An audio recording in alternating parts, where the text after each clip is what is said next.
Hey, what's up, everyone? Hope everyone's having a great day. Um, I don't know. I'm thinking about book club in terms of like the discussion. There are some. I've been thinking through like the how I want to structure the discussion, and I honestly wonder if the better thing to do would be to give like the discussion questions in advance, so that people are reading through the chapter with the discussion questions in mind. Um, I don't know. I wonder if that would be beneficial, but I have no idea. Um, Thoughts on Schopenhauer? Not a fan.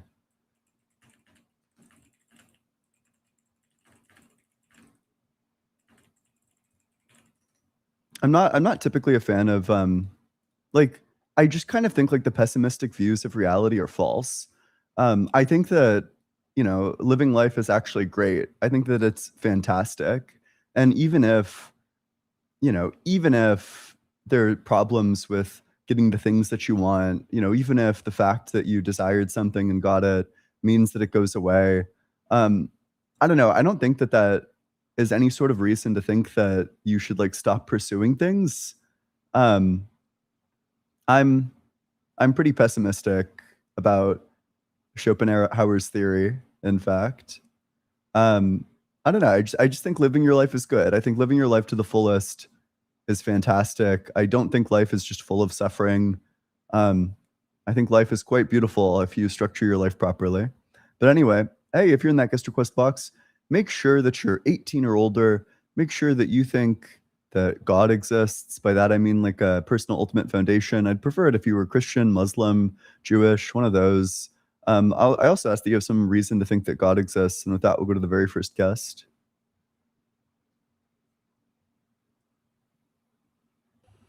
Hey, how's it going? Hey, how you doing? Doing well. Yeah. How old are you? Just turned 18. Yep. And what religion? Christian. Okay. Yeah. What makes you think God exists? Um, my personal experience with him. I experienced him a year ago. I was at church and I was basically bitter because one of my friends had died and I was mad at God and I was angry. So I went to church and I had a revival of his spirit, and I can recount you the hour and the minute and the second that everything just changed. And when that happened, I just wasn't the same. Like, I don't even know how to explain it. It was supernatural. That's why I. Yeah. So, the human brain gets weird when it's grieving. When you're grieving, there are a lot of weird things that can happen within your psychology. For example, around half of all people throughout the course of their life will report hearing like the voices of someone who recently passed or seeing like a hallucination of someone who recently passed. It's an extremely common phenomena. You know, the brain is like really trying to hold on to something when it's going through like such a tremendous impactful loss like that. So it just seems like there's a way to explain this without actually thinking that God exists. Like there are reasons why this would happen to you even if God didn't exist.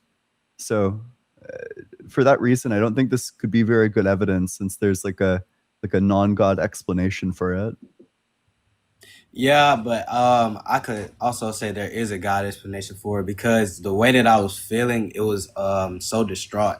Like, so if the Christian God is who he says he is, and he's all loving and all powerful, me being distraught would be enmity against the Christian God, right? So me feeling bad would be against what God is. So if I'm calling out to God and I'm feeling bad in this moment, then in the next moment I feel great, and I feel like God has changed my mindset. I mean, there could be a way to explain it. That is what God did for me. But But what if there are, what if I agree though. There could also be a way to explain it without God, but I just think that's, what I'm saying. what It about go all both. the people who call out to God in their time of need and then are met with silence? Do you think that's evidence against God's existence? Um, To be honest, I really don't know. Sometimes I do the same thing and I don't get an answer.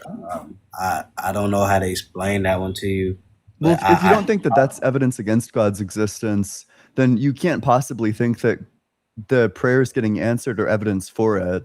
If answered prayers are evidence for God's existence, then unanswered prayers must be evidence against his existence. Otherwise, the view is unfalsifiable. Either the prayer gets answered, in which case, the view isn't falsified, or the prayer doesn't get answered, but, that's not evidence against the view and the view doesn't get falsified. So it's unfalsifiable either way.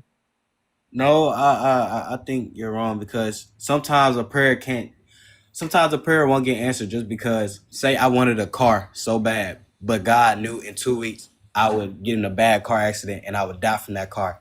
So, say God said no to the car and I wanted it so bad, but I prayed for it. God said no. So that's just in his foresight, in his foreknowledge, in his will. So I would say that doesn't prove that God doesn't exist If because someone's being kid in his has will. cancer, let's say someone's kid has cancer, they're about to die, and the person prays for their kid who has cancer, and then the prayer doesn't get answered and like the kid dies. Do you think that would be evidence against God, like this unanswered prayer? No, because think about it. Mhm. What if Yeah. God just took the kid from their suffering? What if God just said, you know what? How about I take you now, and Yeah. and I can and I could. I wish God would let more kids die even. No, that's not. That's But basically what what if? you just How do you? said, How do is you? that it's But think good about when it. Think God about lets it. a kid die. Think about it. How do you know that the Wait, kid doesn't go would to you heaven say and that? Is that enjoy his what you would time? say? Do you believe that it's good when a kid dies? No, I'm just saying in that case, God could say that. That's what I'm giving you an example of what God could do But in that's not that what you case. believe. What do you mean that's not how I believe? Because you don't think it's good when a kid dies. You don't think it's good for God to let a kid die. If God decides that he wants that kid to die, that kid can die. Like Okay. I'm just saying, Is okay, is okay. that Think about good? it like Is that this. like a good thing? It could be a good thing if God decides that that kid can go to heaven with him and spend the rest of eternity with him and take him out of his misery and his suffering from Would from the natural causes of the world. Do you think God would ever let a kid die if that wasn't where he was going? Um, Most kids are going to heaven because they're before the age of accountability, anyways. Mhm. Yeah. So, So do you think I, God would let a kid die if that kid wasn't going to heaven? hmm, actually, actually,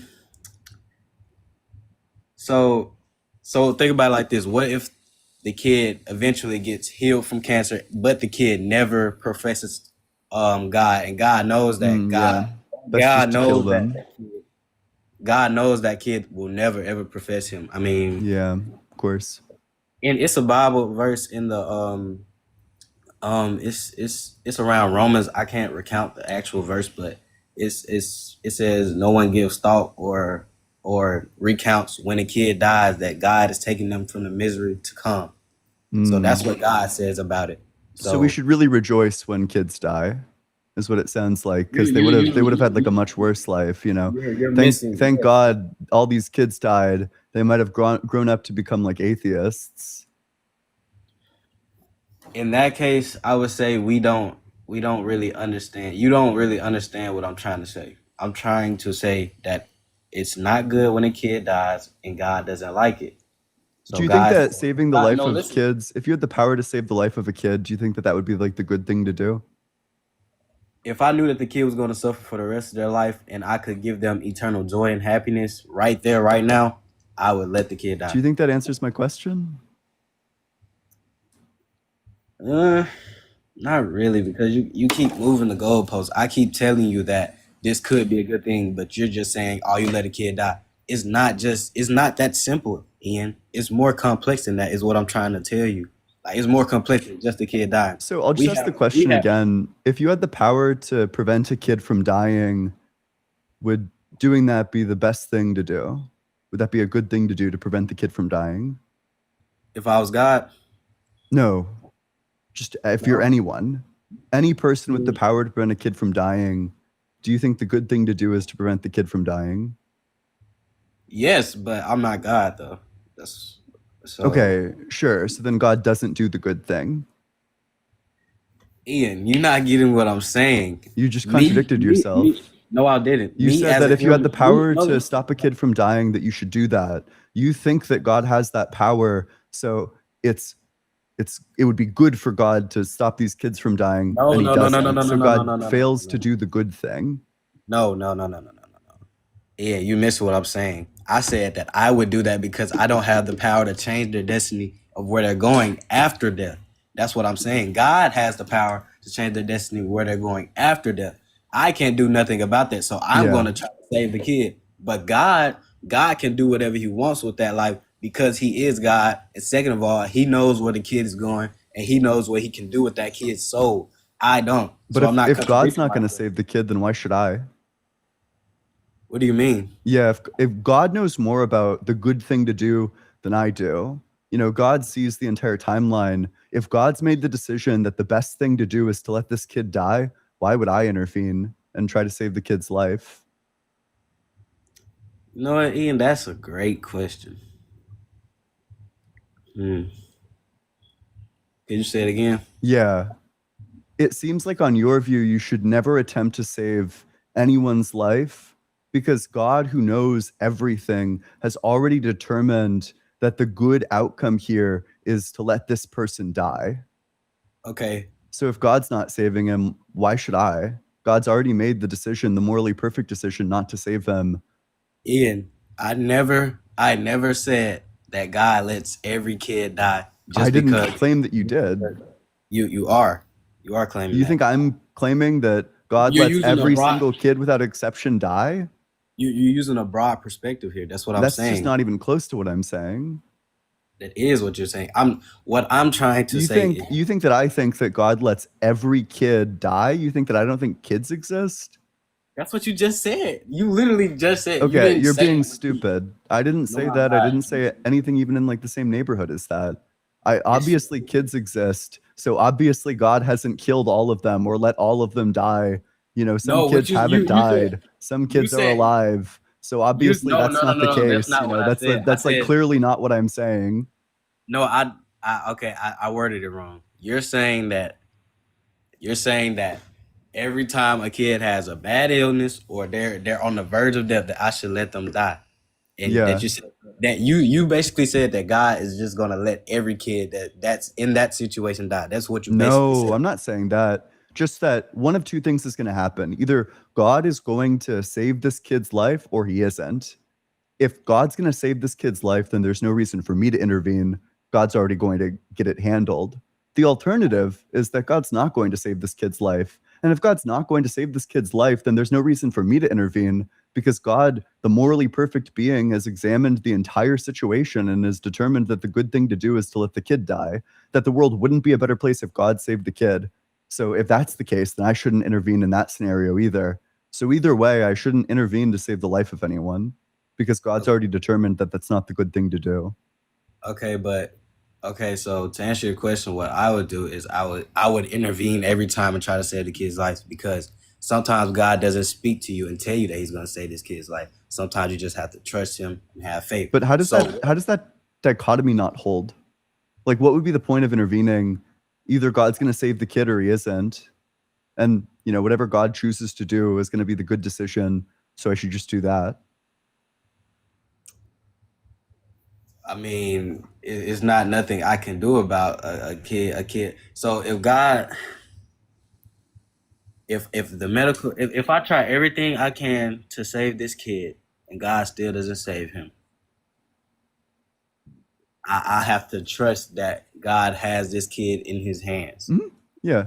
So But why should I try to do anything? I'm saying you can still try to save the kid just because I just told you because God doesn't always let you know that He's going not going to save this kid or going to save this kid. We really don't know. So I'm going to try every time to save the kid, and if He doesn't, then that's what it is. If He does, then great. You know what I'm saying? No. And okay, here's what I think I'm going to do. I'm going to put up the formal argument. We're going to formalize this together right now, and then we're going to get clear on which part of this doesn't follow. So, premise one: if God exists and a kid is going to die, but you know, I can save them, then either God will save the kid or He won't save the kid. One of two things is going to happen. If God saves the kid, then there's no reason for me to intervene.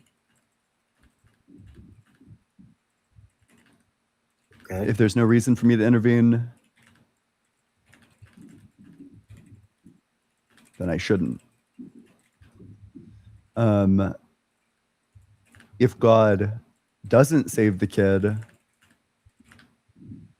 then God has made the correct moral decision in letting the kid die.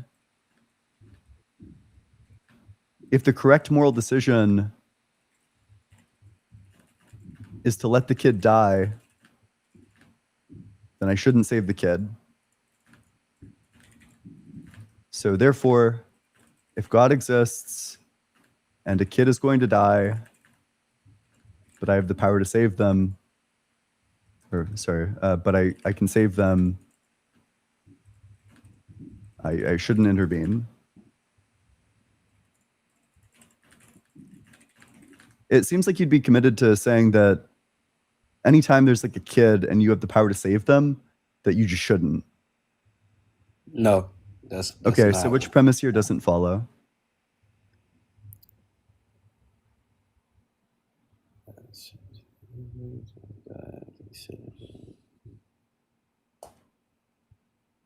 So again, the premises are premise one, if God exists and a kid is going to die, but I can save them, then either God will save the kid or he won't save the kid. If God saves the kid, then there's no reason for me to intervene. If there's no reason for me to intervene, then I shouldn't.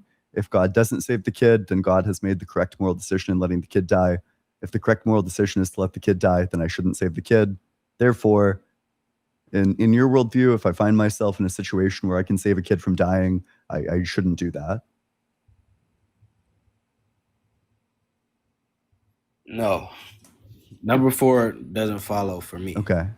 If God doesn't save the kid, then God has made the correct moral decision. You think God could not save the kid and make the incorrect. So you think God, when he doesn't save a kid from dying, makes the incorrect moral decision? No. That's what the negation of 4 is. That there's going to be instances where God doesn't save the kid and he's made the incorrect moral decision. No, I'm saying that 4 is wrong. Yeah, and I'm saying that if you think 4 is wrong, then you're going to be committed to saying that every time God doesn't save the kid, he's making the incorrect moral decision. Okay, and then he ran. Fair enough. Wow, that's a good argument. I can't believe I haven't thought of this sooner. I'm writing this one down. Let's do some formalizing. Okay, if God exists, then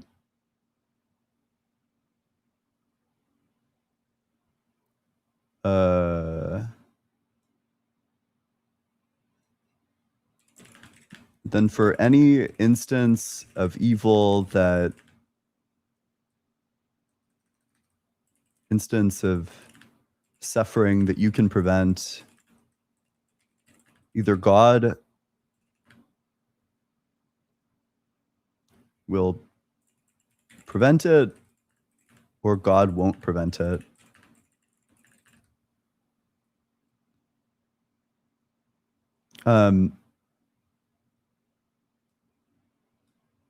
If God prevents it, then there's no reason for me to prevent it. If there's no reason for me to prevent it, then I shouldn't.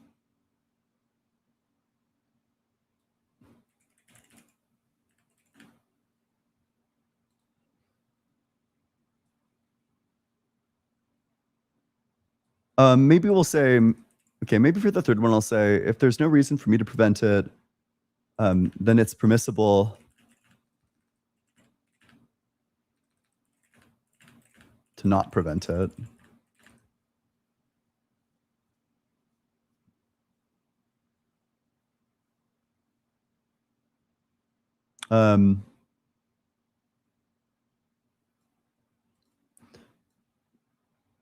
Then the other fork is that if God doesn't save the kid, sorry, okay, wait. So if God doesn't prevent the evil,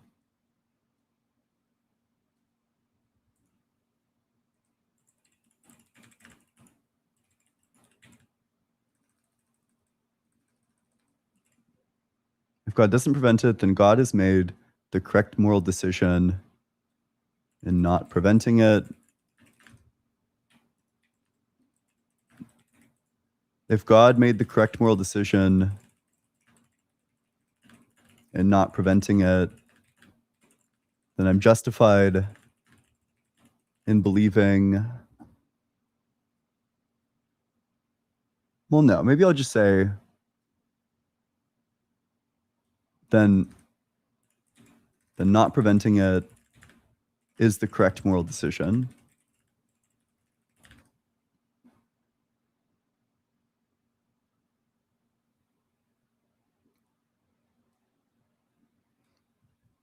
If not preventing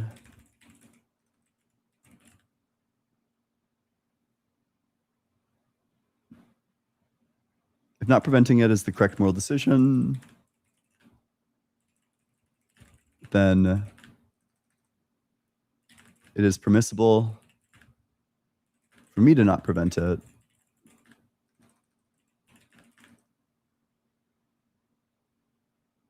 Therefore, if God exists, then for any instance of suffering that I can prevent, it is permissible for me to not prevent it.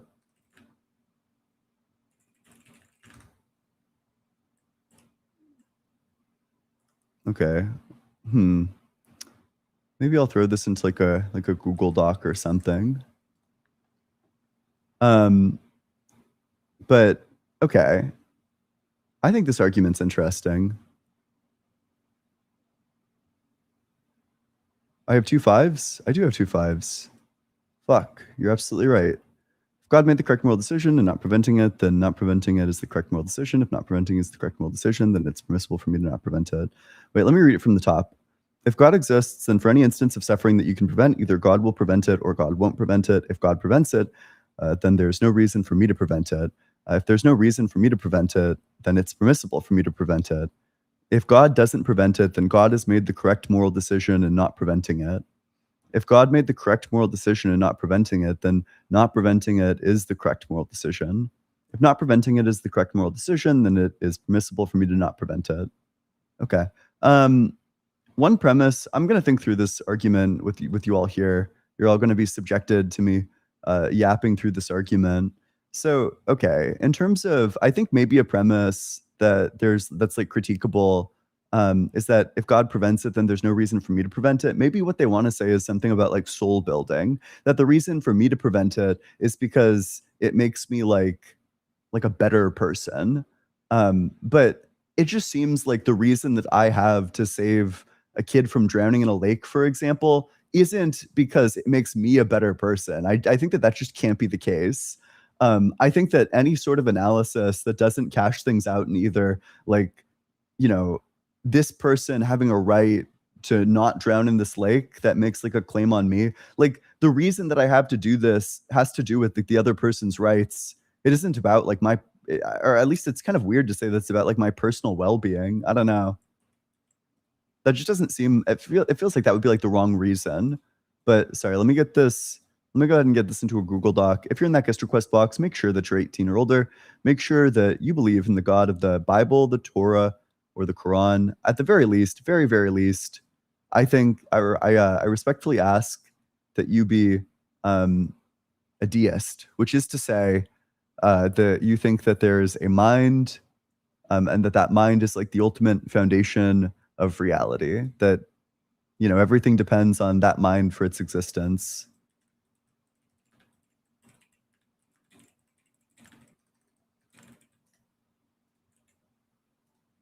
Okay.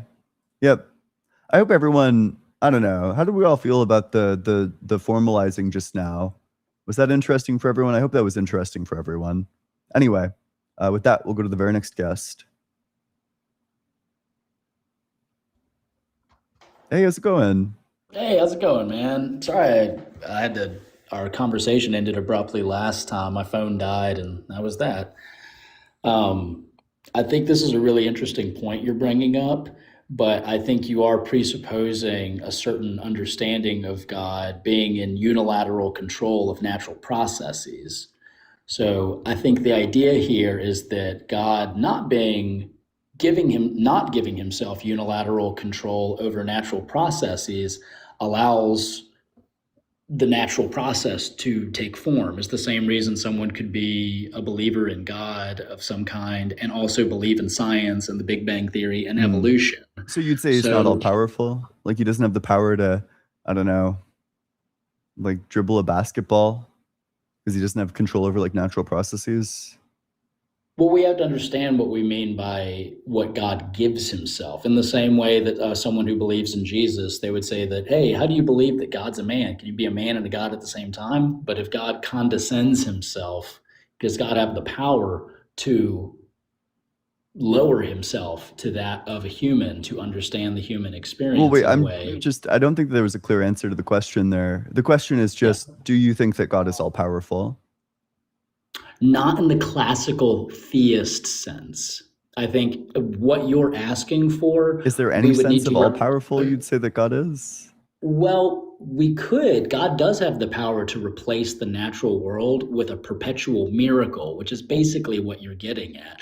Why doesn't he save kids from cancer? Well, imagine cancer didn't exist and or any kid that got Sorry. cancer. Whoa. I'm just trying to get clear on your model. Like you keep on trying to like not really answer the question and then move on. Stop. Just answer the I'm, question. In what sense is God all powerful? Like what powers does he have? well, in the deistic sense, you would say that God is the source of all and has brought about the natural world. And So by that's bringing two them, powers, but like what are the restrictions on God's powers? Is what I'm getting at. I don't know. I don't have that Okay, I wish you would ontologically have led or with that like 3 epistemologically. questions ago. Yeah, no, I get that. I get that. But to kind of move forward in the point so we can Mhm. have a discussion, Yeah, go for it. what you're asking for is a perpetual miracle as opposed to a natural world. If we have natural world with natural processes, we get great things. We get order, we get mountains, but we also get earthquakes, and we also happen to get cancer. We happen to get other things. So, But can't God just and prevent those? Like it well, yeah, seems and arbitrary. How does God have the right. power And to so, what create the you're world but effectively not saying like when you're saying, can sustain it God or create it prevent in like a things? specific way? Like Real where quick, do when these you say restrictions on God's powers come Well, real from? quick, when you say, can God prevent these things? Hypothetically, couldn't we all just be in heaven with God right now? Why do we have to even go through this life? Like, why isn't everything perfect all the time? Like, that's what you're getting at. You're basically begging the question for a perpetual miracle as No. opposed to the natural world. No, I don't think so. And also, okay, wait. Did you How? claim that you're a deist? So you don't think God's all good? No, I didn't claim I'm a deist. Oh, I wait, said what that's a. yeah, wait, what religion are you? I would say I'm Catholic with an asterisk. Oh, you for sure don't want to be Christian. You can't say the resurrection happened. Absolutely, I sure can. Sure. So by what law of physics did the resurrection happen since God can't intervene through miracles? I didn't say he can't. It's a suspension Oh, you're of the saying that he laws. doesn't. It's not that he can't, it's that he chooses not to. Right. Okay, sure. I guess maybe what I'll ask you then is just to reject the premise. I'll read through these again. So premise 1, if God exists, then for any instance of suffering that you can prevent, either God will prevent it or God won't prevent it. If God prevents it, then there's no reason for me to prevent it. If See, there's no right reason there, for me to number prevent two. it, yes. Yeah, number 2, if God prevents it, then there's no reason for me to prevent it. So just because God is choosing to allow the natural processes of the world to play out, you are a product and a process itself and are in the world. So yes, you would have a moral responsibility to do the right thing. Ideally, does So God create cancer I think you're a in a bit very confused about what indirect you're way? rejecting. I didn't Because ask he if God creates creates a natural cancer. I have no process. idea who the fuck you're talking to. I didn't say that God created cancer. I think you just hallucinated that. No, but I'm saying that's basically what you're getting at. It's not at all what I'm getting at. If God's all powerful and he created everything, So cancer's one of those things, let's get clear correct? on like what specifically. That's Hold not the on, can you answer that whoa. question? Sorry, wait. That's not the argument. My No, argument I'm isn't just that saying God God created created. Yes, if everything. God creates everything, then God is the creator of cancer. That's Yeah, not my okay. argument, though. My argument's the one on screen. So Yes, I understand. So And to what you're saying address, is that God will prevent something, and there's still a reason for me to prevent it myself, even though God's going to? we're not saying that God is going to. He's not going to Oh, then you prevent don't natural reject 2. processes from taking place You're saying that unless. 2 is false. 2 is if God prevents it, then there's no reason for me to prevent it. Right, I'm saying that's a non sequitur. That's not a true if P then Q. Okay, sure. So you're saying that God could prevent something and there would still be a reason for me to prevent it. even if God Yeah, what wasn't reason? preventing Yeah, what it. would be the reason there? Well, exactly. What would be the foundation of that's grounding your moral actions? No, wait. So specifically, okay, you just made this mistake twice in a row. Let's try to listen this time because you clearly didn't last time. So in the statement, if God prevents it, then there's no reason for me to prevent it. If you disagree with this, what you're saying is that the true if then is if God prevents it, then there is a reason for me to prevent it. That's what you're committed to by rejecting 2. And why am I committed to that? That's just the negation of 2. The negation of 2 is that if God prevents it, then there is a reason for me to prevent it. Right. I'm negating too, that just because God Yes. doesn't solve a problem in the natural world doesn't therefore mean that someone living in the natural world doesn't have a moral responsibility to prevent something in the natural world. There's a lot of Yes. presuppositions you have. Sure. So what would be the reason that I have to prevent it if God is already going to prevent it?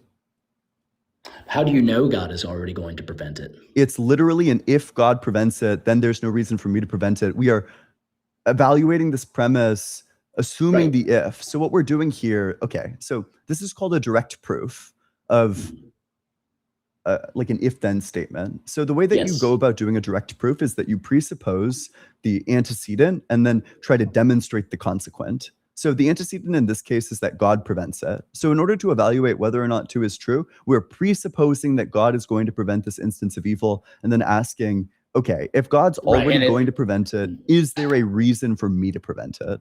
And it's that right, and it's that very presupposition which makes it fail because you're Okay, saying so you're you reject direct proofs. So you just reject logic at that point. No, I'm not rejecting logic. I'm Do saying you reject are direct reject- proofs? I'm not. No, not at all. If P then Q. I'm not That's not a rejecting direct that proof. whatsoever. You're still confused.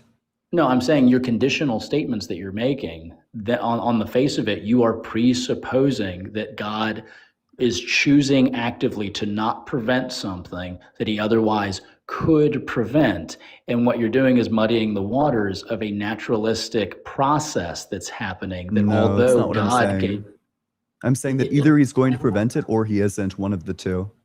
right, and how would we know? We don't need to know. The argument We follows do. just on the basis that either he's going to or he isn't. And then we determine, well, in the case that he prevents it, there's no reason for me to prevent it. In the case that he doesn't prevent it, there's no reason for me to prevent it. So either way, it's left permissible for me to not prevent it. Okay, so if he prevents it, then why would you need to prevent it? Because the prevention's already happened, right? Exactly, yes. And if he does, right, and if he doesn't prevent it, why would you need to be the one preventing it? And my answer to that is that you are part of the natural process and the natural world who see that there needs to be something solved and helped and assisted. Now, you don't know with certainty that that will be prevented. So you do have a moral obligation to prevent it. Nope. Because either it's going to get prevented. Ooh, shit. Do you want to hear the explanation or? Yes. Okay. I can't help but notice that you like interjected. Do you want to like summarize what I was about to say? No, you go ahead. Okay, sure. Yeah. So what I'm saying is that either it's going to be prevented and there's no reason for me to do anything, or it's not going to be prevented, in which case God has made the correct decision in not preventing, in which case, you know, I have no reason to prevent it. Why would you have no reason to prevent it just because God's not preventing it? Yeah, because God has made the correct moral decision. Why are we calling that the correct moral decision Because God's all if God is good. absent from the decision? Because he's all good. Inaction is an action. Right, but I think you're conflating God with effective power, with just conflating the two. That's really funny because you're a Catholic and you hold to divine simplicity. So you literally hold that God is identical to power. So it's really funny that you're saying that I'm like conflating these two. But also, no, I'm not conflating the two. I saying reject that classical Thomism, and I would. Then you're not I a would Catholic. Definitely. That's not true at all. I would I can definitely find you the recommend doctrine where they say that you need to hold this simplicity if you'd like. Have you ever read anything by John D. Caputo, No, a I practicing haven't. Catholic, an emeritus professor at Villanova University? You should look into process theology. You should look into other things That's beyond. wholly incompatible with Catholic theology, by the way. It's actually not. You're actually speaking out of your depth. You have no idea. That I'm saying you're saying either people are Thomists or neo-Thomists or they're not Catholic. That's just simply not true. Can you name 3 Catholic councils? Yeah, the Council of Nicaea, the Council of Eusebius, the Council of Trent. I mean, yeah, we could. Council of Eusebius? Nope. You just made that one up. Eusebius is a person. You just lied. Yeah, You sorry. just lied through your teeth. Council of Constantinople. Sure. Okay. Council of Eusebius. But what is your point? Okay, Where's sure. that non sequitur coming from? So what I can do for you, I can cite you the councils where divine simplicity is directly affirmed. For example, the Fourth Lateran Council, we can read the text of that one if you'd like. The First Vatican Council in 1870 as well. Mhm. Yeah, and prior to postmodernist understandings of theology, including process theology, yeah, that's all we're working with, of course. But the great thing about the Catholic Church is that it's an ongoing open dialogue, even in terms of what the Trinity is. We don't say that we have it pinned down exactly. It's ineffable and inexhaustible. At the same time, we're always continuing to learn and understand more and more and more. So there's just a lot you're leaving out. You're kind of Sam Harrising religion in general and converting all of this to basically fundamentalists and conservatives, which I'm neither. I don't know if you're aware of this, but when they have when they convene together and make dogma, it's dogma. It doesn't change. Right, but we have to elaborate what that dogma means and actually string it out. Words, have to be interpreted. There's a hermeneutics to that. I'm sure you're familiar with hermeneutics. Of course. But Okay, if the Catholic Church claims explicitly that God is simple, that he lacks composition, I mean, at that point, what's there to interpret? Right. So where does that violate anything in process theology or anything by John D. Caputo? Because God changes in process theology. A simple being can't change without going out of existence because their essence is identical to the entirety of them. So if the simple being changes, then they go out of existence because a part of their essence changed. Well, our understanding of them changes. That doesn't mean that their simplicity fundamentally changes. Do you understand that if something is entirely essential parts, or it's like nothing but essence, and then it becomes different in some way, that the thing just no longer exists because the essence is no longer fulfilled? Yeah, I don't see how process theology and anything by John D. Caputo or postmodern Catholics are violating that. Yeah, because and I'm wondering why they haven't been in process excommunicated. theology, God changes. Is there a reason they haven't been excommunicated from the Are Catholic they Catholic? Church? Yes, John D. Caputo. Yeah. I strongly recommend The Weakness of God would be a very good book for you to read. I need to get back to work, but I had a great debate, man. Weakness of God by John D. Caputo. Thank you. This guy is not Catholic, by the way. I just looked it up. You just lied. Bro, how did I know?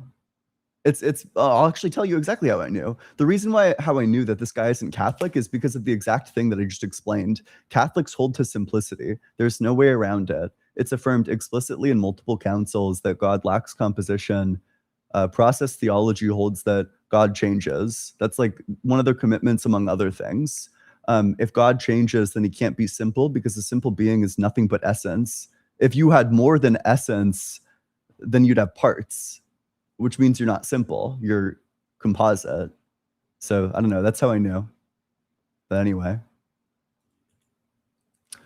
Hey, if you're in that guest request box, make sure that you're 18 or older. Make sure that you believe in the God of the Bible, the Torah, or the Quran.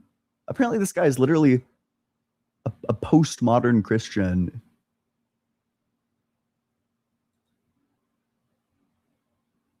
Okay.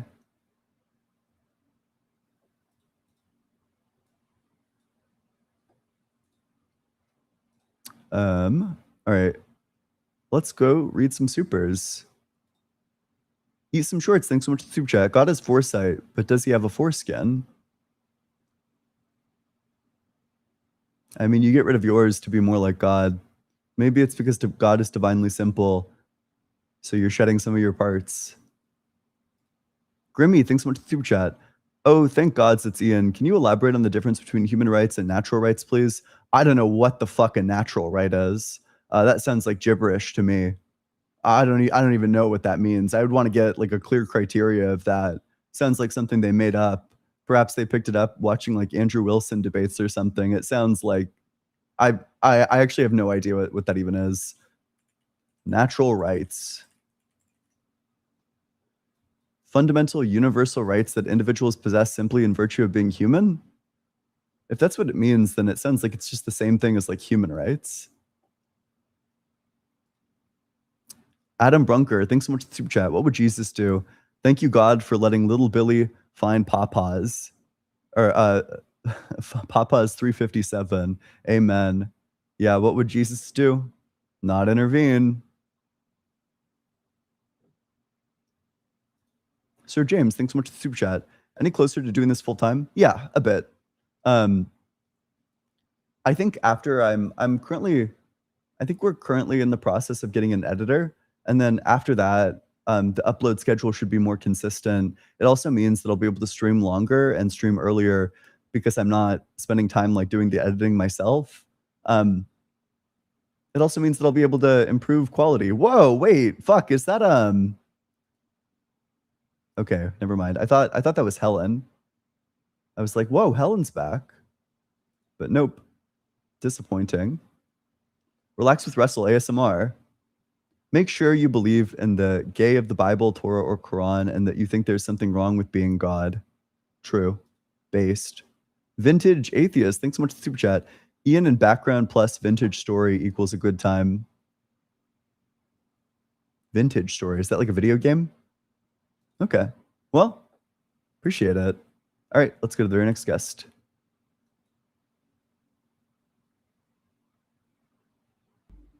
Hey, how's it going? Hello, Yep. How old are you? I'm 19. Yep. And what religion? I'm a Muslim. Okay. What makes you think God exists? Well, I was here last time, if you remember. I don't a remember week you. ago. Well, we were arguing about Quran 41. Oh, yeah, 41, 9 through 12? Yeah, yeah, Yeah. I'm here What, for that. yeah, what about it? Yeah, I would like to talk about it again and like Yeah, let's go explain for if it. you would. Yep. You know them. So like to summarize, like you were making two arguments, right? Well, maybe. I don't know.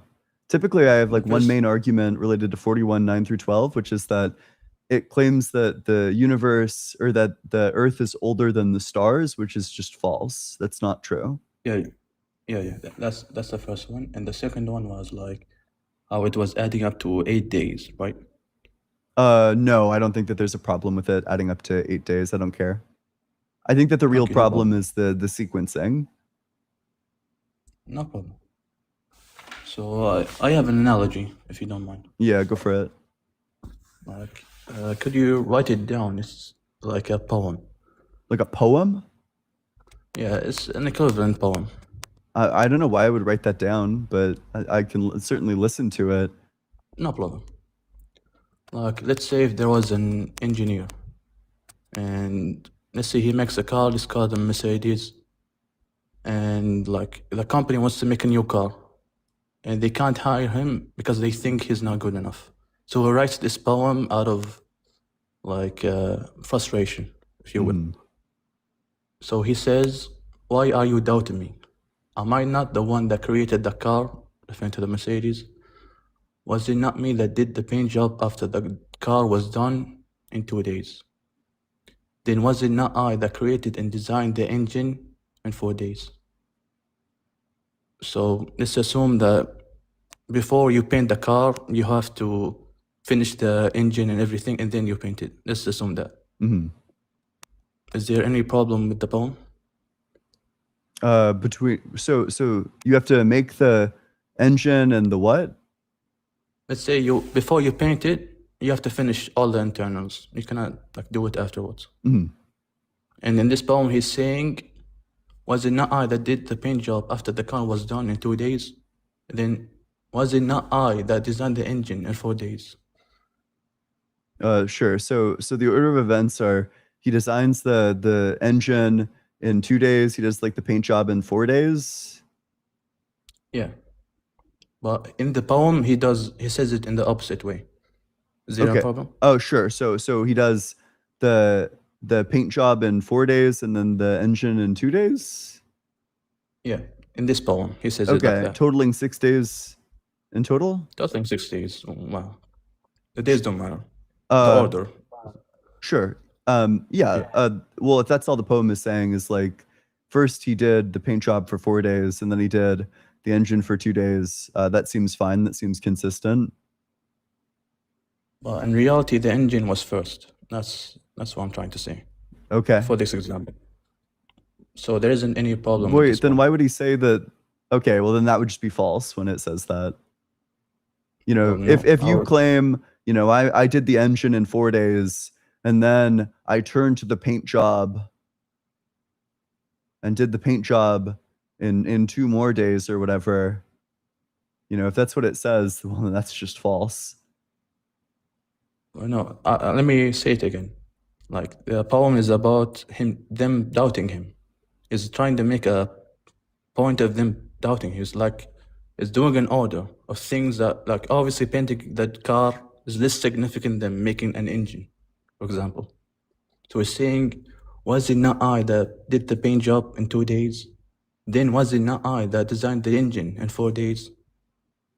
And this is how poems work. Yes, but that You can do implies like a specific ordering that he did like the paint job for 4 days, and then after that he does the engine for 2. Yeah. Yeah. Well, if the sequence is actually the reverse way, well then that's false. He said a false thing. I don't agree for like, I can give you another one. It will probably make more sense. Okay, if it's gonna be like It's gonna be the same concept. yeah. Yeah. Let's say you have a child and like he does something and makes you angry. Like he doesn't respect you. And like you tell him, was it not I that took you to school? Then was it not I that raised you when we were a child?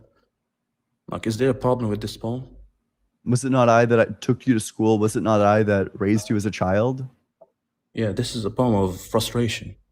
If you were to call it that. No, that's fine. That's consistent. But let's say like he was a child and then he grew up and he went to school.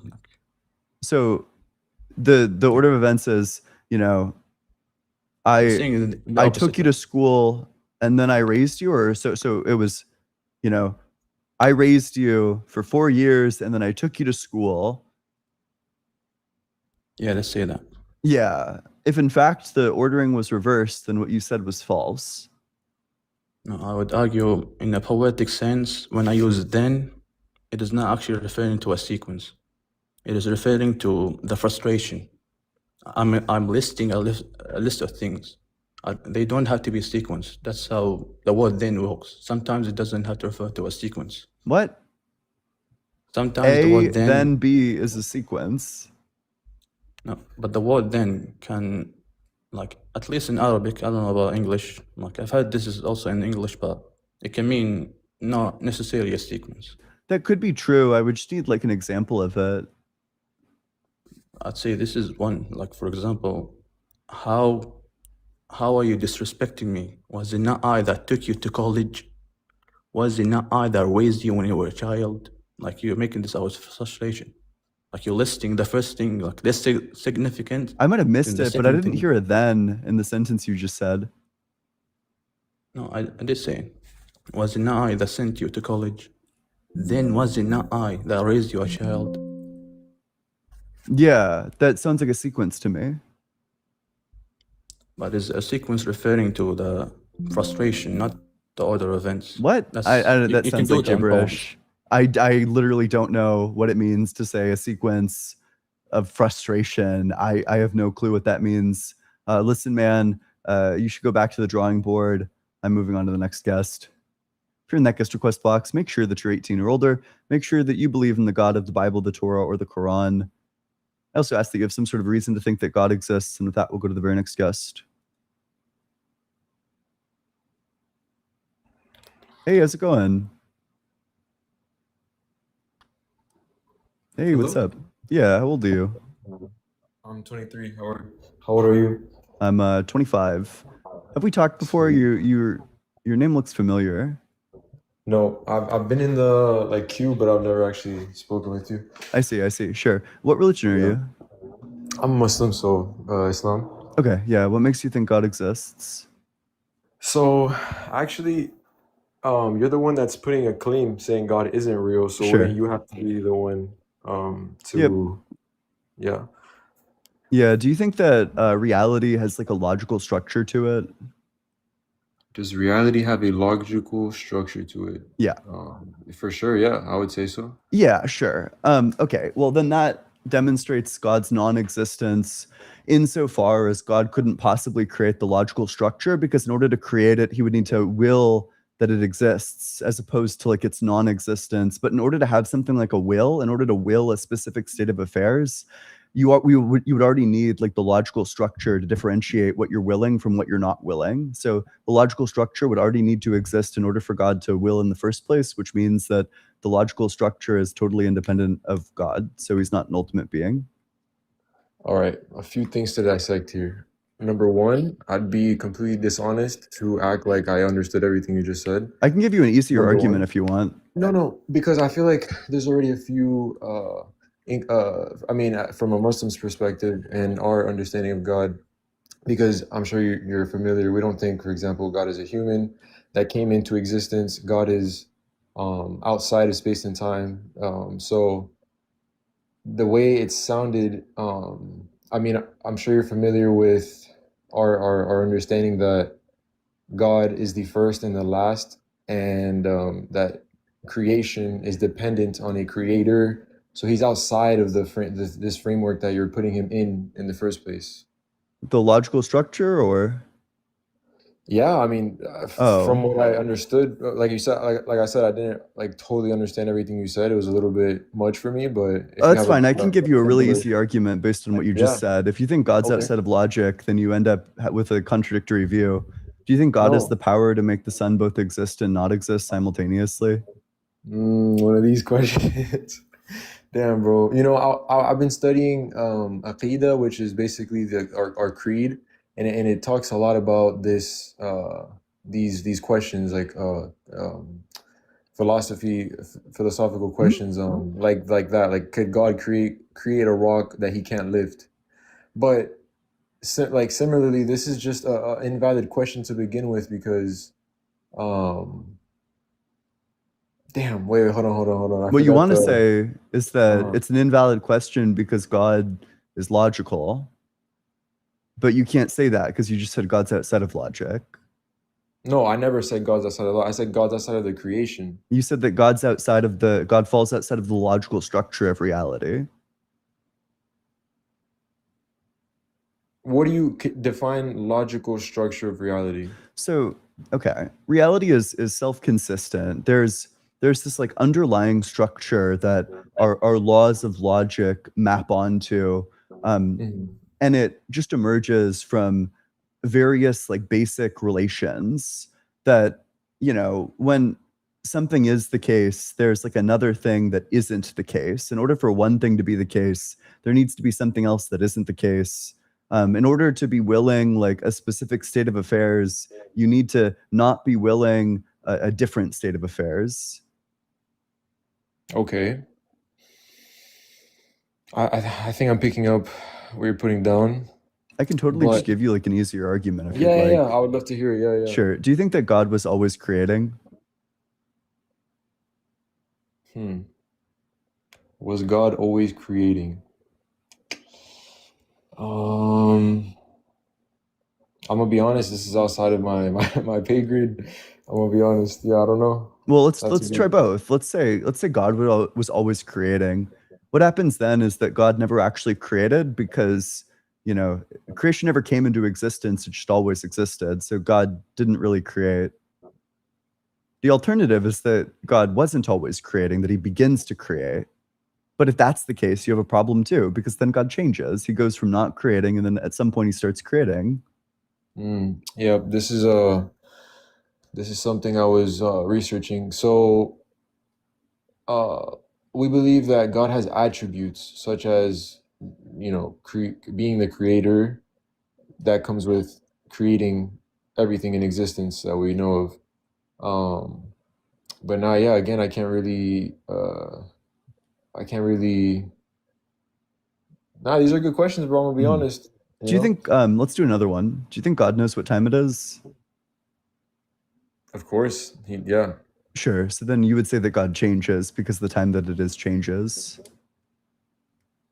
Okay, no, I think I could tackle this one. No, that's not rationally consistent, because if God knows and has the knowledge of the time, just because his knowledge of the time is changing doesn't mean he is changing. He knows the future and the past. So how would that make him change? Isn't that But there would be something internal to God that is changing, right?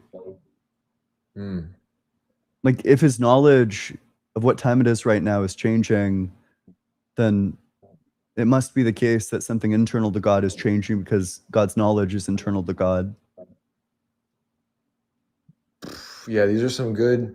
Do you have any argument in favor of God's existence? The biggest one for me, bro, is the concept of was I don't know like the proper name of it, but basically that for there to be creation, because everything in our observable reality is dependent, that means that there has to be an ultimate creator that basically set forth the falling of dominoes, for example. So because everything we see depends on something else, there has to be a point of creation, which has to be from outside creation, such as God, so that there could be creation in the first place. Meaning, if not, if because if everything I said wasn't true, then basically there would be an infinite regression. I think that's what it's called, the infinite. Mhm. Right? What is your take on the infinite regression? So I'm understanding you as talking about something like an infinite regressive grounding, that one thing depends ontologically in like a non-causal way on like a different thing. So I think I could probably just accept that there's like a fundamental being and then reject that this fundamental being is God. So maybe I think that the fundamental being is like being itself, or maybe I think that it's like the wave function of our universe, and then from that Okay. emerges things like time and space and energy. So, got it. So would you consider yourself a deist? No. So How? that view would just be described as like metaphysical foundationalism. There are lots of metaphysical foundationalisms. Theism is one of them, but no, it's like extremely easy to be a foundationalist and not hold that God is the foundation. I see. But you still basically conclude or end up at the position that there has to have been like something to set forth creation. Not in a causal sense, in like What does causal mean? so causal means like you produce it from like a state where it didn't exist. Also, like you're arguing that existence or the universe could have always existed. I do believe that, but that doesn't necessarily follow from what I just said. But yeah, so I maybe you're prepared for that. I do think that the infinite regress is true. Yeah, that doesn't make sense to me. I'll be honest. Like, it just doesn't, because then existence would never exist if it was an infinite, just regression. Why There would has that to have, follow? huh? Why would that follow? Why wouldn't it exist? Because right now, me and you are talking, right? Yeah. And this is real life. I mean, we could observe it. We have every reason to believe that this is not just, Mhm. fake. Like, this is very real to both me and you. Mhm, mhm. Therefore, if we go back and back and back, that we came from our parents and we go all the way back, just billions of years and years or whatever, for us to be sitting where we're sitting talking to each other, has to be a time and place where There is. what is that? Yeah, the time and place where we're all like sitting together talking to each other is right now. At this Yeah, place. but for us to be here, we had to have came, because like I said, everything, the observable reality that we live in is dependent. There's not one thing that's independent, or is there to you? Well, yeah, I think like potentially like being itself is independent.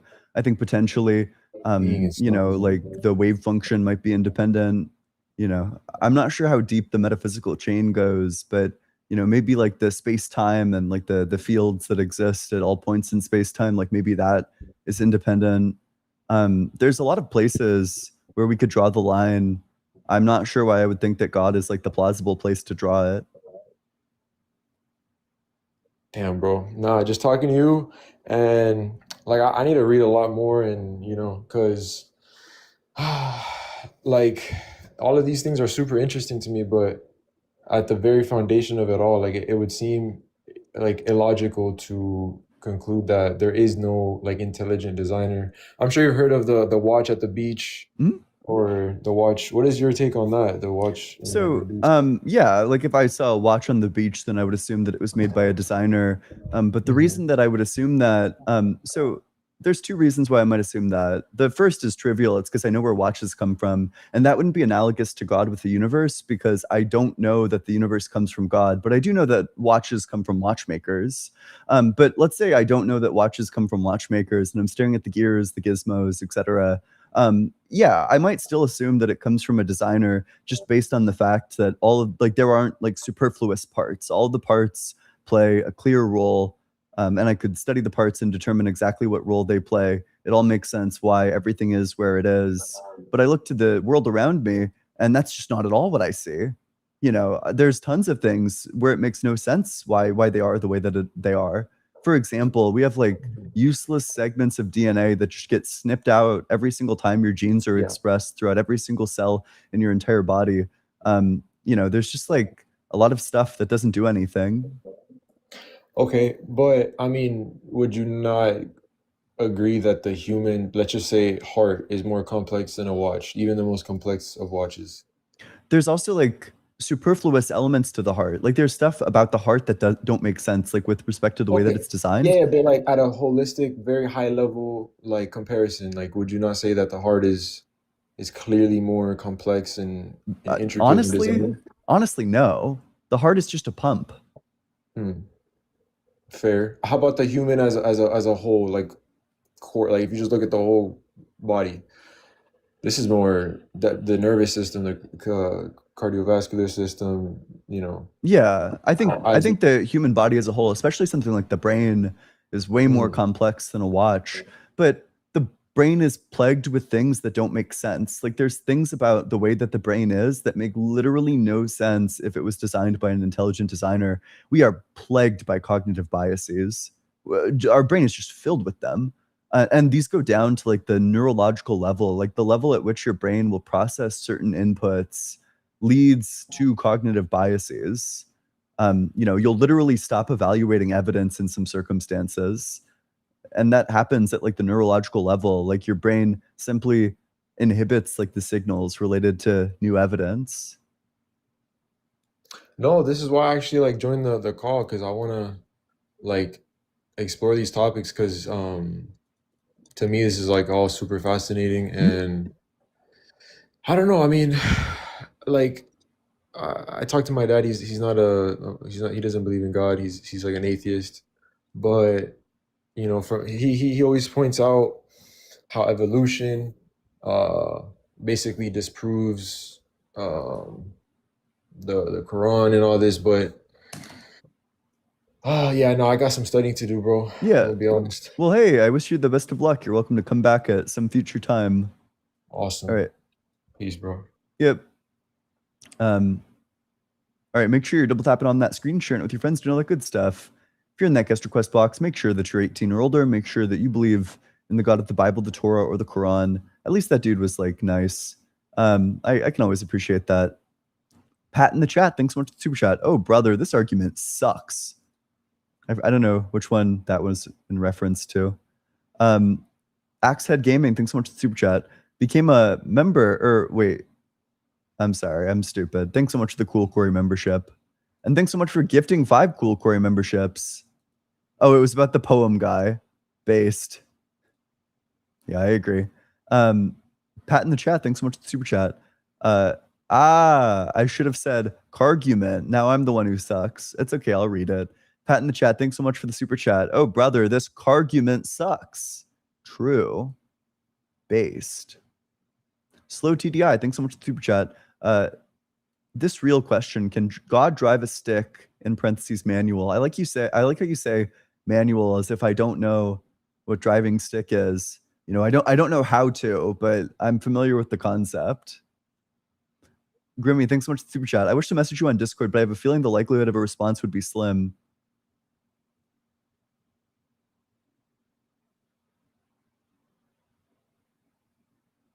True. But sure, if you Grimlock, Grimlock, for you've been in the community so long. If you message me on Discord, Grimlock, I will respond to it. Don't, you know, okay, within reason, you know. I will give you at least like a conversation. Feel free to message me. Hey, how's it going? Hey, Yep, it's going very well. How are you? doing well. How old are you? I'm 18, Yes, and what religion? Christian. Okay, what makes you think God exists? I personally think God exists because just like, because the universe started from like pressure, right? I Like don't kind of think like, that's true. well, okay. Well, it was like before everything happened with like chemicals and everything. Um, okay. So there's probably a couple things to unpack there. There's nothing in science that would suggest that the universe has like a beginning. Yeah. So I don't really know what it like. Do you mean inflation? Oh, you mean inflation, I think. Yes. Yes. Okay, yeah. Inflation is like a pretty well substantiated hypothesis, yeah. Like the hot dense Yeah. state, like hot things are you know, the hot dense state expanded, and then when you take a hot thing and make it like way bigger, it cools down. Yeah. Yeah. But just like kind of that thing, I think the fact that it like before there were, before there was like time and space and pressure and like all of that stuff. Um, oh my God. People keep saying that I'm younger than 18 and it's scaring me, and I swear I'm 18. I just get higher That's pitched voice when I'm well, I don't nervous. know. You sound 18. You don't sound like a child. Thank you. Oh my God. Anyway, but like I think the fact that like there should be like there's just the general idea that there's something out there that came and okay, I can't articulate my thoughts very well. Hmm? So But I could work with what you've said so far. I don't think that time has a beginning. I don't think time can have a beginning, frankly. I think that okay, all changes happen within time. You know, if a change happens, then there's like some past state and then it changes into like a present state. And then if yeah. another change happens, then it changes into like a future state. Mhm. So changes within time. I don't think time could come into existence from a state of non-existence, because you would have this like state where time doesn't exist and then it would change, but all changes within time. So you would have time within time, or like time before time, and obviously that can't happen. So it just kind of seems like time must have always existed. Yeah, that makes sense. But there could have been like something that started from nothing, because also it's like because you know how there's like different dimensions and stuff? Uh, So kind like of. first dimension, second dimension, third Yeah, dimension. yeah. I'm familiar with that. Yeah. Right? So hear me out. There's like a fourth dimension. Yep. Time. Yeah. Yeah, and the fourth dimension created the third dimension, but then like the same way that we create like 2D stuff. You probably don't want to say that. So the problem with that is that, okay, how do I describe this? So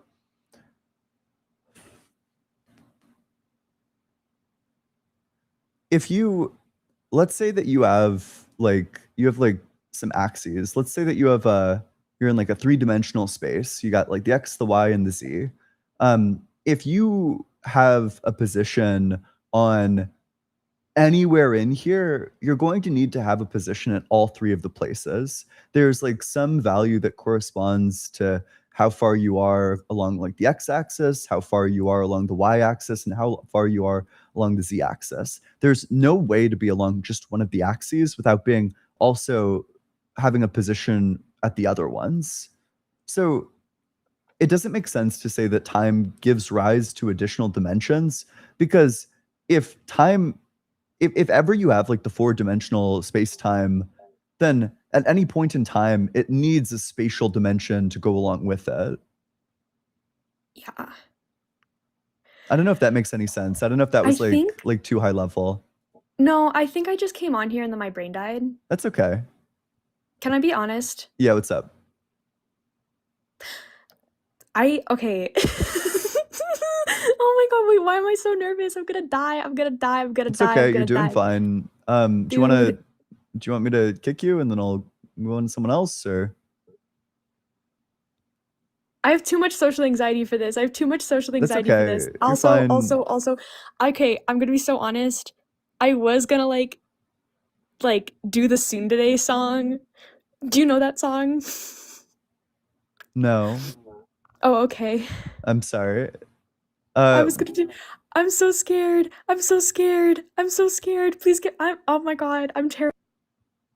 I don't want to like flame the shit out of her, but when I'm feeling socially anxious, what I do to make sure that I come off good is say, I'm so scared. I'm so scared. Oh God, I'm blowing it. I'm so scared. This is going horrible. I'm so scared. This sucks. I'm doing so bad. I'm so scared. That's how you come off good every single time.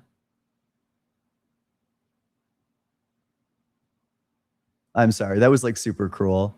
Listen, it's not your fault. We were all 18 once. All right. Make sure that you're double tapping on that screen, sharing it with your friends. In fact, I'm actually sorry. That was probably like super rude. I don't know. She didn't deserve that. She was nice.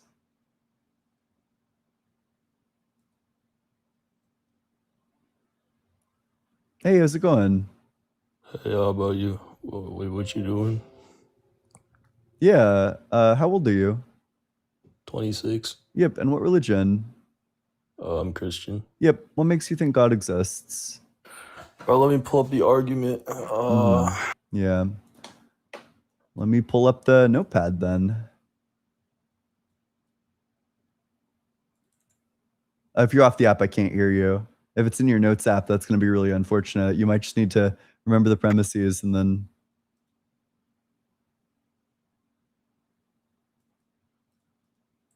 Must process something, is that right? What? All things that live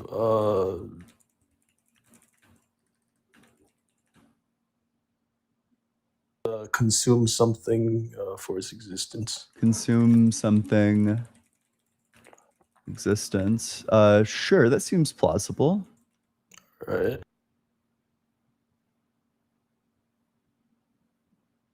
Or at least like to continue their existence, I guess they would need to. Yeah, it requires something to fuel its existence. Yeah. What is finite cannot exist by itself? What is finite cannot exist by itself. To get clear, when you say exist by itself, I don't know if you mean like self-sustaining or like ontologically independent. Yeah, self-sustaining. Like, sure. It can be self-sustaining. What is finite Yeah. cannot be self-sustaining. Yeah. Finite along It what depends dimension? on other Like, sources, so it makes it contingent. Right? okay, by finite, what do you mean? Like if it can be defined into existence, right? Like if it has boundaries and whatever. If it has boundaries, if it can be defined into existence? Like, like I'm finite, right? Because I'm a human being, right? Like I can die, I have a beginning and the end. Sure. So by finite, you mean something that Like all comes into objects, existence like and goes out of finite objects existence? are like the same thing, right? No. Like if you think about like what like a water bottle, same type shit. Uh, okay, by finite, do you mean like temporally finite? Like they come into existence at some point, or like they go out of existence at some point? Is that what you're saying?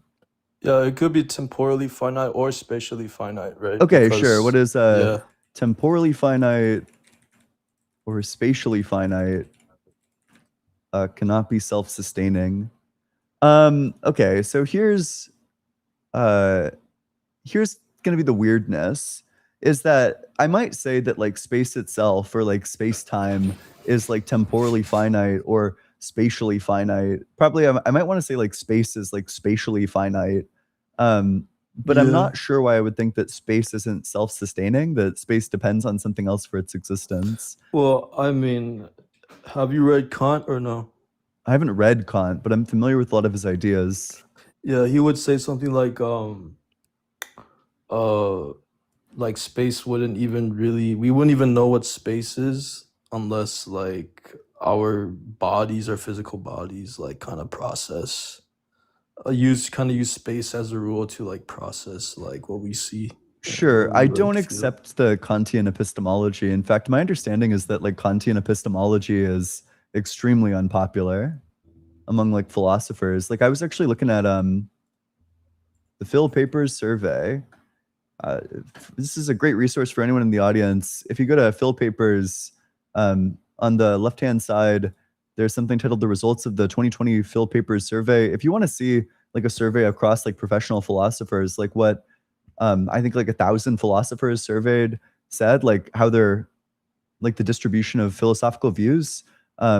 Let's it's a great place to go. One sec. Let me okay, so I got that, and then main survey results. I don't think Kant's claim is really that like controversial, really. All he's saying is that um without there being like without there being like sentient agents, there couldn't really be any like the experience of space and time is universal across like for sentient agents. I In I order think for that we them to like probably navigate experience things through. like space and time like very differently than a lot of other things. Okay, but also I found it. So it's the section titled "External World Idealism, Skepticism, or Non-Skeptical Realism." Kant held an idealism about this. So this view is held by like 5.5% of philosophers. So it's it's not a very popular view. I mean, Kant said something about like I wouldn't consider Kant really idealist at all. Like he has like I think he made like arguments against idealism. He just only calls himself like a transcendental idealist for like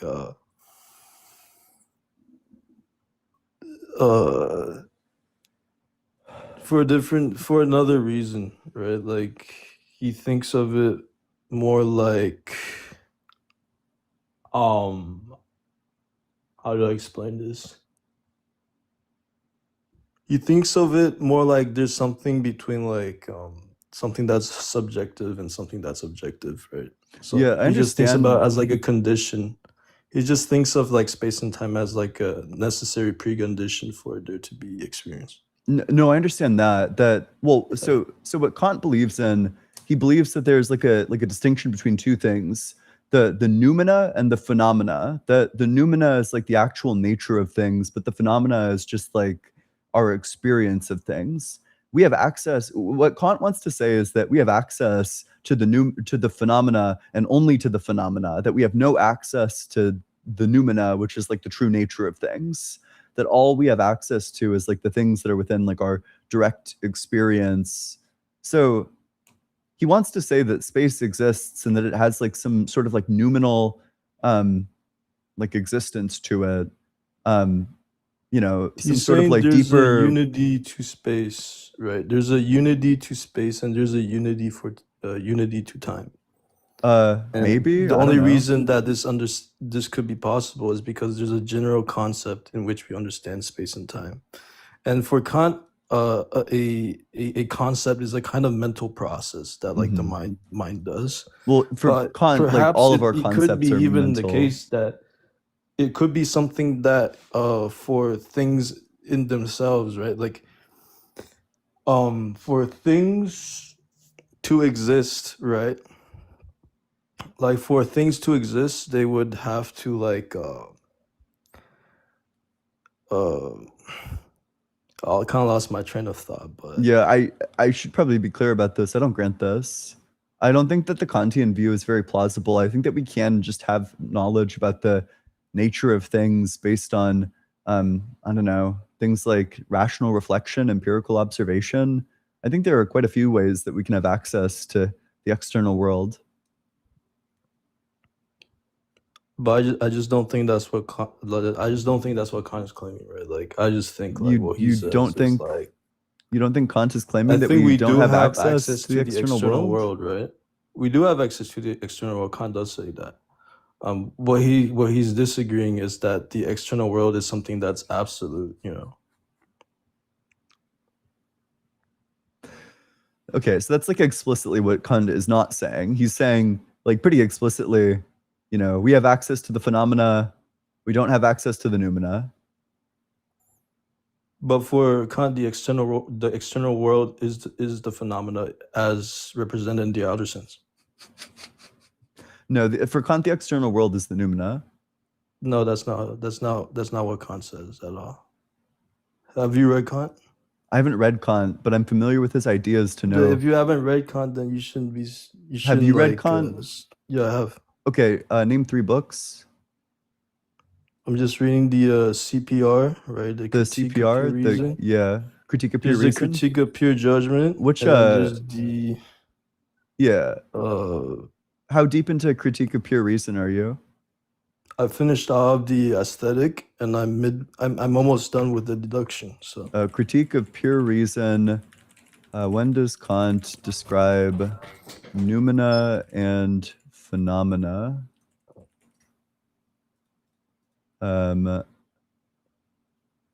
Okay, let's pull up Critique of Pure Reason PDF. Let's see if you've even arrived at the section where he talks about the noumena and the phenomena. And maybe I'll just ask you ahead of time. In your reading of Kant so far, has he arrived at the noumena and the phenomena? I haven't not that part yet, but you know. Well, wait. Then why would your opinion on this? I'm not sure why your opinion on this would be like weightier because than mine. he hints at it. He hints at it in the aesthetic already. Like he talks about his philosophy in like multiple ways throughout like the aesthetic and the deduction. Like he talks about like the same like thought process, but in different ways. Okay, like different viewpoints of understanding. Mm-hmm. Okay, one sec. Let me just how about I pull this up within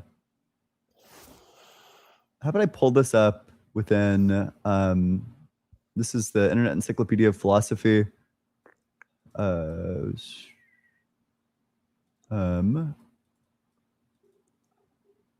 Okay.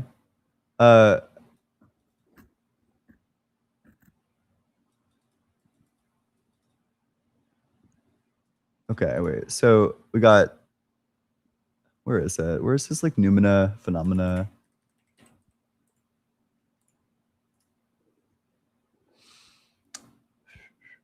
Understanding represents an intelligible world of noumena. The critical period of any determinate knowledge of noumena. Knowledge of phenomena requires cooperation of sensibility, understand together. Describes a noble. Oh yeah, exactly. Yeah, sure. Okay. Yeah. So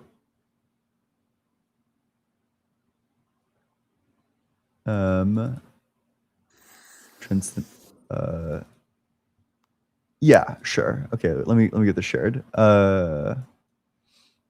Okay.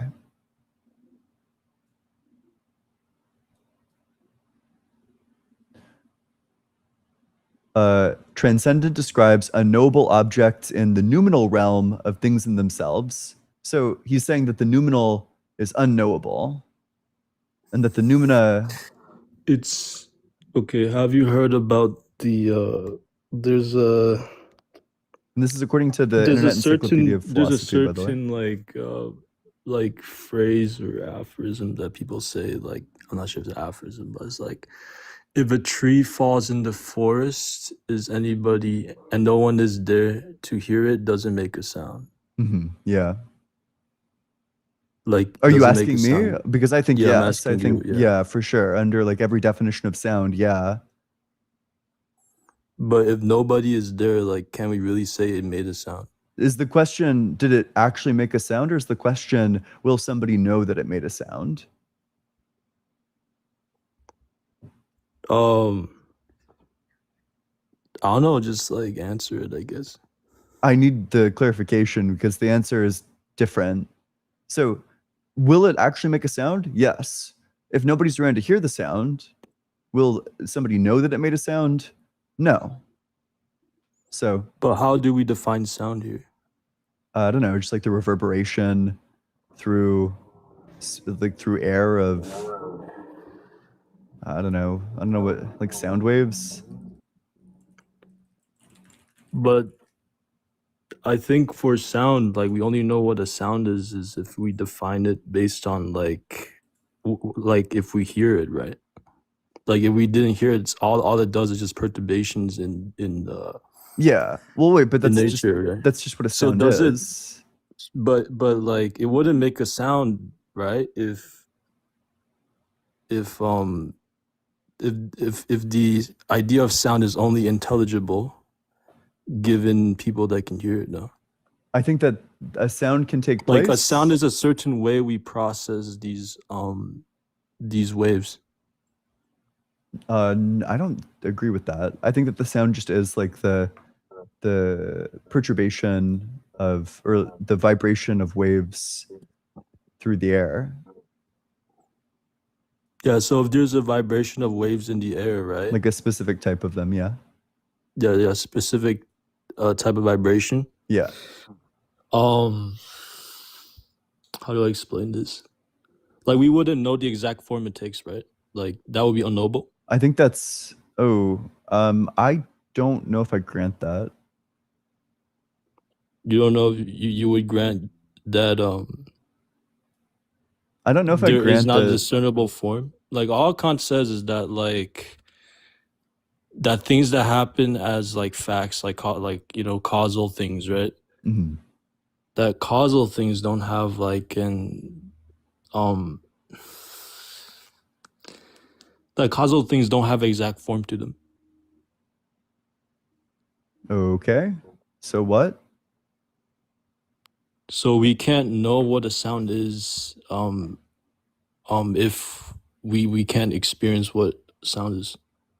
In the sense that like if we haven't like We experience sounds like genuinely all the time, so that's just false. If Kant, I don't think Kant says that because that's like obviously false. What do you mean by that?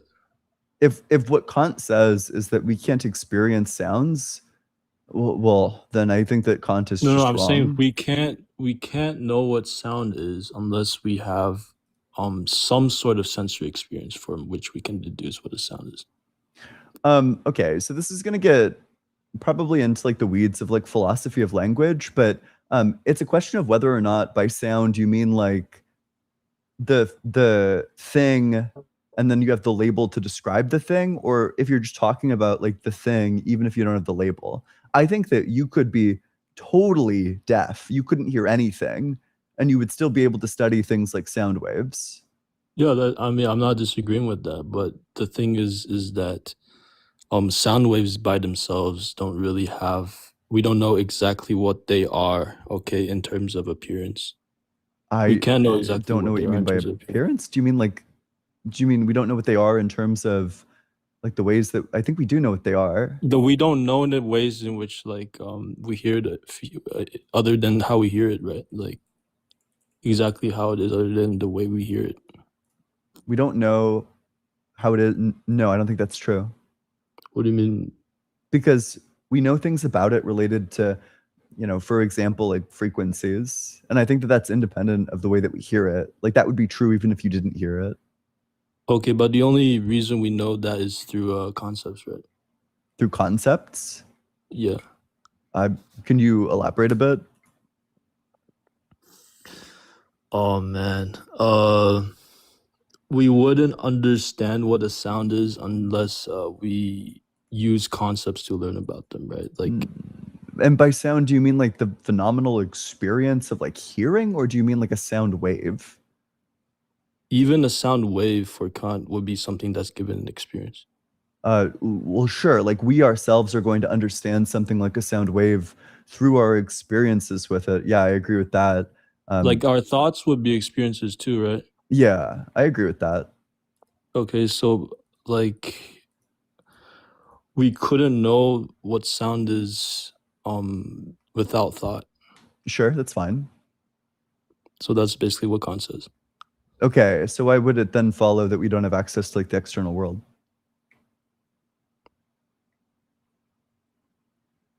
What do you mean? Kant never said we don't have access to He external. does. We just went over this.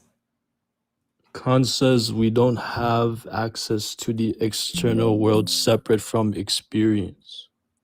No, he says that we are unable to have like knowledge about the noumena. But just trust me, bro. Okay. How many pages in are you of the Critique of Pure Reason?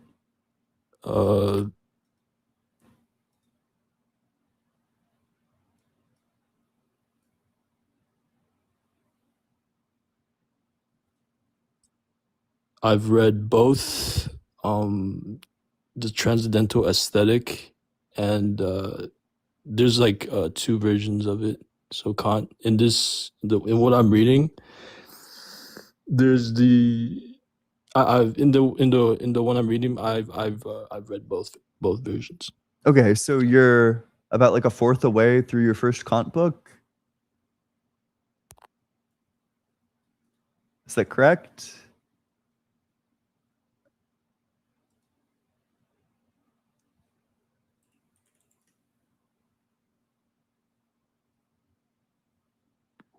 But a lot of it, but even but technically I'm like half of the way through because like this is like the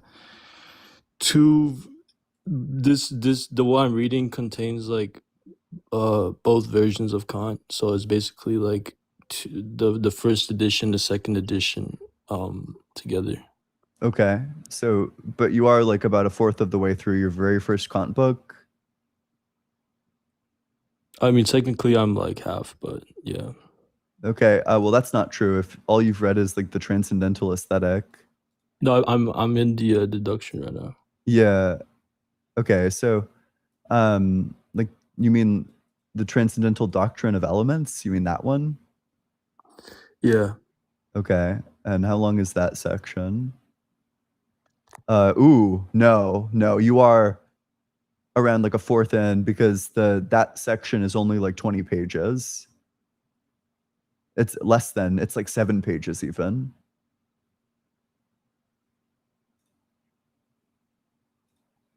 There's well, the thing is basically I've read enough of the book and I've read like the preface to know that like that Kant basically talks about the same process like and again using different perspectives and words. So I don't have a ton of time. I am curious though, if you've read the Transcendental Aesthetic, what faculty thinks objects by means of concepts? Can you say that again? What faculty your thinks mic is objects? low key bad, but I can convey the question. I heard brittle. If you yeah, he was just asking like what faculty what conveys concepts by I fucked it up. You're good. What faculty thinks objects by means of concepts? Yep. Understanding, right? That's the faculty of the understanding. Spontaneity. Yeah. Right? Whoa, yeah, this guy might have read the Transcendental might have actually Aesthetic. read it. What's the? I'll do like 2 more questions because it seems like you're not even sure how much you've read. So, but what does Kant call the pure form of outer intuition? Space. Nice. Okay, bro Yeah. might have actually read it. I was so Whoa. sure you had. Nice. It's all right. I'm just a little bit tired today. Like I just like Well, we're wanted proud to of you, like bud. kind of have a chill discussion. Listen, you know, Yeah. respect to you Also for haven't actually like fully reading the studied in a long book, time. you know? Yeah, thanks, I guess. But I don't know. During Might the have actually past, Char- much love, much love. Charsky, you might oh fuck, okay, he's gone. They're gone. I'm I'm such a half bad baked, friend, I dude. guess. Fuck. Some people say I'm baked. Well, like I mean, Hmm. I just trying to talk with low effort sometimes. You know, Is I just there don't want to. is there anything else you wanted to talk about with low effort? I don't know, bro. Okay. But we can continue with the argument. Right? Yeah, sure. So what's the argument? So, So I got what is temporally Oh, yeah, finite or I- spatially finite cannot be self-sustaining. It depends on other things. yeah.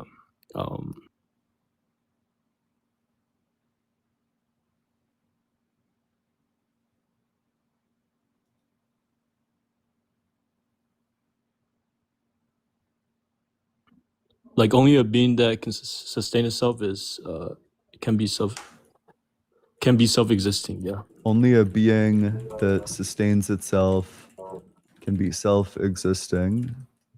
Yeah. Sure, that seems trivial.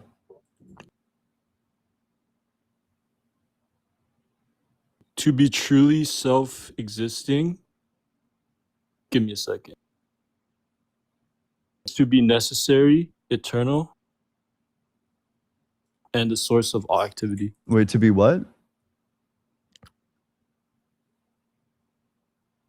To be necessary, eternal, and the source of all activity. The source of all activity. Yo, I see the Andrew person in chat. Andrew, I'm happy to bring you up next if you'd like. Okay, wait. So, to be necessary and eternal and the source of all what's the premise again? Only a being that can sustain itself. I'm only a Only a being. Wait, do you just want to screenshot it and then I'll make you big?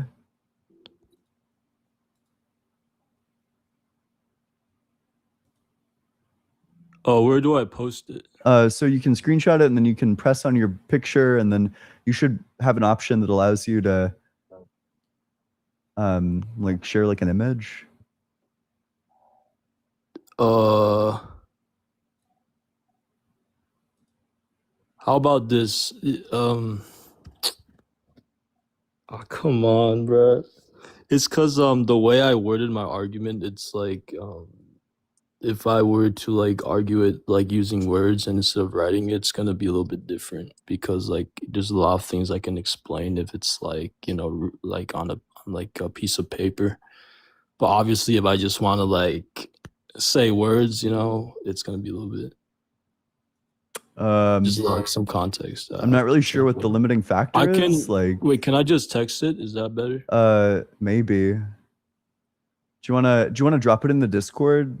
You can join the Discord, drop it in the Discord, and then we can have this conversation later.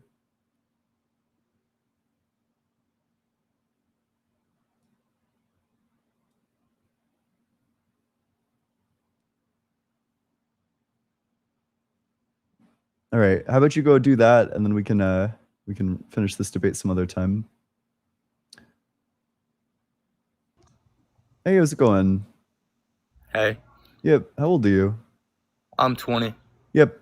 And what religion? Can I get my camera on real quick? If you'd like. How do I do it? It's kind of a Right weird there. question. Sure. Not really, just a question. Sure. Yeah, I'm a Christian. I follow Jesus. Okay. Yeah. What about you? I'm an atheist. Yeah. What makes Okay. you think God exists? I mean, it's pretty obvious. I'll just read you the answer for the Bible, why I think so, and then you can. Oh, this is really sad. But if you're off the app, I can't hear you. I'm happy to read a Bible verse for you. Or I can like bring a Bible Yeah, verse yeah. up. You can read it. Yeah, sure. Yeah. Why not? Yep. It's Romans chapter 1, verses 18 through 20. Yeah, the stuff And about how it's been made obvious to everyone. The Apostle Paul. Yes. Do you want to read it for everybody? to hear? Yeah. So, by the way, I think this is like a great reason why Christianity is false. But sure. Okay. Okay, read So, the verse and then we can yep. tackle why you think that. Yep. The guilt of humankind. For the wrath of God is revealed from heaven against all ungodliness and injustice of those who by their injustice suppress the truth.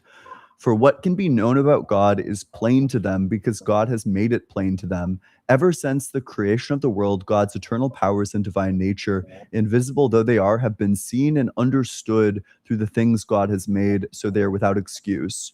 For though they knew God, they did not honor him as God or give thanks to him, but they became futile in their thinking and their senseless hearts were darkened. So here's why I think that this is actually a really good reason to think that Christianity is false. It's saying that everybody knows that God exists. So if Christianity is true, then everyone knows that God exists. I don't know that God exists. Therefore, Christianity is false. Let me ask you a question. Yep. What is your definition of God? Who do you say he is? So I think that the concept of God refers to a personal ultimate foundation. So What does that mean? yeah, so an ultimate foundation just means that if you were to trace through so there are various like things that depend on other things for their existence. So there's kind of a yeah. two Besides God. there's sure. So there's there's like kind of two things that depend on other things for like chains of being. So there's like causes and effects. Like you could trace like the chain of causes, and then there's what's called grounding, which is just like non-causal determination. Before you continue, yeah, you said something good. There's causes and effects. Yes. So if you chase back to the beginning cause, what caused the first effect? Whoa, wait, this feels like a pivot. So I don't think What there do is you a- mean? You just said there's a chain of causes and I effects. was So explaining to you my chase that definition chain of back to the God. You beginning seem a bit confused. So let me recap what just happened. I gave you this argument for God. You asked me for clarification on what God meant. I told you it's a personal ultimate foundation. You asked me to elaborate. So then I'm explaining to you right now what it means to be ultimate, which just means that if you were to trace back like the chains of causes and effects, Where that would you go? you would end up at that being. And if you were to trace like the chain of like Right. grounding, you would end up at that being. Right. And that this being is a mind. I think that that's what the concept of that- God refers to. That's a pretty the good thing that definition. I'm saying that Yes. doesn't exist. Well, what do you think the first cause came? Who do you This think is the a first pivot. cause is? Not How is that a pivot? I'm following your The- logic exactly. the arguments on screen. If Christianity is true, then everyone knows that God exists. Wait, hold on. I don't just know asked that you God for a definition of exists. God, but I asked you. And then you pivoted. You're trying to You pivot said, off "I of don't that know." to a different You argument. said, "I don't know that God exists." So I Yeah. ask you, who is God to you? And you explained God as the non-existent. mind at the beginning of a chain of cause and effects. So if you believe there is no God, then there is no first cause. Is that what you're saying? No. Therefore, the universe cannot be in existence. Nope. So there that's could be a your first logic, cause that's that not just mine. doesn't have a mind. So specifically, But- God refers to the ultimate have a personal mind. foundation. So if a God exists, that God would be the first cause. But God could not exist and there could still be a first cause because there could be an ultimate foundation that provides for a first cause that just doesn't have a mind. So okay. Well, I think that's a stupid argument. And the reason that's a stupid argument is because one, that thing would still be God, the first cause, because it would be an uncaused cause, which is by definition God. And two, if you're claiming that that thing is not intelligent, look at the design of the human eye or Okay. any other thing in nature that is incredibly intelligent, and the world proclaims the glory of God, which the Apostle Paul is saying. So just That a is total divine pivot. nature. Total pivot. That's not a pivot. So would That's you reject premise exactly 1 your or logic. premise 2 here?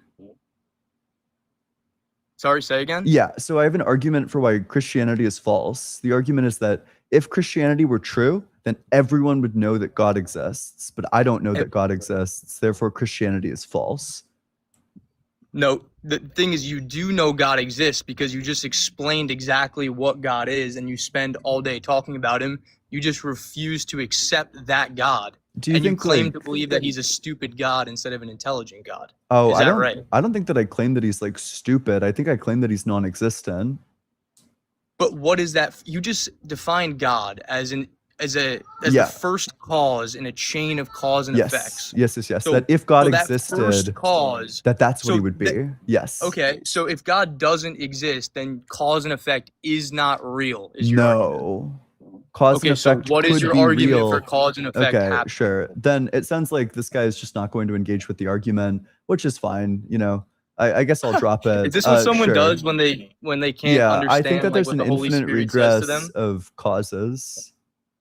Okay, hold up. All right, if you want to say that you're conceding that argument or you don't want to talk about that argument, Well, let's talk about wait, something sorry, wait. I else. want to talk about the argument. It sounds like you don't want to talk about the argument, though. All right, that's not true. Yeah, You what's just, gonna I be just, I sure? just Then that's dismantled fine. the That's cause and fine. effect thing. So, okay. Give me something else. So we got Let's this. talk about something So else. your argument is that everyone knows that God or that, sorry, not even that, just that I do know that God exists. Well, we'll say Ian knows God exists. Right. Yeah, what's the argument for that? Okay, do you know Jesus Christ? Premise 1, do you know Jesus Christ? Okay, he claimed to be God. Okay, premise 2, he claimed to be Therefore, God. You know God exists. Therefore, I know that God exists. Do you think this is a valid Yes. argument? Do you think the conclusion follows from the premises? Well, let's examine who Jesus is. Okay, Was- wait, Well, sorry. everything do you think that this Christianity relies on conclusion- Christ. Do you think this conclusion follows from the premises? Do you think that, If that Jesus- premise 1 okay. and premise 2 necessitate the conclusion? Jesus did claim to be God. And if you examine the historical data and you find out that Jesus Is is this guy God, like physically capable of answering questions? if you find out that Jesus is God, you It's a know yes or God. no Is that- question. what did you say? Yeah. Do you think that these premises necessitate the conclusion? If Jesus Christ is who he claimed to be, then you know God. Okay. So is that a yes or a no? You just heard my answer. If Jesus Christ is God, then you know God. So that's a yes. Sure. So okay, wait. So maybe I'll actually give you some help here. So it sounds like the argument that you want to make is if Jesus Christ is who he claims to be, then he is God. Jesus Christ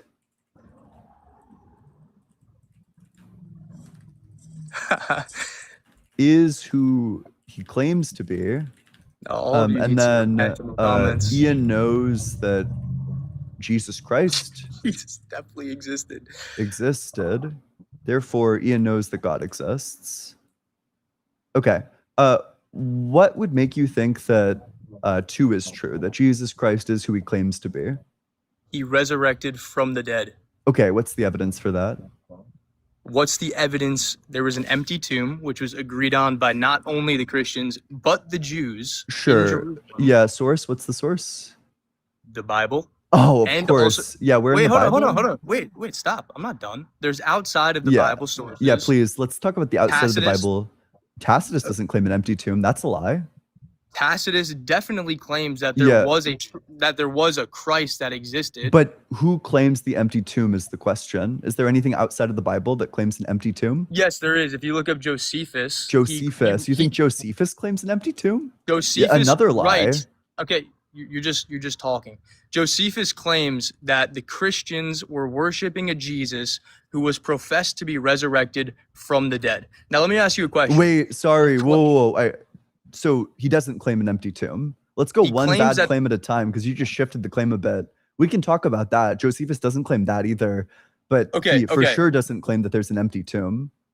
So Josephus, for example, claims that there's Christians who are worshiping Jesus who's an empty tomb. If he's writing that at the time Josephus of says nothing about if an empty he's- tomb.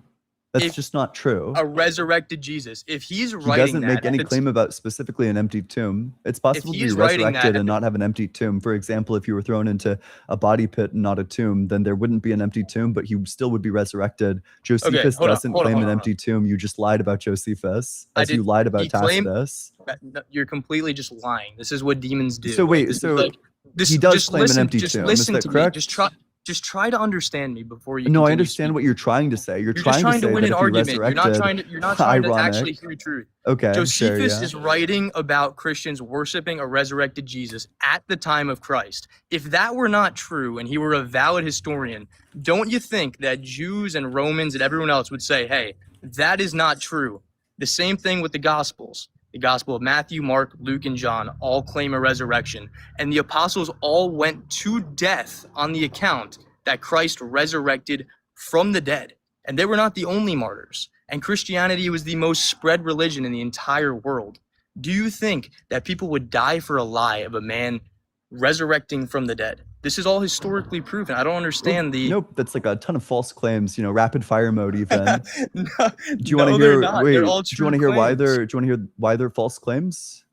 Yeah. You can try, but they're Yeah. not false. Sure. Do you think that Mark, Matthew, Luke, and John are all eyewitnesses? They're not. No. Yeah, Mark exactly. wrote Then why the gospel fuck would I according- care about like what Mark Because- and Luke Because say? Mark. Or sorry, not okay, Mark. care Why would I about- care about what Luke and who's the other one? No, it is Mark and Luke. Yeah. Why would I Mark care what and Mark Luke, and Luke say?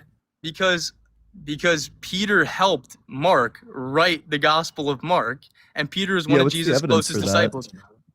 That's in like that's just according the to sound of you tradition. short And also, circuiting. if you read If you uh, if you would Paul's stop writing, short he circuiting and claims that give me Mark like the is a part specific of the source, inner that would be circle. appreciated. What's the source that claims that Peter helped Okay, Mark write it? read Paul's epistles where he writes that Luke and Mark were a member of the close inner Christian one? circle where the gospel stories sorry, were which one? circulating.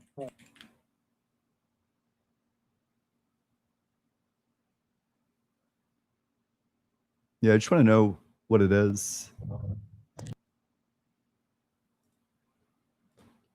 Which verse? Which epistle? If you're off the app, I can't hear you. You got to be on the app. Oh, sorry about that. I said where Paul says that Mark is a good friend and Luke is a beloved doctor. You can look that Which up. one? Like, I don't know. You can Is that? you I can just want find to know it. what book. It's not hard to find. Okay. But basically what I'm trying to tell Uh, you is like Mark and Mark Luke were in the is Christian a inner good circle. friend, and Luke is a beloved doctor. Paul's epistles, like you can find that. It's just true. Paul's Like, epistles. are you guys genuinely calling me not honest? I'm telling you the truth. Okay, so I got Colossians 4:14 for where he calls Luke, or wait, does he The beloved call? doctor. Yeah, does he call Luke explicitly, Yeah, he says. or does he just Luke, refer to my like a beloved doctor? Sure, okay, that's fine. Yeah. And then in terms of Brother, Mark, we like, got dude, the 2 Gospels are the Timothy most like 4:11. examined. The Gospels are the most examined historical Oh documents. of all wait, time. but Mark isn't an eyewitness. Who cares about Mark? Peter helped Mark write the Gospels. According to who? Says who? I don't know. Look it up, bro. You can find it. Okay, It's sure. true. So source, you made it the fuck up. It sounds. No, I did not make it up. Okay, You- then that's what's the true. source? I don't have the source off the top of my head, but it's I don't even true. think you can, that. you for can find it in example, like that 2 Mark seconds. is literate. Isn't literate? Are you joking? Yeah, I just want if How it's is if you can Mark find it not in 2 literate? seconds, if you can find it in 2 seconds, then it should be like super easy for you to do that. I can't talk when I'm off the app. So That's I'm gonna okay. let You can look it up. go and you Alright, can alright, look it up and find the alright. source, then come back. Okay, I'll give Mark. you, like, the the- 4 Gospels are the few most seconds. examined gospel or So historical 0 documents source for that in one. Cool. history. Cool. 0 source. In history. Yep. So you're about to come against the foremost documented gospels in history and come at the credibility of the author. That's your Mhm, argument. Yeah. Well, I mean, they claim like false things. You're about to come at the credibility of the 4 gospels, claiming that they're Yeah. unreliable. Yeah, they're all written So anonymously. your argument is against the unreliability of the gospels. It's that they're anonymous. I have no reason to think that any of the They're people they're anonymous. attributed to. John explicitly names it's him writing it. John? Where? Yeah. In the 20th chapter, he says, I'm the apostle. I'm Jesus' beloved apostle right there. And how do I know that's John? John 20? Yeah, let's read John 20. Yeah, read about the resurrection. Get So wait, I inspired by the got word of God. control. I got what is this? Control F. There are no. John. Wait, hold on. Yeah, you can find it real quick. Also, real quick, for the people in the comments, No, like John isn't mentioned anywhere in here.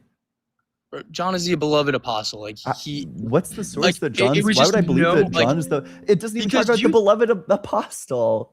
And Yes, it that's does. crazy Do because I think John actually does claim to be written by the beloved apostle. I have no reason to think that that's John though. hold on.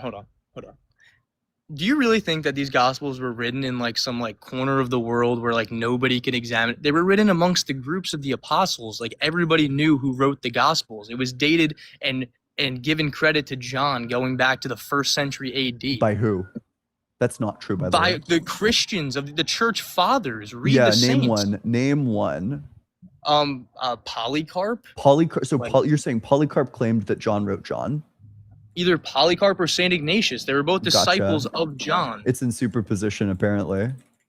I don't know. It's either Polycarp or Ignatius. One of the two wrote about Saint John. And they were literally his disciples, and they became martyrs. Where You can don't I just read become martyrs. maybe you can help me out here. Where can I read Polycarp's work where he claims that John wrote John? I don't find it. Like I'm not claiming to be an encyclopedia, but if you Okay. actually were Do you have seeking truth, do you have any can like find it. sources, or is it just like If like you- vibes? All right, listen to me. Because if my you understanding is that genuinely want- Polycarp we don't have any works from Polycarp, is my understanding of it. You don't have any what from Polycarp? I don't think that we have works from Polycarp. I could be You confusing have him with someone else. in the Apocrypha. You have a account of his martyrdom, but again, he got martyred for faith in Christ. So Like- so there are no like- works from Polycarp, so why would I think that Polycarp says that John wrote John? Okay. Regardless of who wrote, all right, forget about the Gospels for a second. Okay, Even though they're sure. the most important books ever written. Yeah, If you you want us wanna to deny- throw them away, sure, yeah. If Okay. you want to deny the accountability or the credibility of the Gospels, that's to your own peril. You're just not going to know about Christ, so that's to your own demise. But And why I'm would I saying think out that of they're love. true? Here's why. God's word is infallible in the original languages. Why would I think that it is God's word? In the Dead Sea Scrolls that were found 200 years before Christ, every single prophecy that was written about Christ was fulfilled during his lifetime. Oh yeah? Name one? Yes. Name one? Yeah, name one. His death on the cross and his resurrection. And which prophecy is that? What's the Read- prophecy that says he'll die on the cross and resurrect? Read Isaiah 53. and Isaiah read- 53 is talking about Israel. You would know that if you read Isaiah 49. No, it's not. The Let's beloved read servant Isaiah. stuck. Sure, Okay, that's let's- great. Let's read Isaiah let's- 49. No, we're not talking No, about he Isaiah doesn't, he doesn't 49. actually want to read Isaiah. Fuck. He just wants to name drop a prophecy and he doesn't actually want to talk about it. Hold on, hold on. Unfortunately, I'll just So read it wait, to you. wait. If you read oh, Isaiah, he's scared. He's terrified of his own prophecy. Why are you scared? I'm not So scared. you're You're just scared mocking. of the You're words just of the Bible. Just calm down. Let's read the Bible together. Why are you scared of that? Okay.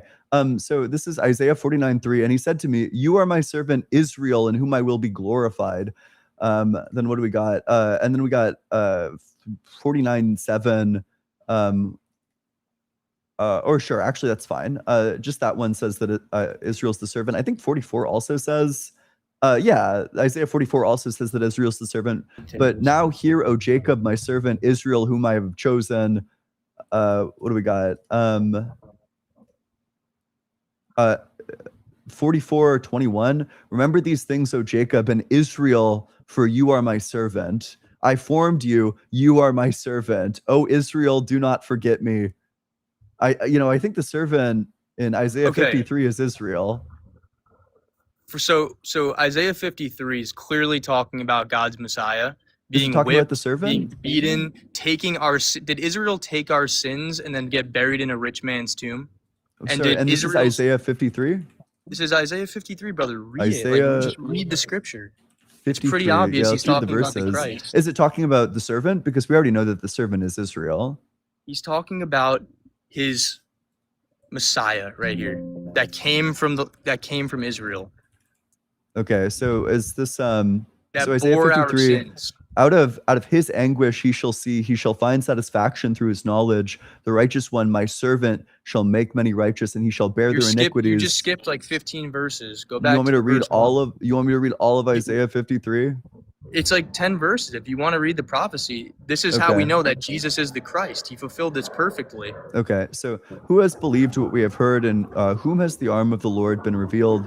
For he grew up before him like a young plant, and like a root out of dry ground. He had no former majesty that we should look at him, nothing in his appearance that we should desire him. He was despised and rejected by others, a man of suffering and acquainted with infirmity. And as one from whom others hide their faces, he was despised, and we held him of no account. Surely he has borne our infirmities and cured our diseases, yet we accounted him stricken, struck down by God and afflicted. But he was wounded for our transgressions, crushed for our iniquities. Upon him the punishment that was made us whole, and by his bruises we are healed. All we like sheep have gone astray.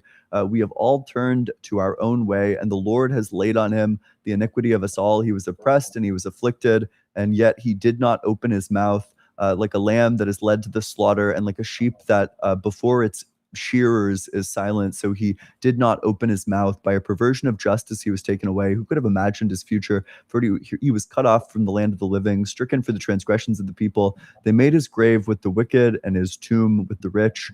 Although he had done no violence and there was no deceit in his mouth, yet it was the will of the Lord to crush him with affliction. When you make his life an offering for sin, he shall see the offspring and shall prolong his day. He shall see his offspring. That's kind of weird if it's Jesus. And prolong his days. His children, the people who believe in him. Who's Jesus? Oh, okay. So not literal offspring, but sure. No, it's used you know, it's throughout metaphorical, Scripture. except for the parts that aren't metaphorical.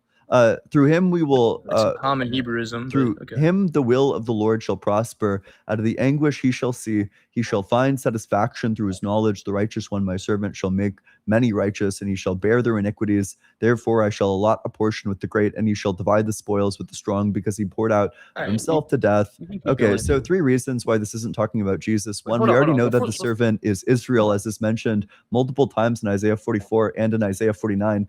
2, Jesus has no children. It claims explicitly that the servant has children, so clearly not Jesus. And then 3, it's written in past tense, not future tense. It's not even a prophecy.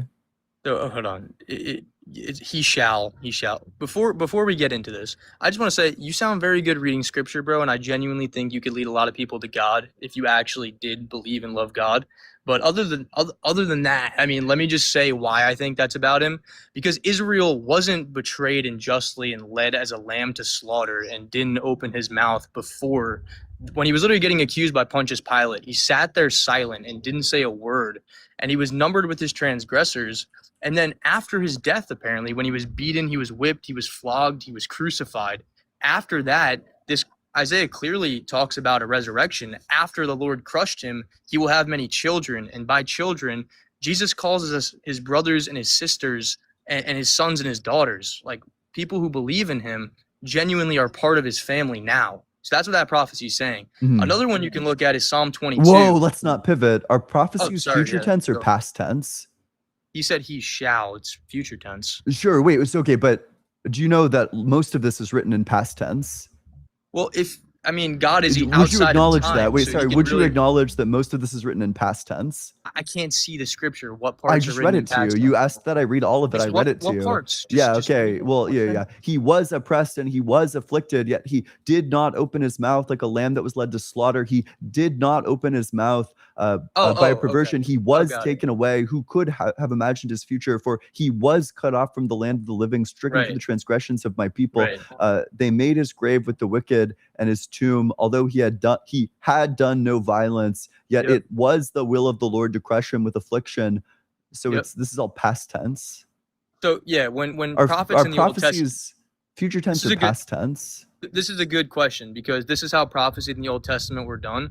It was an open eye trance. They would basically sit there with their open eye trance and they would see a vision. So they're describing what they saw in the vision from God's perspective.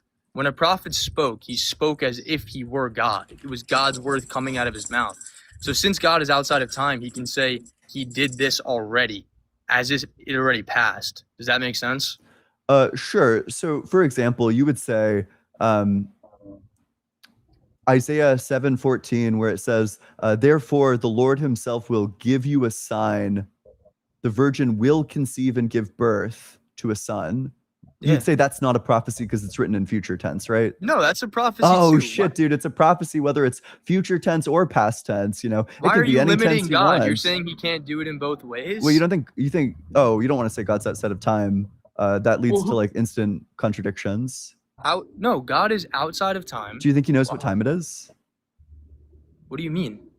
You don't know what it means to know what time it is? So if someone comes up Obviously, to he you on knows the the street, time. Obviously, he knows Sure. what time it is. then What's his that knowledge question? changes, so he's not timeless.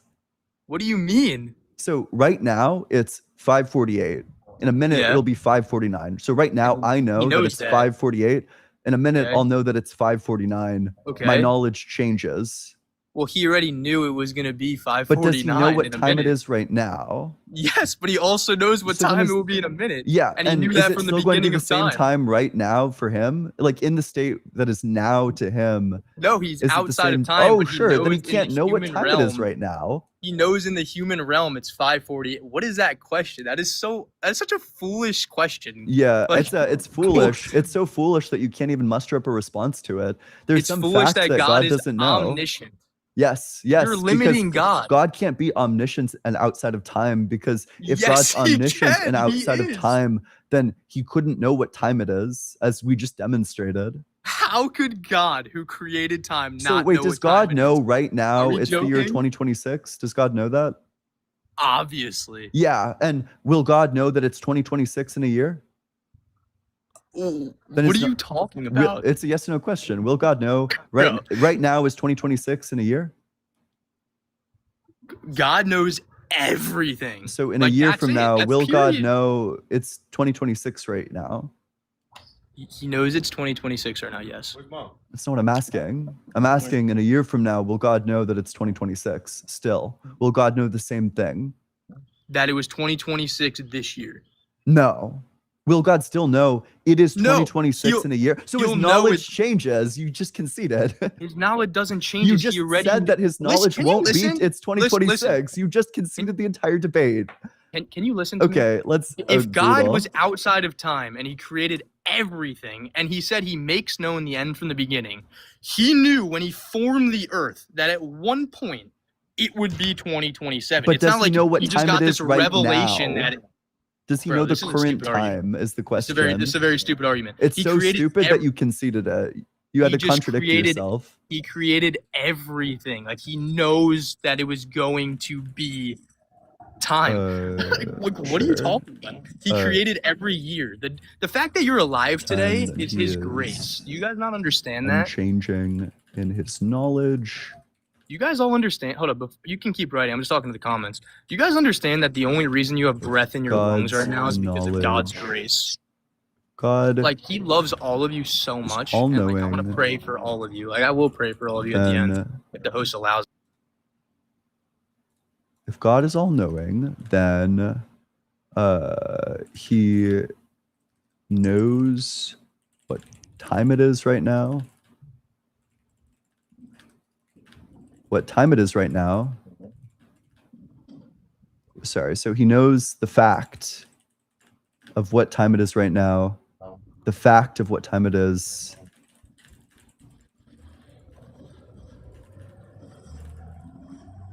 Is I love all- changing. yeah. Therefore, maybe we'll do it like this. If God exists, then he is outside of time and all-knowing. You guys don't- If God I'm is gonna pray. sure, so then I'll shift everything down one.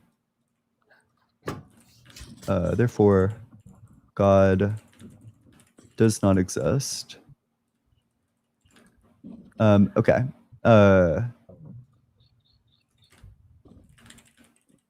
Of what time it is right now is changing. And God knows the fact of what time it is right now. Then what God knows changes. Can I ask you a question real Therefore, quick though? Like, okay, wait, sure, wait. So I got the full argument. I'll read it through from start to finish. If God exists, then he is outside of time and all-knowing. If God is outside of time, then he's unchanging in his knowledge. If God is all-knowing, then he knows the fact of what time it is right now. But the fact of what time it is right now is changing. If the fact of what time it is right now is changing, and God knows the fact of what time it is right now, then what God knows changes. Therefore, God doesn't exist. So which of that would you reject?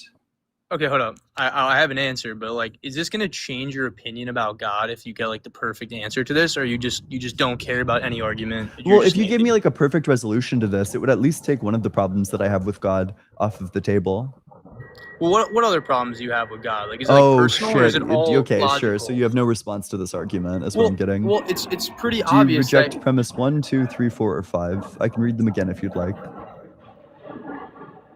yeah, go ahead, read it Yeah. again. I have an answer, So but if like, let me premise hear this. 1, if God exists, then he's outside of time and all-knowing.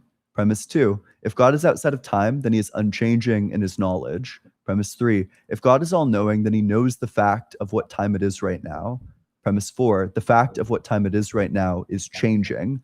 Premise 5, if the last two are true, the last two things that I just read are true, then what God knows changes. Therefore, God does not exist. But if God knew everything from the beginning, right? He already knew. He already took these Which changes. If he already premise took these changes do into his you accounts, reject? Which premise? you just like, bro. It's not like your game. Like I'm just saying, if God already knew Which from the beginning, premise 1, 2, 3, 4, or 5? I refuse to play your game. Okay, so you can't reject a premise, but the conclusion does logically follow. It does not. If you will listen to my answer, You don't you'll think see this how follows that a falls valid apart. inference rule? You need to reject a premise, otherwise the conclusion is necessitated. That's what I'm doing here, is I'm giving you an argument Okay, that's 5. logically structured. I reject premise 5. Okay, so you think that, let's say that there's a fact of what time it is right now, and God knows this fact, but then the fact itself changes. Okay, what if he knew Does that what fact God- before it changed? Then God's knowledge would change. No, he knew everything Is already. it still a fact after it changes? He knew it would change already. He's God. Is it still a fact if it changes? Okay, let me ask you a question, I right? just asked you one. Is it still true if it changes? So if you know it's going to be 2027 next year, but you know that now, did your knowledge change or did it stay the same? Yeah, it changed from knowing that No, it it will didn't. be. You knew it was gonna be Ooh, he doesn't even- he's 2027. terrified of the explanation even. You knew it was going to be He's 2027. literally quivering. You won't let me give him the explanation. You'll go from knowing that it will be to knowing that it is to knowing that it was. These are 3 different sets of knowledge. But if you're outside of time, Yeah, it's still 3 different facts. So you can't possibly know timelessly, why? because there's a different fact about what time it is right now as opposed to what time it's going to be, as opposed to what time it was. These are 3 different facts. Knowing that it will be 12 o'clock is different from knowing that it is 12 o'clock, is different from knowing that it was 12 o'clock. Okay, that doesn't mean your knowledge changes. It That just means does. you have diverse knowledge. It does. It means No, you, it doesn't. you can't. Okay, wait, does God still We're know? Just not going to agree. Okay. Like, I Well, don't know yeah, what it's to because you're say. trying to gum up the gears, but no, we will agree. We're going to get the concession. It's just not so- a concession. You're just wrong. So let's say right now, God knows it is the year 2026 currently. yes. God does know that, correct? Okay. 1 year Let's from play a now, change this one. All right. God knows it is the year 2026 currently because Correct, his knowledge correct. is unchanging. So then he Correct, knows a correct. false thing. So in the year 2027, God will know it is currently the year 2026. So God knows a false thing. You're using time language Oh, to no, describe a brutal. God that is outside of time. Brutal. Okay. So, what's so, the, wait, ti- sorry, so wait, what's the past, time language? present, and future, Sorry, what's don't the time exist to- language? past, present, and future don't exist to God. He is What's- outside of time. They're all wrapped into one. What's the He time owns language? time. Does that not make sense to you? What's the time language?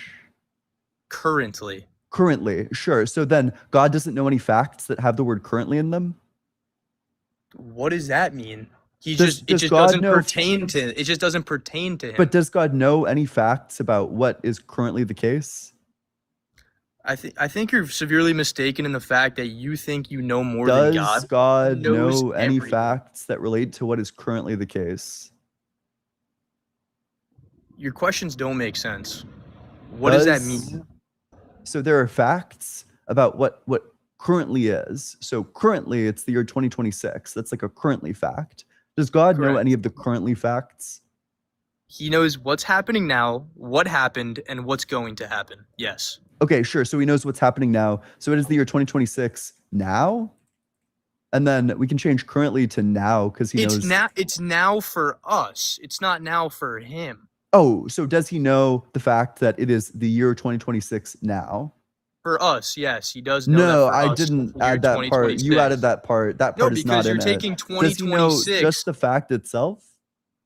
God didn't get invented Does he know the fact 2026 itself? years ago. He knows that for us. Does, oh, I'm not it's asking if he knows it 2026. for us. I'm asking if he knows it for himself. It's not the year 2026 for him. Okay, He's- sure. he- So then, he's so outside then of God time. can't know that right now it's the year 2026 Simplicator. So Yes, I he know can. He something knows that it's God our doesn't. year, If 2026. you know, wait, so he knows it's Simplicator? What does that mean? It means without respect to us. Does he know it? Because I know it's 2026 Simplicator. Does God know that it's 2026 Simplicator? There's not a unit. God lives in reality. Does He he lives in know truth. that it's the year 2026? You don't accept the Simplicator. wisdom that I'm telling you. Does He it's a yes or no knows that question? 2026 and the human race. This guy, Does that make sense? are you like he physically knows capable it's of answering the 2026. question? This Okay, is, this so is here's not. what we'll do. so- I'll so type the the apostle. question up. Hold up, Oh before God, you- he's like before you write, short-circuiting can I back just- to the start of the dialogue tree. No, answer the question. Does Can I God just say know something? it is now the year 2026 Simplicator with no reference to like we know that it's the year 2026. It's the year 2026 for us. Just does he know that right now it's the year 2026? Does he know that? Does he know that on Earth No. it is the year 2026? Simplicator. What- In the universe, that's not how No, time applies to Simplicator. God. I'm not asking if he knows for us it's this year. I'm asking, does he know this Simplicator So when you say 2026, you're talking about this year? human Yes. time. Is that right? No, just time in general. You're not talking about human time. Sure. Oh, if So you want to what say are like the, you if you want to say talking like the about? calendar, sure, we could say the calendar. Does God know that the calendar Yes. says it's Does he know the 2026? fact about what is currently Yes. present? Will God it, knows that on Earth it is yes. 2026. And will that stay present? No. Okay, so then God's knowledge must change. God knows on Earth right now Yes. that next year it is 2026. And then what's he'll know funny that is- it's 2020. He goes from knowing that it's 2026 to knowing that it's So, 2027. can I explain a simple concept that can solve this Yes, whole thing? please. God is not only omniscient, he's omnipotent, which means he's everywhere all at once. You mean God is not just omnipresent? You don't even know your own omnipresent. theology. Sorry, omnipresent. Yes, correct. And- Thank you. Wait, So- sorry. so that's he's a here bigger right I don't know now. why the fuck you'd commit yourself to that. That's an even bigger problem. Because he's here right now and he's also in 2027 Okay. at the same time. Sure. So He's that's a everywhere at catastrophic once. blunder for this reason. No, it's Um, not. That's true. God is present everywhere. I don't know. Let's say present in all beings. New beings come into existence at different times. From that, it follows that God is in different beings at different times. And then from that, it just follows that God is in different places at different times. You know, All right. Yeah. All right. You know what? The Bible says. You can write this, but the Bible says, "Do not get introduced into foolish controversies, oh but shit, instead he got focus cooked, on dude. sound." He got Just genuinely focus on fucking instead- baked. He got No, I'm eviscerated just- on the I'm time just argument, obeying. eviscerated on the Just listen- omniscience just listen. or on the omnipresence argument. The Bible says that you should not focus on this, but focus on the death, burial, and resurrection of Christ, because that is what actually saves people. So I got to go. I'm going to dinner, but I'm I just going to leave accept your people surrender, with by that. the way. Wait, before you run, I'm not before you sprint surrendering. away. I'm not surrendering. Wait, but I before you appreciate- sprint, before you run away, do you just want to tell me which premise is false? I'm not gonna look at it, but I appreciate you having me on Okay, here. sure. And I think, can I just say one more thing to you? Like, I genuinely think God could use you in such a big way if Okay, you yeah. just had faith, bro. Like, seriously, Yeah. you're so smart. Where like all these people that you're leading astray, you could be leading them towards the kingdom. Mhm, yeah. And I truly believe that. Yeah, and all these people who you're, unconvincing of God's existence, you could probably convince by rejecting a premise now. Hey, you know what, bro? If you're gonna I don't know what to tell you, man. Like, God bless you. You can change my I love mind. you. Wait, if you I- tell me, I if you love give you, me a bro. coherent rejection of one of these premises, I'll convert right now. I'm sorry, man. I love you, and Okay, I I don't guess think that's dinner's more true. important than my eternal soul. Okay. I don't think that's true, bro. I think if you I genuinely mean, wanted to seek the truth, seriously, like this guy doesn't even believe it. Like he's gonna choose dinner over my eternal soul. no, because I think you're a smart enough guy. Wait, to which where one's if you more actually valuable? Which one's more valuable? Going to dinner with your family or my eternal soul? your eternal soul by Okay, far. sure. 100%. So then, I'll convert if you can give me a coherent rejection of one of these premises. I just don't think this is important. I think that there's I think that if you genuinely explored the scriptures and believe the good news, like you will find the truth you're looking for. I'm not the one to give it to you, but How the about you Bible just is. go ahead and like reject the premise? I'll leave it there. So okay, so Bro- you don't even believe what you're saying, right? Like No, I if believe if my everything soul I is just like told you. infinitely more valuable than dinner with your family, then you should have no problem telling me which premise is No, false. it's just I'm That's all I'm it takes to called to convert me. I'm called to obedience to God's word, and He says don't get involved in foolish controversies that are Sure. unprofitable. Like it's just not worth. I This mean, it is like discussion is not unprofitable gonna. when you're incapable of tracking. I'm just not even looking at this. I right know, I now. I'm grant just it, telling right? It's you, because it bro, causes you that too much cognitive dissonance. You can't look at it. You have to No. look away. I'm just telling you that if you read the Bible for yourself, you will get all the answers you are seeking for. Mm-hmm. And more. Wow, that's great, bud. Does it tell you which premise here is false? All right, man. God bless you. I gotta go. Okay, Peace out. sure. Sounds like no. Take care. I love you, bro. Peace. Okay. Well, make sure you're double tapping on that screen, sharing it with your friends, doing all the good stuff. Damn, I guess my eternal soul just wasn't worth it.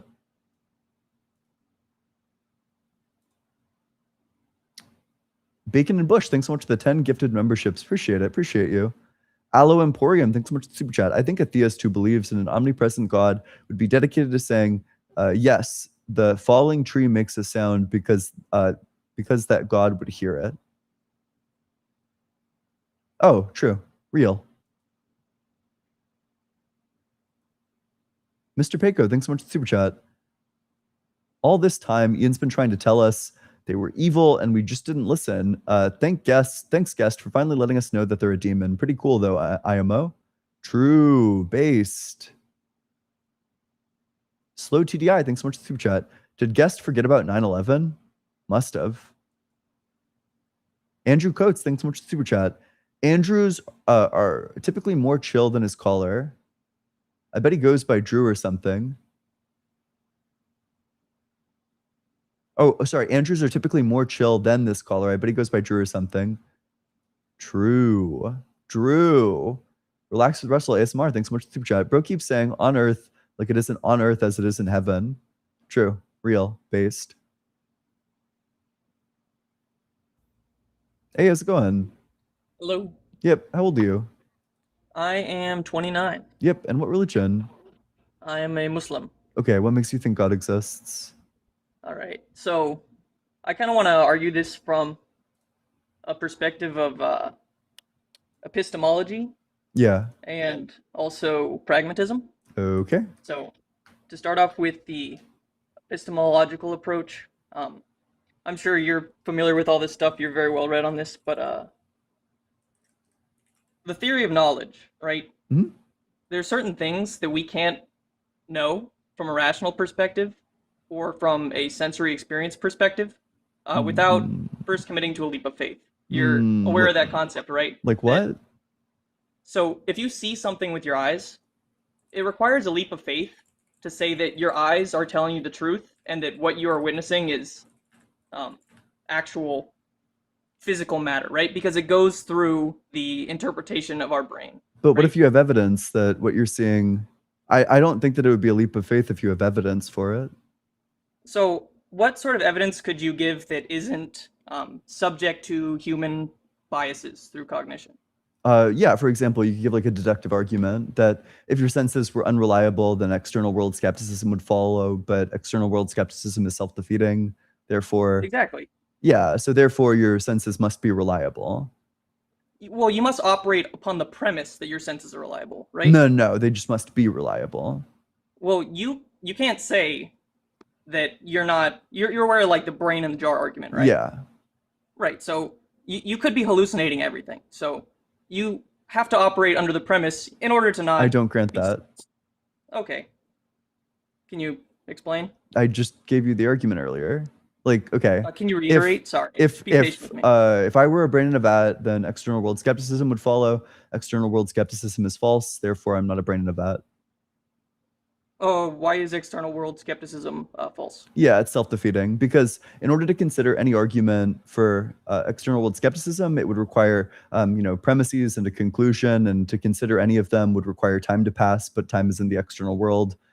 Therefore, I would need to presuppose the existence of things in the external world in order to deny the existence or like my knowledge of the external world. Okay. I mean, I think we generally agree. But I guess so you're saying that you can rationally deduce that what you're experiencing is actually happening. Just that my senses are generally reliable. Generally reliable. Just that Okay. I'm not like a brain in a vat, or that it's like external world skepticism is false.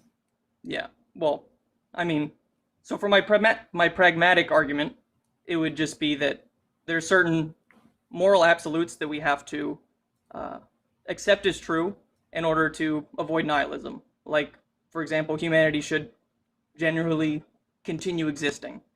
And that there's certain things that we just believe inherently that if you weren't to believe them, then it would lead to our own destruction. And so, Okay. and if we can agree that there are certain moral things that we should hold as true, Mhm. And there is a division between like knowledge and morality, then, I mean, that's what I would call religious thinking. That What? In Why? I'm probably not explaining this very well. Yeah, wait, why would that follow? That there is some sort of objective morality. Yeah, but why is that religious? Oh, so you don't think that objective morality is a religious? No. I think objective morality is strictly secular, actually. I think that religion commits you to like subjective morality. Because okay, if you're claiming that all of your morals derive from God, then you would subjectively need to decide to listen to God in order to have any reason to do any of that. There would need to be some subjective decision on your part to, you decide, I'm going to do what God tells me to do. And that means that the ultimate authority is subjective in the religious worldview. It's only in the Well, secular yeah. worldview that there's even like the possibility of objective ethics. Okay, well, I agree with pretty much everything you said, except for that the secular worldview is the only way that it's possible to have objective ethics. Because I do believe that, you have to make the decision to follow a particular faith to choose some kind of morality, right? That's a subjective decision that you're taking. Yeah. I guess what I would argue is that there are objective rules to this universe. There's some kind of foundational principles upon which everything is consistent. Sure.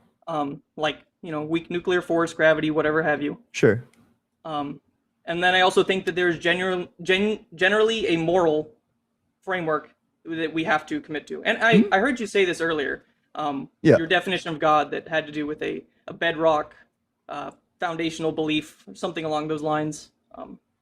Yeah. Well, yeah, like an ultimate being, which just means like everything else depends on this ultimate being for its existence. And an ultimate being with a mind is what I think God is. Right. A mind I that mean- everything else depends on for its existence. Yeah, I wouldn't necessarily use the word mind just because I don't believe that God is constituent of parts. But I understand what you're saying. Where you're Oh. coming with that God has a will, right?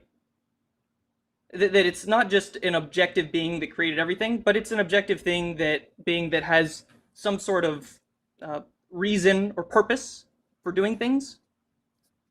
So, okay, you don't think like Allah has like thoughts or like knowledge? No, because well, Allah knows everything, and That's mental, isn't it? well, it's just that Allah is the source of all truth. So everything that there is, it's as if you were, like, you just knew what every particle was in the entire universe and where it was going to go at one time. So you have perfect knowledge of the entire universe. Allah knows everything all at one time. Yeah, but isn't that mental? Isn't knowledge mental?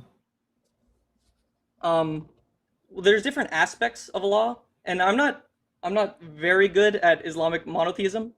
There's a lot that you can read about it, and there's some interesting writers who have written about it that describe how Allah has these different attributes, but there's a certain oneness to him, so that you can't necessarily say that Allah has a hand, or Allah has a mind, or Allah has an eye, when he is just one being. So, okay, I don't think it's coherent to say that Allah is both simple, like that he lacks parts, and also that he has like all of these attributes. Because it sounds like what you'd be saying at that point is that he doesn't actually have these attributes, that these are just like frameworks in like the human's mind. That in fact, like all of the distinctions that we try to make about Allah, in that it's like kind of like self-defeating.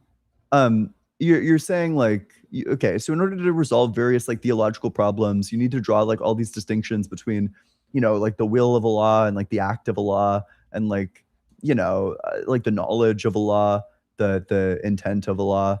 But then if you add simplicity to that, in the end of it, you just say, well, actually, that's all bullshit. None of that really exists.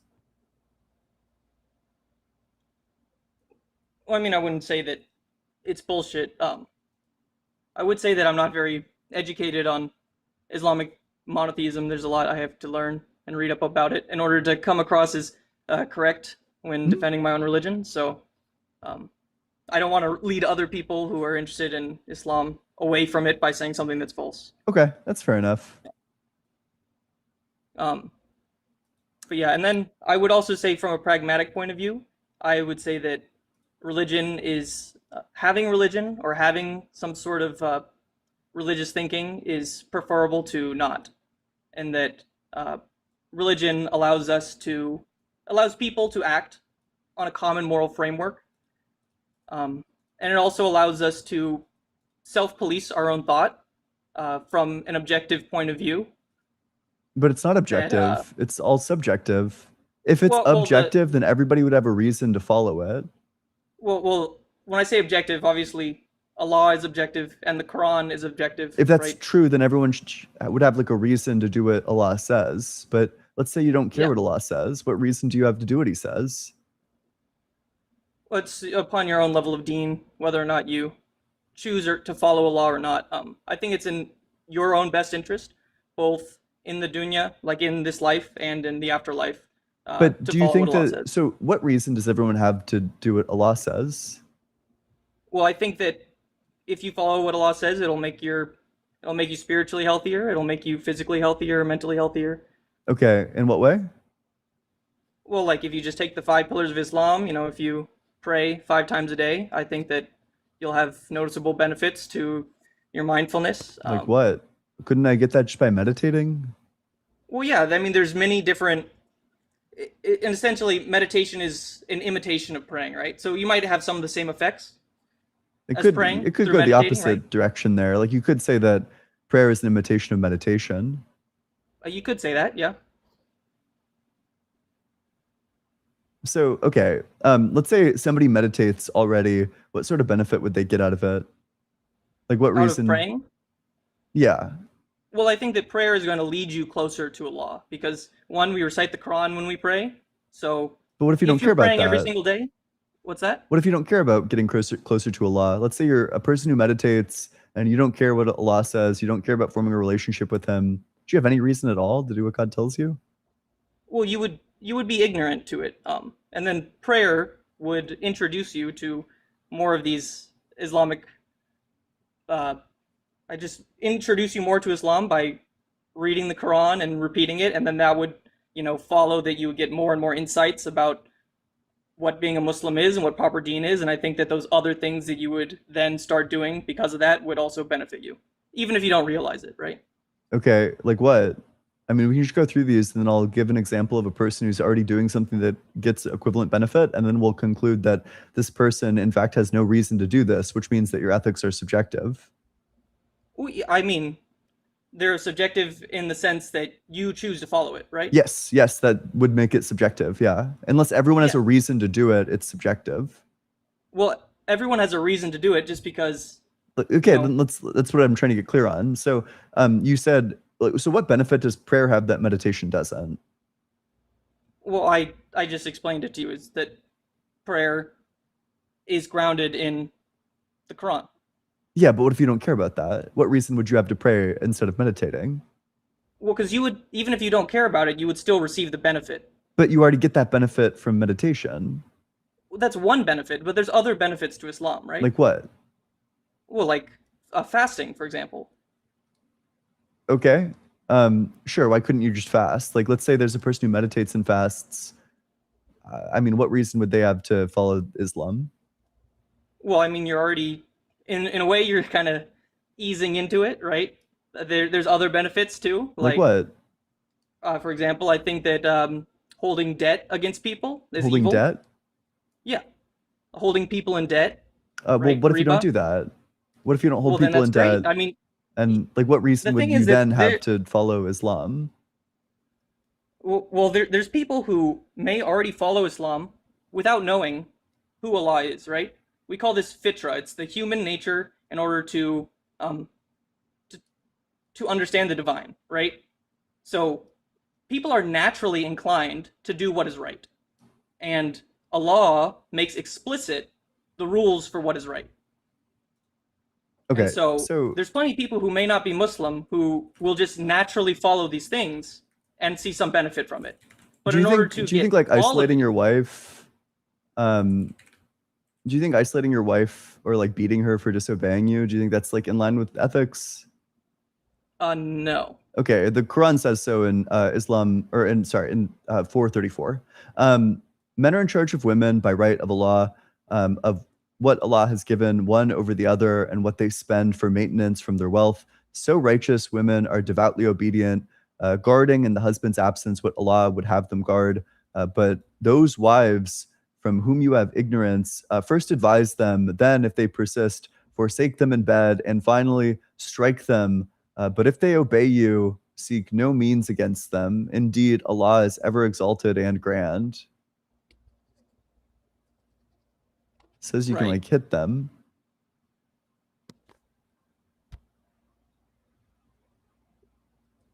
That's not like the sort of ethics that I want. In fact, I think it's impermissible. Maybe you believe that. I think Do you that not? there have been, I mean, there's been plenty of people who have talked about this verse Do and you why it is. do you not believe that? Well, I believe that, there's three conditions at first. First you admonish them, next that you leave them in bed, and then third that you strike them. And Yeah. there have been writings on this, and the strike is not to be conflated with beating someone. Would you ever You know- strike your partner? Personally, I would not. Is it I would permissible? find it hard to do that. Would it be okay if I struck my partner? If first I admonished her and then I forsake her in bed, then could I strike her? Would that be okay? I mean, as long as it's not in like an abusive way, if it's in like a reprimanding way. I could maybe like backhand as like a little bit of like reprimanding. I think a backhand might be a little bit too strong. What wouldn't be too strong?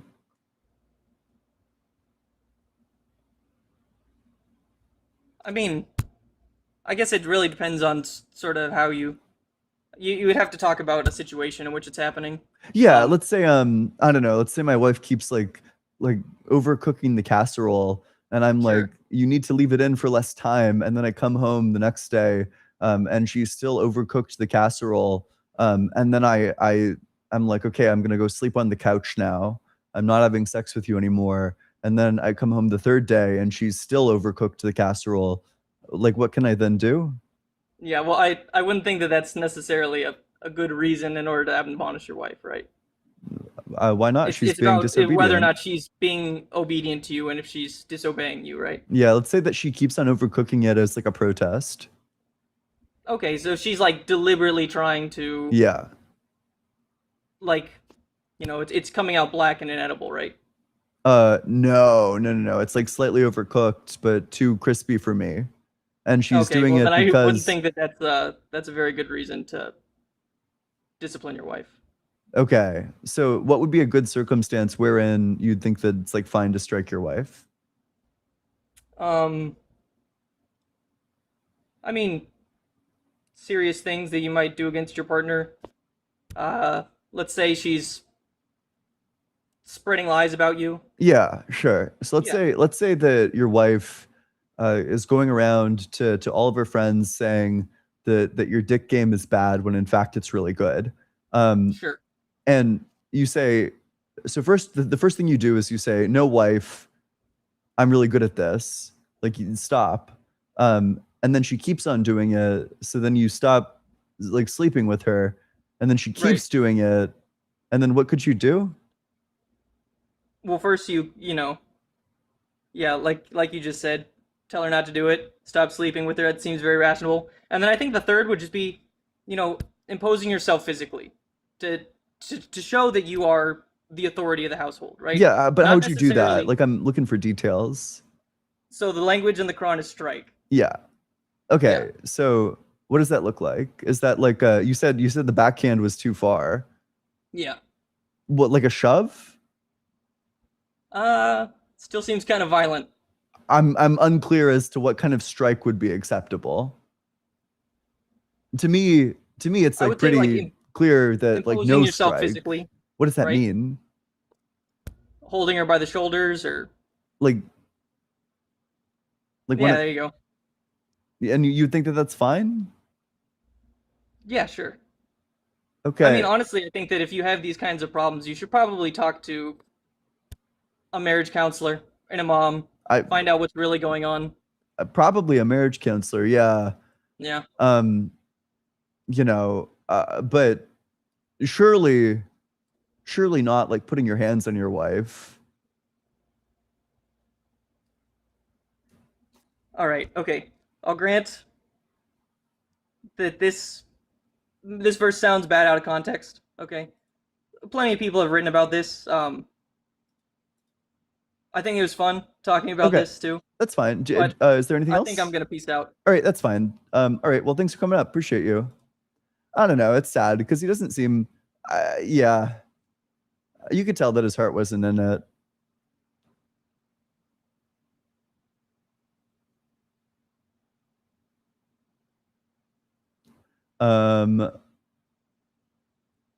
What do we got? Matt, thanks so much for the. Or wait, sorry. Okay, wait. Let me. No.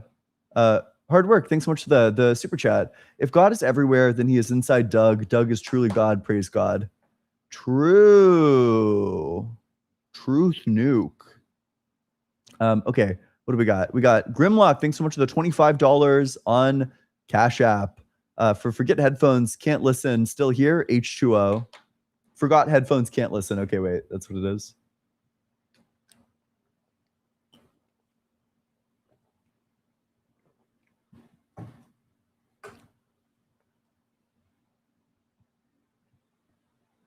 Matt, thanks so much for the $50 on Venmo. Oh my God, putting up with Andrew gets you a bonus, LOL. I appreciate that. Let's get a big W. Let's get a big W for Matt. That's huge. I recently enrolled in a college course. I'm doing like an introductory philosophy class with my. Oh, okay, that's right. Yeah. I do remember that. Let's get a big W for Matt though. I don't know. I seriously appreciate it. I enrolled in an introductory philosophy course, and it was like $1,000 for tuition. Yeah, it's at a CC. So I appreciate it. I appreciate you guys supporting me. All right. The next one.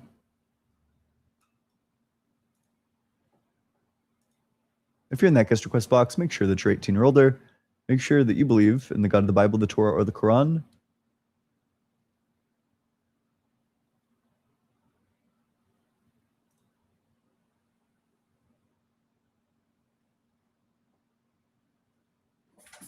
Hey, how's it going?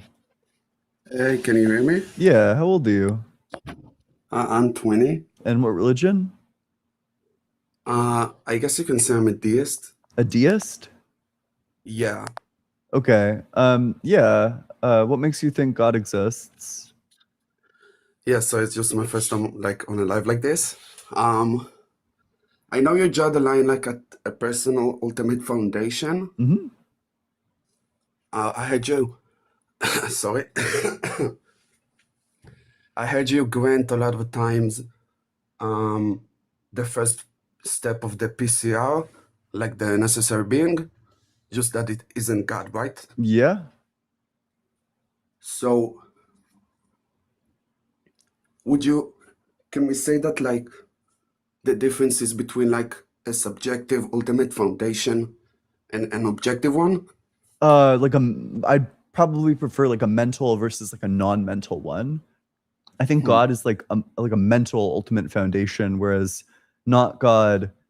If ultimate foundations do exist, then the not God one would be the one that doesn't have a mind. Yeah, so you wouldn't strictly say it's necessarily the wave function? Because the wave function is No, like a mathematical object? not necessarily. Oh, yeah. That's the So that's the had view you that I said that, like, but I think that even yeah. if wave function monism was false, or even like Platonism about wave function monism were false, I think that Mhm. there are like plenty of options. You know, you could say that the ultimate foundation is something like space-time. Yeah, or like being itself, you said? Yeah, something like that. Yeah, I get that. Because I always felt like the main objection between theist and atheist that like it's an either subjective or an objective one, but like it's supposed to be the grounding of both. It's if it's the Eh, grounding of everything. So you could also just not hold to ultimism. You could say there isn't an ultimate mhm. foundation. You could say there's like an infinite regress of like grounding or something like that. Although I don't really know what that would mean. So, Yeah, that sounds or like maybe there's like multiple like fundamental beings, and then everything like traces back to like at least one of them. yeah, that seems like the most logical thing. That there's like one thing that is the ultimate grounding. But yeah, that was everything I had, I guess. Okay, well, thanks for coming on. Thank you. Yep, let's go to the very next guest. Hey, how's it going? Yeah, I'm good. What about you? Doing well, yeah. How old are you? I'm 31. Yep, and what religion? I'm Muslim. Yeah, what makes you think that God exists? I would like to talk about the argument you brought up with Andrew about Okay. the Which one? infinity regression fallacy. Sure, yeah. Do So you know what I'm referring to? not really. Well, you're the one who brought it up, so I think he asked me what I thought like the first cause was, then I said, well, I hold to an infinite regress. That's not an argument. That's just a statement of my position. okay. Well, my argument is that if you follow the infinite regress logic, then nothing can truly exist, because if everything has a creator and a cause, then nothing can exist in the first place. Why? So, for example, let's imagine that you have a sniper and you're aiming at your target. Yeah. And in order for you to fire that shot, you need permission from your lieutenant or whatever. Mm-hmm. So you ask the lieutenant, I got the target in my crossfire, can I shoot? And he says, hold on, I need to get permission from my chief or whatever. So he contacts his chief, and then you follow that Yeah. on and on and on and on. Yeah. Will that shot ever fire? No, the reason for that is because you need both. Like this presupposes like a starting point and then infinity and then like a stopping point of some sort. So I agree, there is no starting point and then infinity and then the stopping point. I think that there's infinity and then like the present. So it's just not analogous. Well, that's the current situation, but the regression is infinite. Yes. In a way where you can never get to the current, you can never get to any future in the first place, you know? No. So in we order get to for future all the time. No, I'm not saying we don't do that now. I'm saying according to that argument.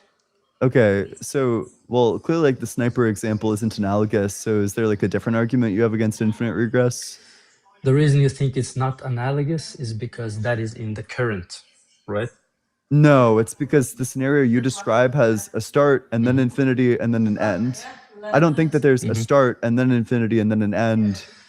Okay, that argument is just to show how my argument functions, if that's the right way to say it. Do you have one that's So like if you- analogous? Well, it's basically anything in creation, really, because everything has a cause and That's a everything is created. that's like Therefore, a turbo nothing. blunder. You don't want to say everything has a Okay, please cause. explain. If everything has a cause, then God has a cause.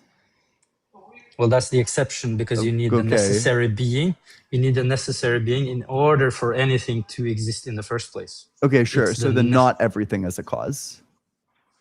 Yeah, that's the exception. Okay, why couldn't I But say that that's the what you exception call is the like necessary being. why couldn't I say that the exception is like the universe? Because everything in the observable universe has a beginning. Why would I think that that like time has a beginning, for example? Time is not a creation. It's just a measurement of movement, basically. Okay. Sure. So do you think So that time like time is movement not something exists? created. It's what do you call it? Do you think that movement exists? Uh-huh. Yeah, why would I think that movement has a start? What do you mean movement has a start? Do you think movement has a start? No. Okay, sure. So if movement doesn't have a start and time just is a measurement of movement, then it sounds like, time doesn't have a start either. So then we have, I mean, it sounds like we Yeah. have like an infinite regress of change, No. but you said So movement meaning change doesn't have a start. movement. Well, I mean, rather movement, let's say change. Yeah. So does change have a start? No. Okay. So then you believe in an infinite regress of change, the thing that you rejected earlier.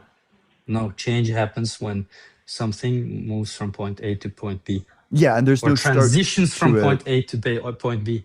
So is there an Basically. infinite regress of change? No, that doesn't even make any sense. So there then is a starting point for change because change exists, right? So change is dependent on something material to exist, right? It's not maybe? change in itself. It's not a creation. Time is not a creation either. So change is reliant on there being something material that is able to perform the action called change.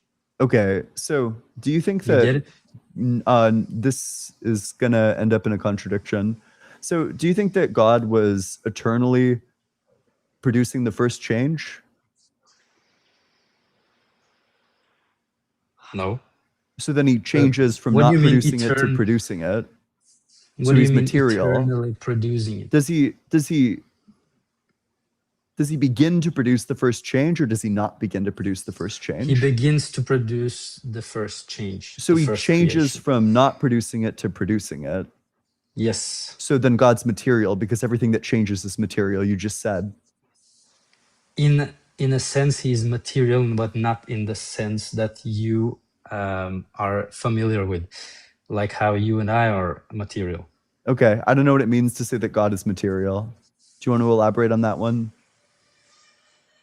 That's the thing, I can't. It's metaphysical. Okay, well, material is physical. Yes, that's why I said in a sense. In what sense? In the sense that if you are not material, then you don't exist. Okay, so if all you were saying is In like, order to exist, you have to be material. you would also say that like God's a changing being, No, he's not. Well, he except for when he changed from not producing to producing. Yeah, let me right? correct myself. He can change in a sense, but not in his essential properties. Okay, sure. So then God Yeah. is temporal. Is that correct? No, he's not temporal. But he changes. That's one of exactly because that is what did I just say? You said he that changes. you said but time's a measurement of except- change. The God must be Yeah, so- temporal if he changes, and time is a measurement of change. No, that's false dichotomy or conclusion or whatever. So Because what I something said is is he temporal did. if it Hold on. changes, You have to. Can you measure God's Hear the change argument. with time? you have to hear the argument before you can answer to Okay. it. So what I said is his essential properties never changes. Yeah, I understand In that. that sense, he is non-changing, which means also in the sense that he is infinite and not temporal. Yep. So So, he doesn't have any beginning nor end. but his But non-essential properties do change. Is that correct? yes, Yes. yes, And time is a measurement of change. Is that correct? yes. Okay, sure. So then God's non-essential properties must be temporal. Sure, yeah, of course. Sure. So then you want to say that part of God is temporal and part of God is not temporal? Repeat that. So part of God is temporal and part of God is not temporal. Yes. Okay. Is God's mind temporal? His knowledge is how do I say it? His knowledge is infinite.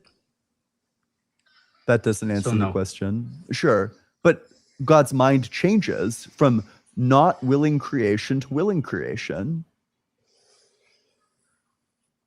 Sorry, I got distracted by a comment again. Can you repeat it? Yeah. God's mind must change because it goes from not willing that creation exists to willing that creation exists. Yeah, that's what I mean. So then God's mind does change. No, yeah, he can. So then He God's mind can. is temporal. He can. What's it called? He can choose when he wants to cause an action to happen. Yes. Sure. So then God's mind is temporal. Yeah, but not his knowledge. Okay, sure. So is God's mind a part of his essence? It depends what you mean. Whatever He you doesn't mean have when you a say God's brain. essence doesn't change. I don't mean brain. I mean like the mind, like the experiencing thing, like God's qualitative experience. Is that essential?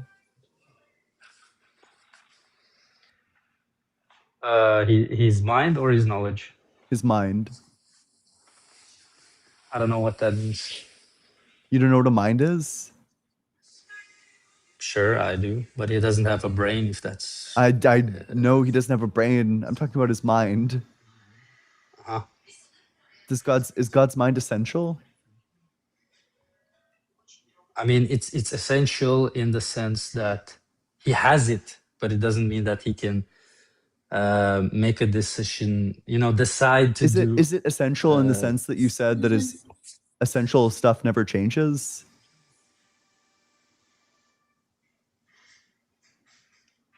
So, wouldn't you rather ask what are the essential properties before I just you? want to know if his mind is essential. That's the one I'm interested in.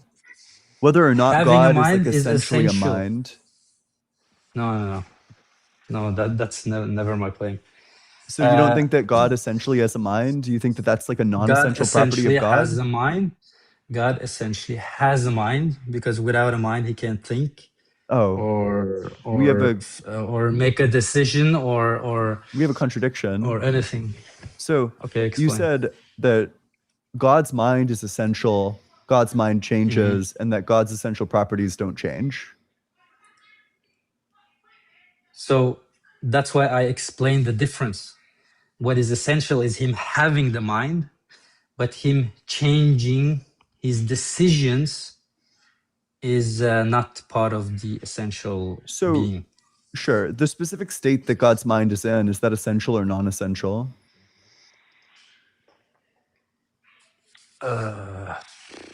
That's a tough one.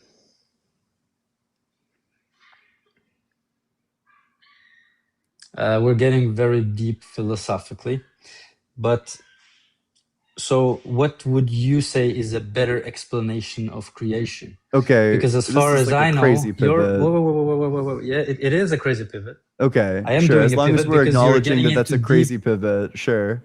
Yeah, of course, because we're getting into like really deep philosophical Mhm. things, Yep. which I think you can admit to as well. But I don't know why that would And mean that you'd be like off the hook. The fact that it's it like doesn't deeply mean that philosophical. it doesn't mean that I'm off the hook. but I think my explanation of reality is way better explanation than Your your explanation is contradictory explanation. as the argument. Like, if you're conceding the Your argument, then your explanation explaining. is contradictory. I haven't conceded, Wait, but then I let's want wait. Then don't to. pivot. If you're not conceding, then don't pivot. Okay, so what is your explanation? Wait, that's a pivot. That's the pivot that I'm not going to let you do. You can either concede or you can, you know. Okay, what about this? We can move immediately back to where we were. No, let's just stay where we No. are. Why would we? So you, if you want to so say you that want you to don't deceive know, your viewers because you have no better alternative. deceiving my viewers. And mine is yes, You because think my that it's deceiving alternative my is way viewers more to say logical. let's stick Yes, on because the you want to tell me conversation that that we're already my having?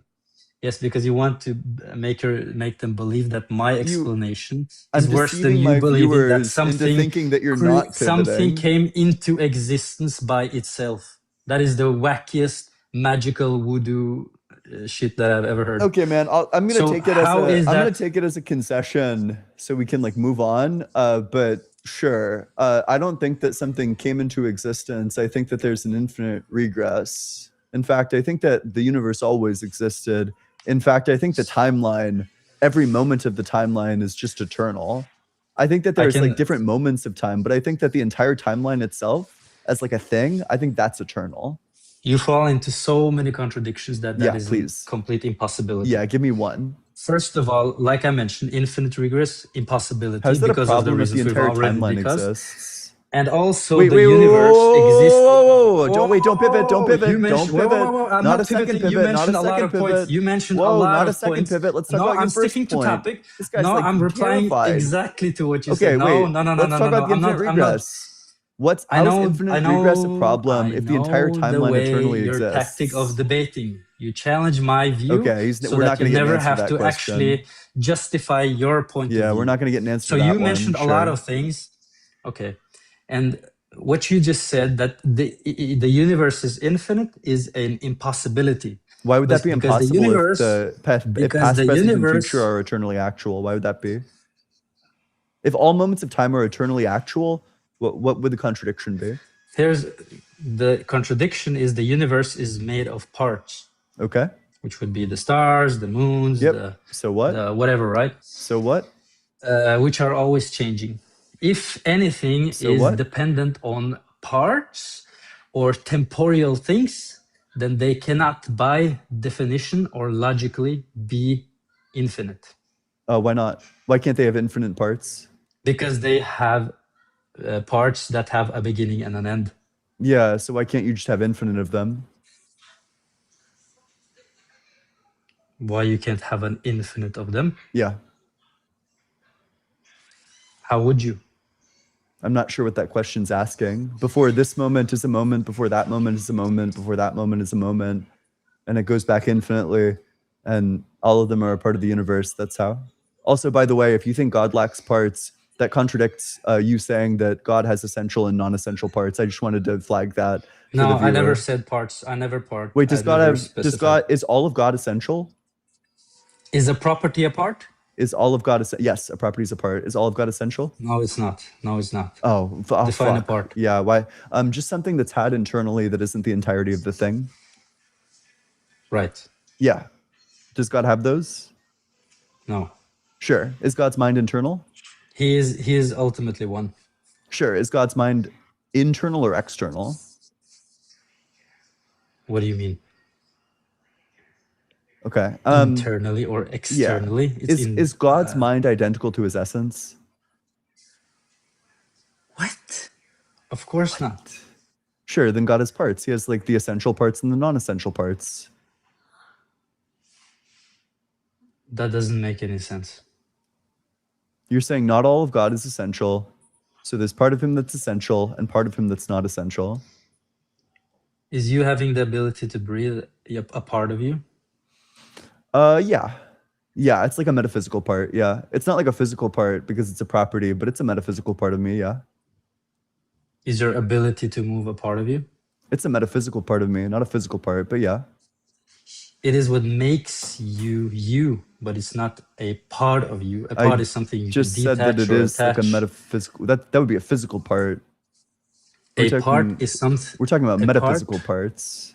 Sure, but by going by your definition, a part is also something that is not essential. No, If you some parts are remove my arm, essential. listen, if I remove my arm, I am still me. Okay. Although that part is of me, I can still be me without the Yeah. arm. Some parts are Get it? essential and some parts are non-essential. Yeah. Like, for example, I would say that I can't be me if you removed my brain, or like if you removed my mind, I would say that I just don't exist anymore. If you took that part out, well, then there's no more Ian. So there are like essential parts and then there are non-essential parts. Okay. Yep. But you're saying like God has like some essential parts and then there's like these non-essential parts of God. I would call them essential properties. And then so he has essential. Okay, but A property is not a part. you don't think? No. What do you think a part is? A part is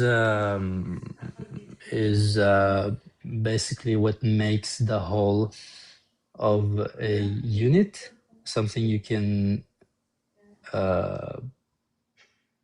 wow, yeah, that's a good question. I don't know what was your definition earlier. And I Yeah, can agree or disagree. something that's internal to you that isn't the entirety of you.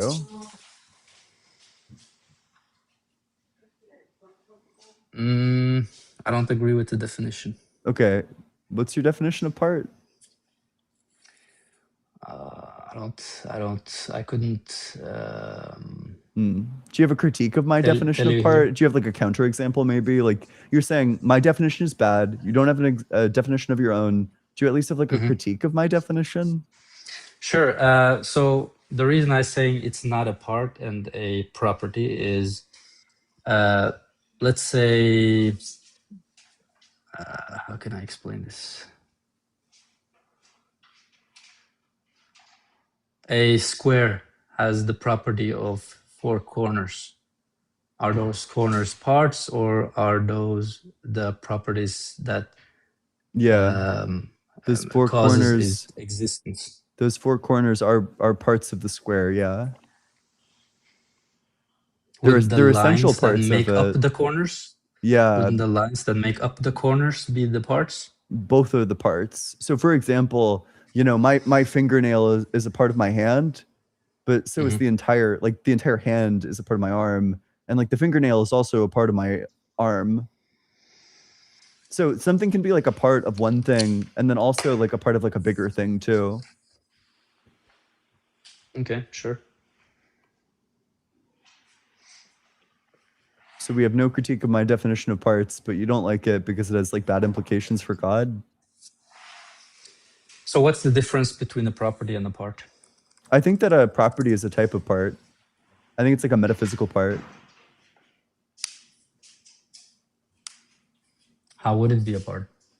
Because it composes you metaphysically. You're metaphysically composed of properties. So you being tall, is that a part of you? Yeah, it's like a metaphysical. Well, so okay, that's that might be external actually. So that wouldn't qualify under my definition of part because my part is like things that are internal to you, but not the entirety of you. So you would say that that's like an external property. Yeah. So if you are a kind person, is that a part of you or is that a property you have? I'd say that that's both. That like metaphysically composes you. You have the property of being kind. How is that a part? You can't detach or attach it. That's just what defines and makes you as an individual, as a person. I can't detach or attach like space. Exactly. That doesn't mean that like space doesn't have parts. Yeah, you can. Yeah, detach a In a region of sense. space right now. Yeah. Do it I right can- now. Go ahead and detach some space for us. It happens all the time. Stars explode and their atoms and their And the space space dust, they and the space that detach. exists there still exists. Sure, but what's inside the space has changed. I agree that it's changed, but it hasn't detached.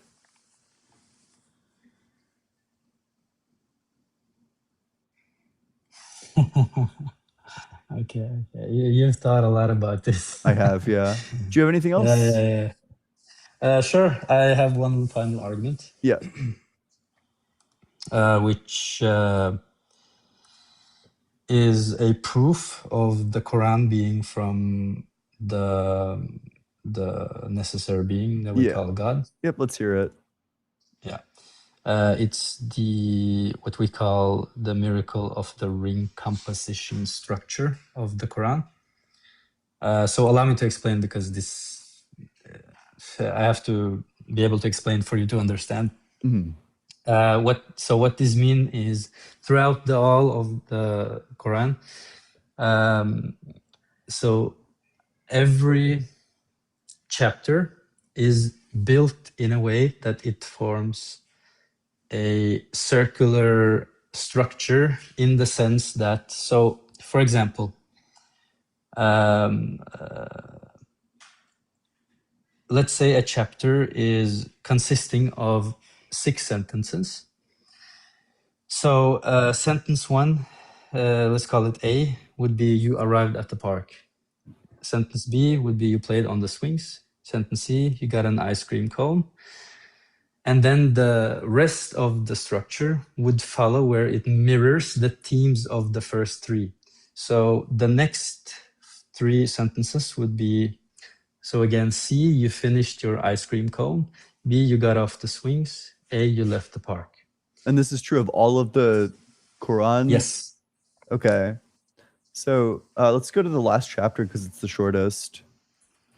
Final chapter. I just want to see what this is. So chapter 114. So I can actually give you an example. So Well, wait, let's just do a random one to make sure that it's, because I'm sure, Sure. I don't doubt that there's like some verse where that happens, but Yeah. what I'm wondering, all of them do. yeah. Wait, what? Is this not? Do I need like 113? What's the final chapter? 114th. Yeah, that's what I thought. I don't know why it's fucking with me. Okay.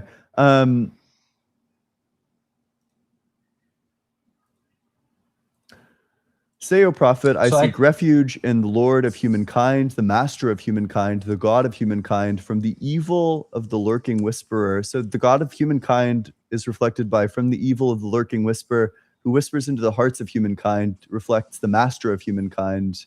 And then from among jinn and humankind reflect, say, O prophet, I seek refuge in the Lord of humankind. Yeah, let me just pull it up.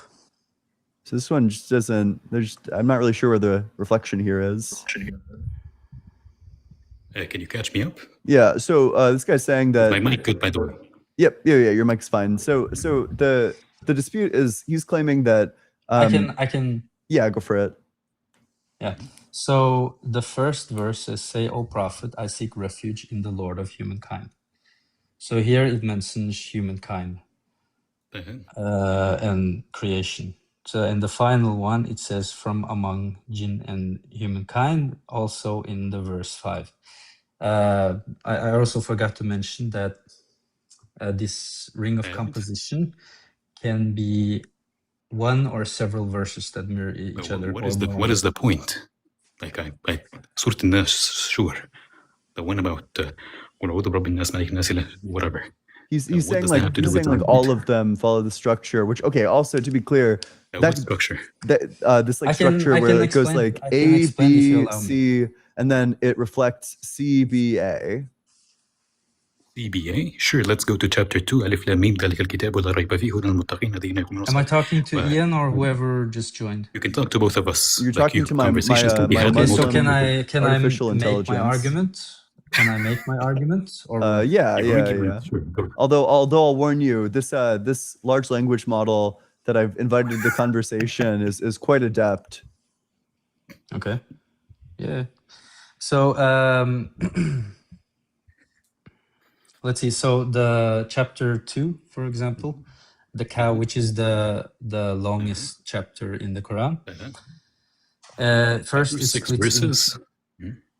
Go ahead. Say again. The first 6 verses. How do they have A, B, C, C, B, A? So I'm gonna start from the whole verse, the chapter. And the first group consists of faith and unbelief. The final group is group 9, which is also the same, faith and unbelief. So what is Group group 2, What are you talking about? What is faith and unbelief? that's what the theme of those verses in those groups are Theme? about. The theme. Sure. What of- is a theme? What is the first theme of the first group of verses? faith and unbelief? And group Yeah, 9. faith and unbelief. Yes. Okay. Faith Yeah. and disbelief. And disbelief. And then the second group is of creation and knowledge. And the group is also about the main theme, which is creation and knowledge. And then the other groups follow. So you have group 3 and 7, which is laws given to Israelites and laws given to Muslims. Group 4 and 6 are Abraham was tested and Muslims will be tested. Group 5 is the middle group. And so when you have this middle group, it's a solo, like the middle point. And this one is just change in direction of prayer. So you just you pick random groups of verses and just give them an assignment, and that's all. No, you don't. So what is the point of this? Number one. Number two, how would this even be consistent within the entire Quran? Yeah, so first you have this main category within that chapter. And then when you break down those verses in each those groups, then they are also consisting of a circular ring of composition. And Sure, that let's do it for the first group. Grouping follows. Do it for the first group. Okay.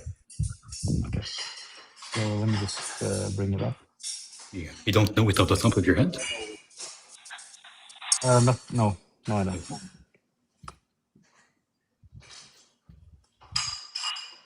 I'm not a Hafiz. I'm sure you know what that is. Yes, you don't need to be a Hafiz. This is 2 pages into the Quran. Like if you've ever opened the book, this is like the left side of the book from the first page. I know what the theme is, but I don't know the verses by hand by myself. Okay.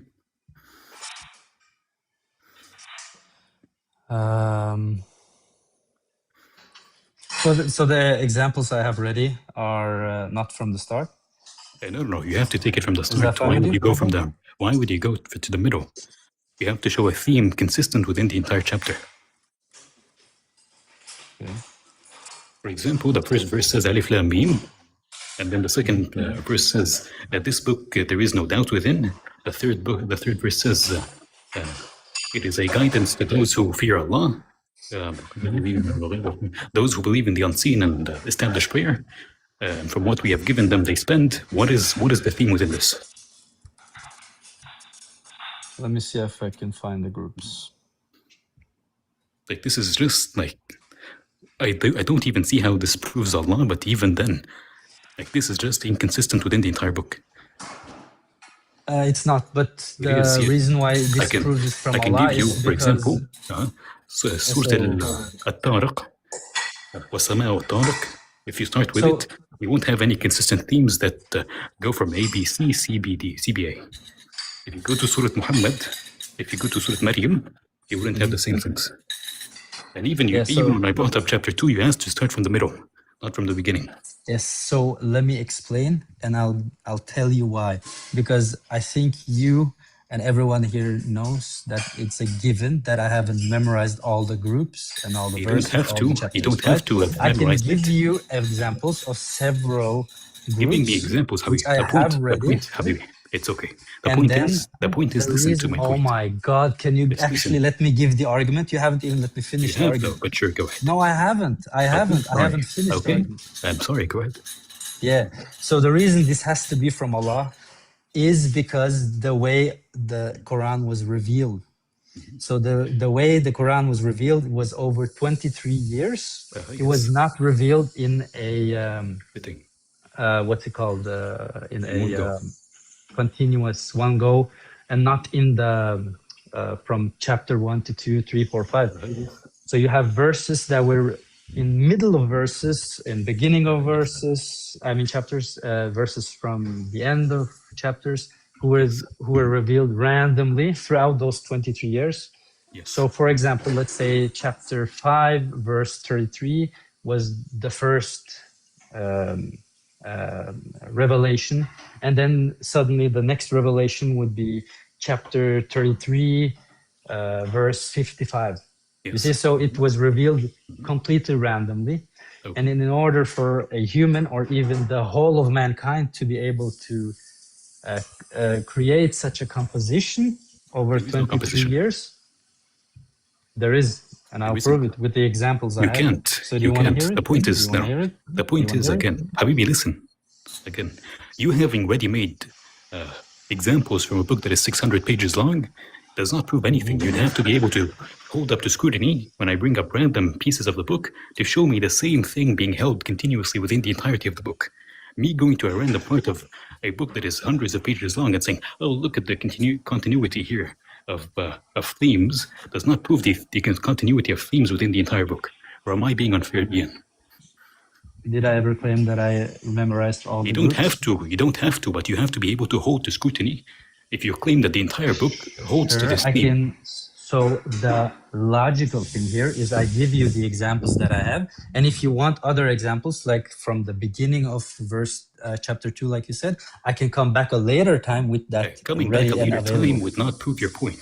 Instead of like talking about themes, we can actually Oh like my God! So you're expecting me to memorize all of yes, the yes. Quran If you and have a then claim, yes, memorize yes. If all you the have, groups? Habibi, How yes. does that Wait, logically yes, make yes. sense? If you have a claim this atrocious, then you have to have the entire book memorized. Wait, Yes. so Ian, so like Ian, let's say be honest. let's Does say that that this make is any like sense? Yes. well, I mean, if you're making a claim that this is true of the entire Quran, yeah, you should be prepared to open up any verse in the Quran and do that. And show it. But let's say this is true. Like parallelism is literally just a rhetorical device. Like this is just like a rhetorical device that has existed since the basically in every manuscript about rhetoric, this has been prescribed as a thing that you should do. So I don't know why I would ever think that this is like evidence for God's existence based on the fact that the writer of the Quran is using rhetorical devices.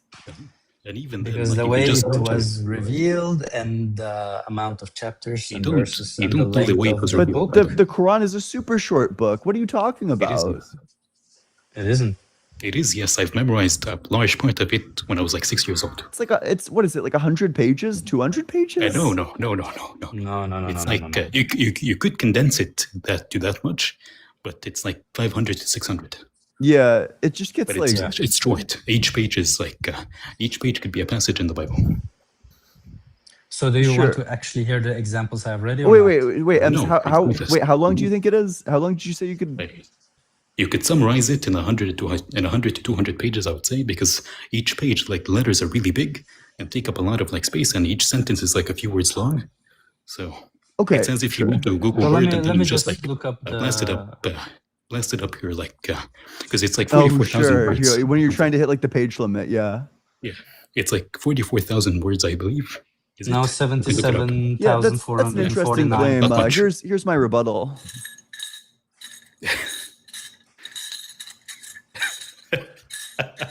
So do you want to hear the example? Yeah, go for it. How about you go, or how about we go to the content of the book? Like I don't see how you're giving random examples from a book. that Why are is- you panicking? Why are you panicking I'm every not, time you're I just want to stupid. bring the example? Why do you panic every time I I'm want to not bring the panicking, example? you're just Why do you stupid. panic Again. every time I bring the example? You're just stupid. Yeah. So do you want to hear the example or do you want to panic more? No, I'm gonna panic more. No. Or are you going to panic more? Okay.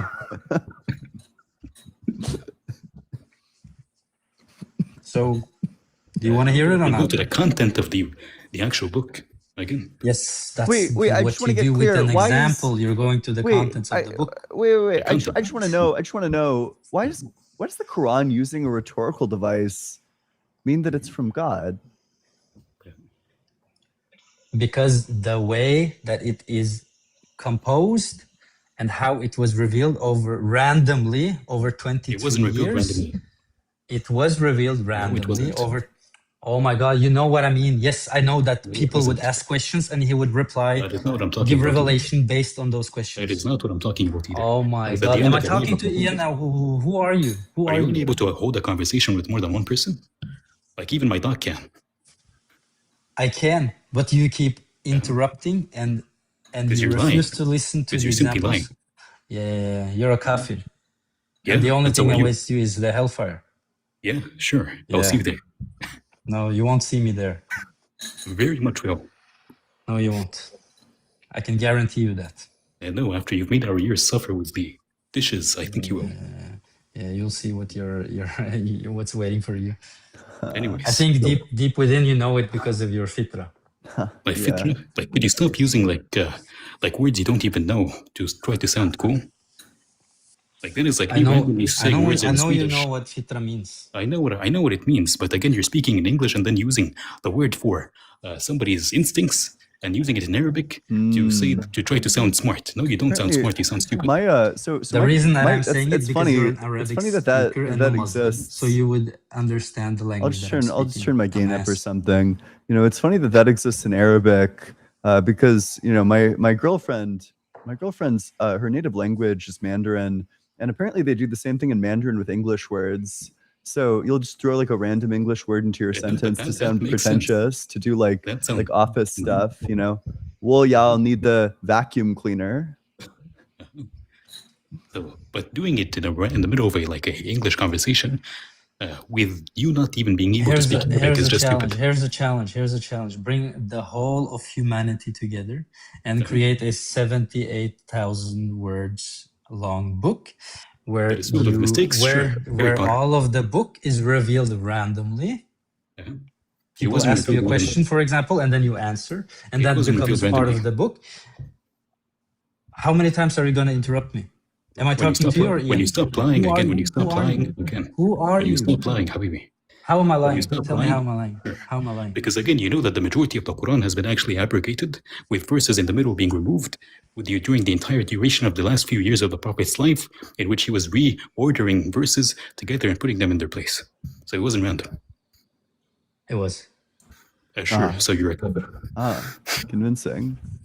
Wow. No. I know that there was abrogations. And not about the abrogations alone. The Prophet even reordered entire verses and chapters, including during the time when he was alive. He had entire readings of the Quran in which verses would have been removed by Gabriel, supposedly, and then added in place. So, for example, some verses have been removed in its recitation to allow for the actual Quran to sound consistent. And then they would still be applied within ruling. Like, for example, the verse of stoning. It was removed from the book, but it still applies as if it were there. And what's the problem with that? That you have thousands or hundreds of verses in which this happened to. So you'd expect it to have been recited and rehearsed. It wasn't Just random. because you say words doesn't make it a meaning. You have to actually provide an argument. What's the issue with that? Could you repeat what I said? You said that the verses of stoning are removed, abrogated. However, in the hadith, it is still a But I didn't say in the hadith. practiced punishment for certain actions. I didn't say in the hadith. I didn't even mention the word hadith. I said that it was removed. It was abrogated by recitation. It was abrogated, yes. It was but part it's of the still Quran. applied. Listen. Oh It was my abrogated in recitation. Oh my God. It is not recited. That is the point. You are a headache. You are a headache. Can I talk to Ian? Can I talk to Ian? Can I talk to the white guy? Yeah, that was You're deeply talking to two problematic. white guys. What's the point? Oh, Wow. we're both white. So what? Wait, you're white too? Yeah. My man. No, I'm kidding. I White man disavow. talking about their Base. version. Yeah. Were How are you gonna trying to do how are you some gonna based shit? how are you gonna subjugate M's like that? M's? M's. The person you're talking to, how are you gonna subjugate him like that? Don't do you you know? Don't you know what he's been through? No, I don't know the guy. And I don't want to know either. I came here to talk to Ian, but apparently I'm talking to some random guy who just came in. This is the equivalent of like walking into like So, a do you line want to and hear the example? having a or panel do of you white still people want to talking panic? about a Hindu religion. Let's Do you speak want the to hear the language of example, or our are you gonna people. panic again?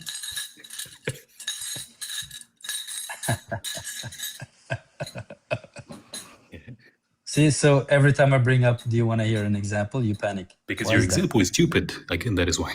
You haven't Because heard the if you're example, unable, you again, dumbass. if You you're unable, haven't heard again, it. if you're unable to haven't provide, heard it. again, I can if you're give unable it to you, but provide, you refuse to listen. You I panic every said, time I again, want to start again, bringing it up. if you're unable to provide it for every random verse we bring up, then it is a random argument that is dependent on you cherry picking verses. Listen, dumbass, logically, I don't have all the chapters and all the groups ready Then for you you cannot here make the now. claim. I have Then you cannot examples. make the claim. If you want Then you to cannot make the know claim. That's certain all. groups, Then you tell me cannot and I make the can claim. provide it for you later when I have it ready. Again, you cannot make the claim then. That is the point. If you're only able to defend the Oh claim, my god. Wait, then you cannot okay. make the claim. I'm still so unclear on this. So why would I think that the fact that it engages in like parallelism means that I know you've already answered this a couple of times. It's just that all the answers have been like total gibberish. Why would I think that this is any evidence for God, even if it's 100% true? Says the guy who believes you came from nothing. I Or think that you something believe always in existed. internally created, or whatever the fuck that means. Wait, You can sorry. just Do you make up reality. how many things does God know? How many things does he know? He knows everything. So is that infinite? Yeah. Oh shit, dude. Wait, how many numbers does God know? He knows all of them. So infinite. So there's an infinite Yeah. regress inside of God's knowledge. Yeah, in a sense. Sure. Yeah. Okay. Cool. Yeah. So I don't know. I So? don't know why my position is silly, saying And that how does that something disprove always anything? It existed. doesn't. What it means is that the infinite regress critique you were giving earlier is actually defeating towards your own God. The difference between him and the universe, which you believe is infinite, is that he is not dependent on anything else. Why would I think the in universe order is to dependent? exist. Because it has parts. Parts are finite. They come But and so they does die. God. You God can has observe it. parts. You don't But even he have a has definition of no parts. he has no essential parts which started or died out. You can observe the universe, its parts, and that they have a beginning and an end. As long as something has a beginning and an end, then it cannot be infinite. Logically impossible. But what if each moment was the part within like Disprove the it. broader timeline? Disprove it. Now it's my Disprove time what? to cook you. Disprove it. Disprove what? That something that is dependent or has a beginning and an end cannot be infinite. You have Oh still yeah. not Why would I think that disproved the it. timeline has a beginning or an end? Timeline, what are you The what are timeline you itself. yapping about? Stick to the topic. Yeah, this is the topic. So we have this thing called space-time. You know, it's like the foundation of the universe. It's like a substance within the universe. You know, why would I think that that has a beginning or an end as opposed to infinite moments? I just explained it. You didn't. You So begged the debunk my question against claims. it. You tried to say No, that I it's didn't. dependent. I don't grant that it's dependent. You tried to say that it has a beginning. I don't grant that it has a And I beginning. explained how it was dependent, and you have What's it still dependent on? have no rebuttal. What? Wait, Oh sorry. What does my the God. timeline depend on? It is dependent on parts that has a beginning and an end, that begins to exist and then dies. No, I think they and eternally stops to exist. I exist. think all the moments in the timeline exist eternally. It doesn't matter what you think, because now you're just making up reality. Oh shit, dude. Okay. Well, I'll Yeah. give you the argument for B theory. You're gonna get fucking like drowned, by the way.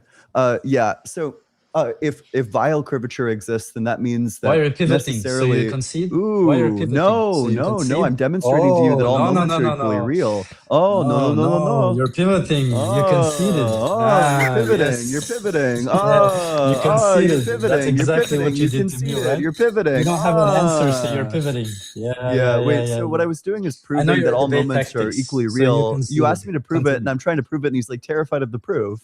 Is there a No, reason why you're continue. too much of a I just want to quivering make sure coward that to you get the concede. proof? Or No, you're the coward I'm because proving you. the claim that you asked me to prove. How is that a Yeah, yeah. concession? So when I wanted to pivot Is to it something wait? else Is to it? prove Do my you think it's a point, you concession call to that try to pivoting. prove the claim that you want me to prove? You think asking prove it, and then I start to prove it. You think that's a pivot? So you're doing the exact same thing Is I that did. you think Okay, you think go on. proving the Go thing that on. I was asked to prove is a pivot? Sure, go ahead. You think As you long do as think that proving the thing that you were asked to prove is a pivot? Are you the stupid? exact same thing that I Let me did, let me but you let me said break that I this was down for you in a pivoting. language that you'll understand. Sure.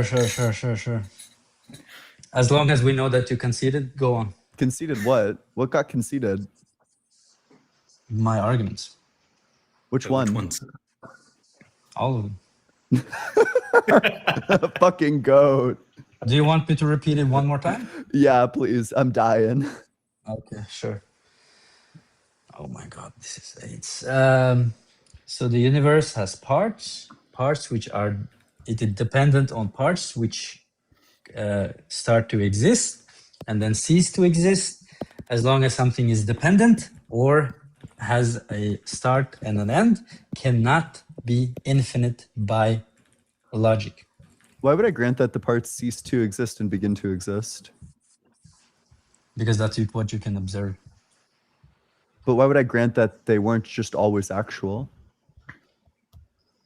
Do you have an evidence for that? Yeah, Have you I ever was trying to give it observed to you, and then you started like soying out earlier. Are you Okay, gonna soy out go again? ahead.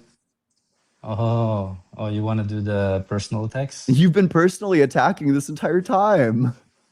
When did I do that? Yeah, when you were freaking the fuck out and going like, "Oh, you conceded. You're pivoting. You're conceded." When I was literally Yeah, trying so to give you the this evidence, so you your know, buddy, I was your trying to buddy give you the was evidence, and then you started like if you soying the actually fuck listened out. instead of I'm lying, happy to give instead you of the lying, evidence. your I just want to buddy make sure that you're started not about calling to me like soy the stupid. fuck He out. started with the personal attacks. I never attacked you. I attacked him after he Okay. attacked me. So now you Sure. attack me first, and when I attack you back, you're gonna start crying. Yeah, and in that sense, I'm kind of Yeah, like yeah. the United States military, and in that sense, Ems is kind of like Israel. Whatever that means. Go on. Sure. So, okay.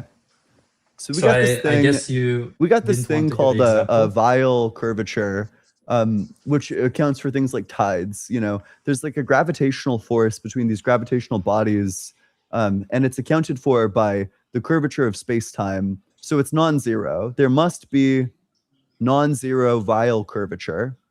Otherwise, there would be no tides.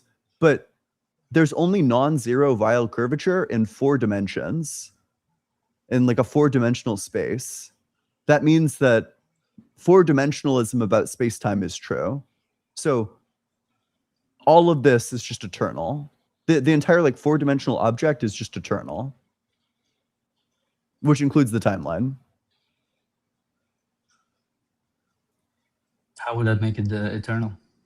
Because all of time, so Mhm.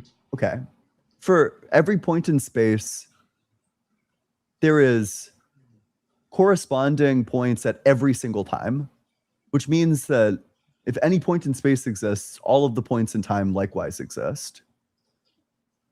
Mhm. So then all the times just exist. No, it doesn't. My goat. Okay. Let me But have break you this considered here. that? As long as it starts to exist, that's It doesn't. that's They completely don't. impossible. It is the They point. do. Okay, so 4-dimensionalism is true. That is a concept. A If concept. It's not a 4-dimensionalism creation. is true, then if something has then for every point in space, there is a position that corresponds to every single point in time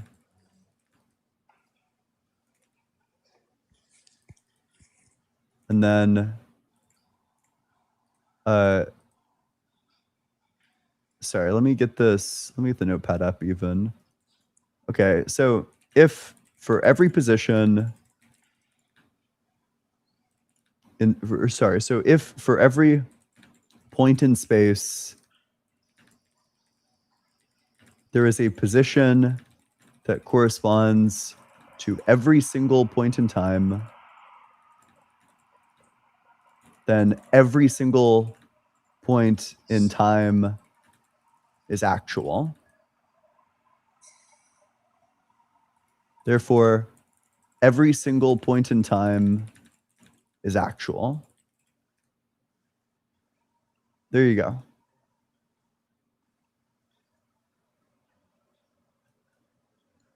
Yeah, that still doesn't justify your belief. Which premise there do you reject, or do you accept the conclusion that every single point in time is actual? Because you are assuming that this 4-dimensionalism has already an We're not existing assuming universe within it. Oh my god, There's another actually a guy simpler jumped in. Great. argument you can make. No, I want to make this one. Okay, cool. No, are you familiar with like Weyl curvature? I know it's more A like little bit, but I mean that gets into general relativity, and you Yeah. can prove it with just special relativity alone. Oh, true. Based. No, but I ran this argument by Blitz and he really likes it. Okay. Sure. Oh, actually that's fine. Yeah. So but you're just giving an argument for four-dimensionalism, right? Ultimately, I mean, you can. Yeah, that's fine. Yeah, also you say can actually that, you can actually go for it. Do it. The general argument that I would make is that the A theory of time, the idea that time is like a moment, or different moments becoming actual, requires that there be a universal present. Like there is some state of affairs that is the present for everybody all at once. I see. But we can prove that wrong with the relativity of simultaneity. Okay. Yeah. And because there is no universal present, then A theory must be false. If the A theory is true, then there is a real present moment. I would say universal present. Sure. There is a universal present moment. SR is true. If SR is true, then there is not a universal present moment. Yep, by the relativity of simultaneity. And yeah. If the A theory is true, then the B theory, or sorry, if the A theory is false, then the B theory is true. If the B theory is true, then all moments in time are actual. Yeah. Therefore, What's SR? Special relativity.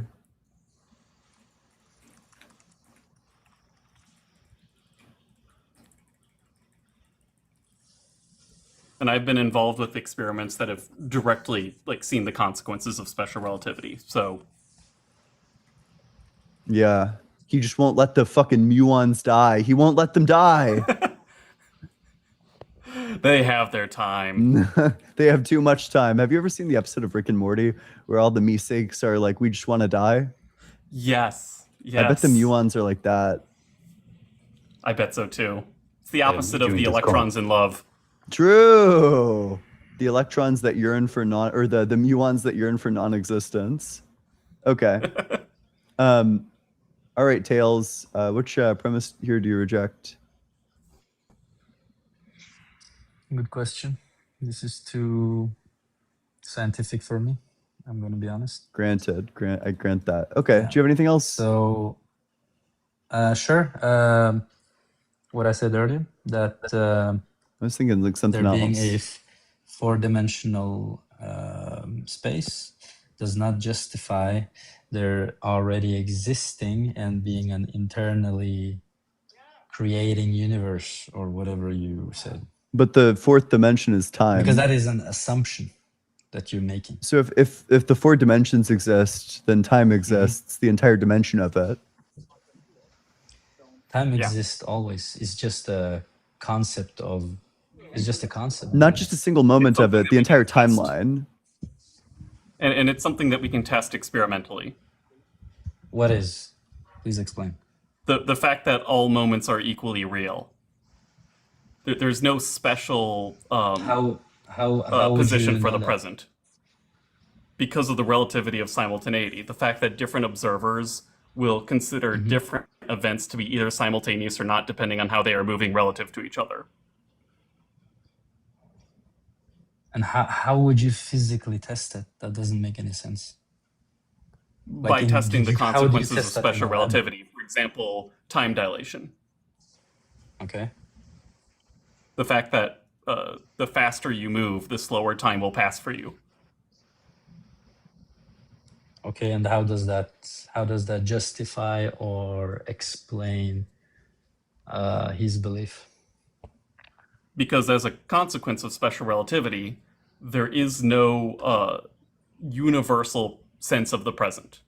Like what one observer might determine to be their present moment might be actually two different moments for a different observer. And Well, if both Sure, observers are equally but valid, that is here's sure, actually but an that is experiment you can do at depending. home. Yes, yes. So listen, that is actually dependent on the fact that you have an existing universe in the beginning, in the first place, because that depends on gravity and the universe but no, existing in the this first place, doesn't right? depend on gravity. Actually, this just depends on the speed of light. Sure, which again And there's depends nothing on the incoherent in universe, cosmology about having an infinite past. Because which again, all again moments are depends on equally the real. universe, So, which again depends but that you again, already like the have an whole existing point of universe. this is that you don't have to wait for moments to become other moments. All moments exist, like not at the same time, but on equal grounding. Yeah, it still doesn't follow. It depends. The theory you just explained. It depends on an already existing universe, a universe that came into existence, which still doesn't The point is that it rebuttal didn't my have to argument. come into existence because it just always existed. Yeah, the whole All moments are timeline just equally always real. exists because past, So, present, and so future your just argument always is exist. So your argument is basically circle. What the fuck? What? Yes. Yeah, it's a You circle. think arguing You're from saying the universe so is empirical evidence demonstrates special relativity. Special relativity demonstrates four-dimensionalism, that all moments are equally real. Four-dimensionalism demonstrates that indeed all moments are equally real. Where's the circle there? The circle is you're basically saying the universe is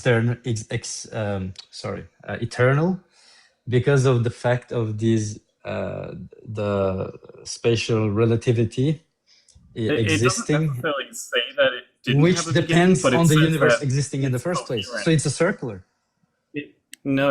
It's basically just showing you that a universe that extends infinitely into the past is a coherent mathematical object that we can talk about. Sorry, repeat that. It demonstrates how when we say that the universe extends infinitely into the past, that correlates to a coherent mathematical object. Like there's no mathematical contradiction in this model. So I don't need to laugh. It just it didn't make any sense. It Yeah. extends into the past. What in the world does that? How even about I mean? extend no this offense, idea just into your explain that. skull? Things can have like Hey, extension, I never like a disrespected you, so don't be temporal disrespectful. extension. I didn't Don't be disrespect you disrespectful. other than like the You laughing just that did I that. just did at your ideas. No, I laughed at the what he said about extending to the past. What was the That's sentence just again? how you describe a mathematical object like this. Yeah. Yeah. So I didn't laugh at him, but it Did you sounded laugh? funny because it sounds illogical. It doesn't make any sense. He laughed with him. Yeah, of course. Yeah, Quantinaut was laughing just now. And Yes. I also said I'm sorry. Okay. So was I disrespectful? Okay. Gosh, I'm sorry for telling you that I'm going to extend this idea into your head. Okay. And I'm even You know more what you're sorry doing. for In the doing same it. way, You know what you're doing. in the You know same way what that you're the doing. number line extends infinitely into the negative numbers, the timeline also extends forever into the past, or at least it's coherent to say that it does. Sure. But again, So then you don't think there's any issue with that? I do, because time is not dependent on the universe. So of course, time is in the past and it's in the future. It's in the now. Huh? Yeah. You don't think time depends It's on the not universe? in the past.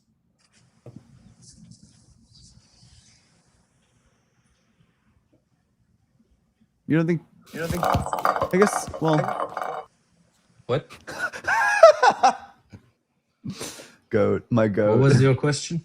Do you think? Okay. What do you think? Like the dependency relation is there? Do you think the universe depends on I think time? you're Do you think time depends on the confusing- universe? What do you think depends on what?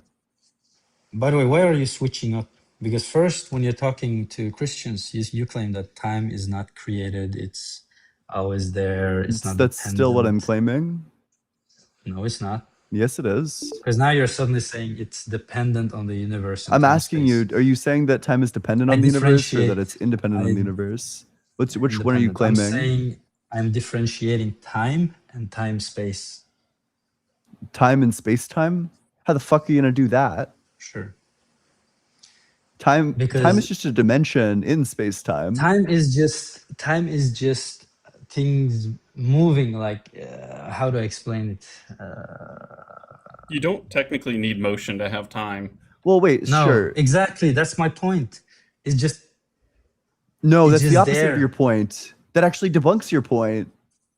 If you can, if Okay, explain. time just Explain. is I'm like listening. a measurement of motion, but you can have motion without time, then you can have. It's like a You direct can't have contradiction. motion without time. Can you have time without motion?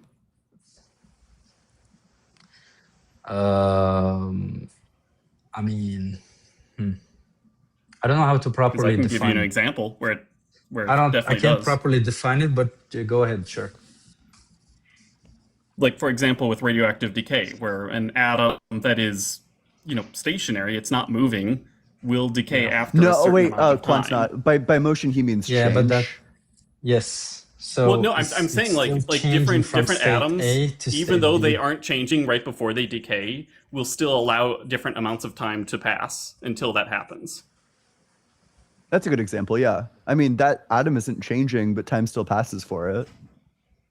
Yeah, exactly. It is changing. It dies out after all. How's it changing? Wait, let's say for like the duration of time where it's like in the same state and not moving, how is it changing? It ceases Yeah, to it's not like exist. it has like a little It fuse on changes it. its state. It doesn't. No, changes it's very its explicitly, state. it doesn't change its state until it decays. But different atoms will decay in different times. So in other words, it changed because it decays. That's the whole point. We're talking about the part You just before the proved my decay. point. How can you? We're how talking about can the part you- right before it decays. It's unchanging. that's very and different atoms convenient. will remain unchanging for different amounts of time. Sure, but I never claimed that time was reliant on movement alone. I could have sworn you just said that, or at least you told me to give you an example of that. No, and even Ian corrected you on that. On my Corrected me? belief. No, Or you? no, he corrected what you thought that I meant. So I never claimed it was dependent on change, and I can properly define it. I mean, movement, sorry, and I can properly define it. But the best definition I have at the moment is that it's the change of state or being or state. Yeah. So by an atom, if it's able to decay, then it has changed from state A to state B. Therefore, it's not eternal. It's dependent. It begins to exist and it ceases to exist. My point is Therefore- that time is passing even before it decays, given by Yeah, the fact that that's different my point atoms will too. decay in different amounts of time. So we agree. But the atom isn't changing before it decays. Okay, and how does that? debunk Whoa! my Oh point? my god, dude, we're so fucking back. Okay, wait, I have some new tech. I guess both literally and metaphorically. Fuck, wait. Oh no, I fucked up. One Exactly, sec. time is still. Okay, here's another definition. Time is basically existence passing. Is that a better definition? It's not dependent What do you mean by on passing? any. Yeah, that's the thing. I can't But properly yeah, define again, it. that runs into an issue with B theory where there is no universal present. Molly, I'm So gonna there throw a is no curveball state. at you. Oh boy. Okay, fuck yeah. Oh my god, dude. Screen share of the drawing tablet is online. Oh. Let me Quan? I'm strapped in. I just one sec. How the fuck is it this one? I think it might be this one. Is it it's gotta be this one. Okay, it's this, and then it's this, and then okay, wait. It's not this, but it is this. Okay. We got this.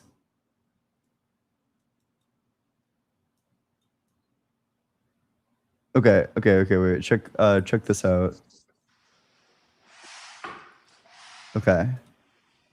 So we got this. So let's say we have, I don't know. Do electrons decay? Is that one of the things that decays? No, muons do. Okay, let's say we have this muon. We have muon M. Okay.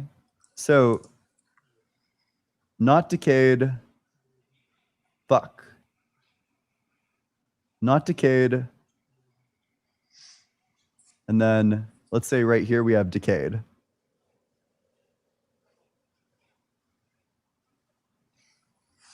So right here is included in like the not decay section. Right here, this one. And then over here, we also have it not decayed, right? So it's not decayed over here, and it's not decayed over here. Let's increment it. Let's do 0, 1, 2, 3, 4. Okay, so there's no change between 1 and 2, but time still passed. Yeah. Yes, exactly. That's what I'm getting at. Okay. So then it seems as if time does not require change. Here's But my did best other picture of things- Muhammad. Did other things pass? Not necessarily. Yeah, what is that pebble at the bottom? Yeah, so I'd like to point out, Ian. Yeah, what's how up? You're disrespecting read me. that, by I the way. believe I've been respectful the whole conversation, except How is when that you attack disrespectful? me. You know exactly how that's Ian, disrespectful. Ian, he had a Yeah. red beard. He had a That red says a lot beard? about your character, Ian. And I want everyone in here to observe it. Okay, we can add the red beard. Anyways, I'm out. I'm not gonna sit here and It's his child bride, though. see you blaspheming. How is this blaspheming? Oh, you wanna talk about Aisha? Sure. I'd love to talk about Aisha. You like talking about children? I'll talk to Quantum. What? To quantum. I'll talk to Quanta. That's the cowardliest see his thing I've full ever name. heard in my entire life. No. He made the claim, so I want Bro. Talk to to. the other white guy. I want to put him in the corner. Yeah, bring me want to bring put me it No, in. I got this from Ems. bring me Aisha at the age of 9. I'll debate her. I'll debate Okay, Aisha. all three of you age go 9. ahead then. Fine. You want to do it? Sure, go ahead. So, how do you define A a child. woman and a man? Yes. So how do you gosh. define a child, and how do you define a woman and a man? Sure. At I'm gonna what give point you the do you Islamic. I'm turn gonna give you from- the Islamic definition. No, you can give me the objective. No, I'm gonna give you the idea or Islamic definition because biological. You Islam. can give me the biological idea. There is Why no are you biological panicking? definition Don't for. panic. Don't panic. Are you Don't stupid? panic. In reality, in biology, when do you become There is no into point. womanhood There is no or point. manhood? There is no a such point. thing. There No, is there a point. isn't. Why are you lying? It is not Look at the objective. definition of a woman. Look at the definition of a woman. Again, those are subjective terms of human society. No, Those are not no. actually objective. Yes. Yeah, it is objective because it's based in biology, in reality. Really, what is the objective biological thing that turns a person into a man? Go ahead. It is puberty.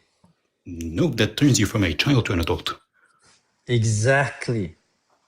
So you just admitted, you conceded that Aisha, at the time of consummation to Muhammad, peace be upon him, was a woman.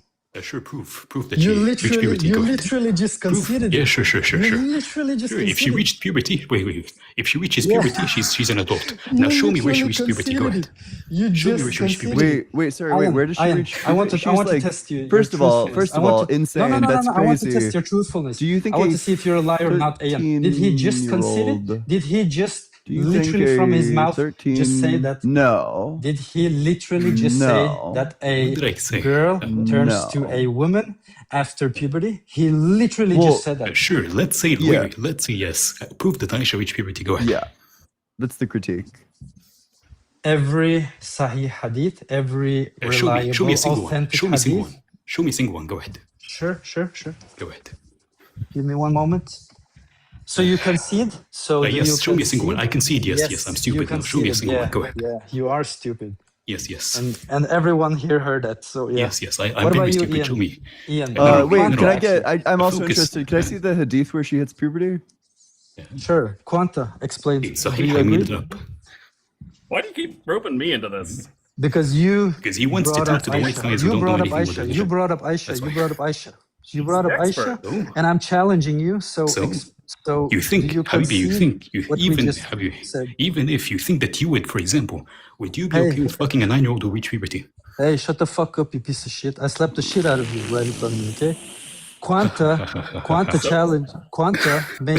brought up Aisha, so I'm challenging him. Sure. Do you And you said you would concede sleep to with the a point you 9-year-old who just reaches made? puberty. I didn't even. Sure. Find the To be hadith. fair, I didn't even say Aisha by name. I just said, "Where does this child You ride?" did. You And literally on brought that, up the it seemed Chaba. I You was know talking about exactly what Aisha, you Just did. mute him so if he doesn't find So the that's kind of now, on you, man. no, so now I challenged you. So do you concede Find the or do you hadith. have a different definition of Find the women? hadith. Find the hadith first. Go ahead. Sure.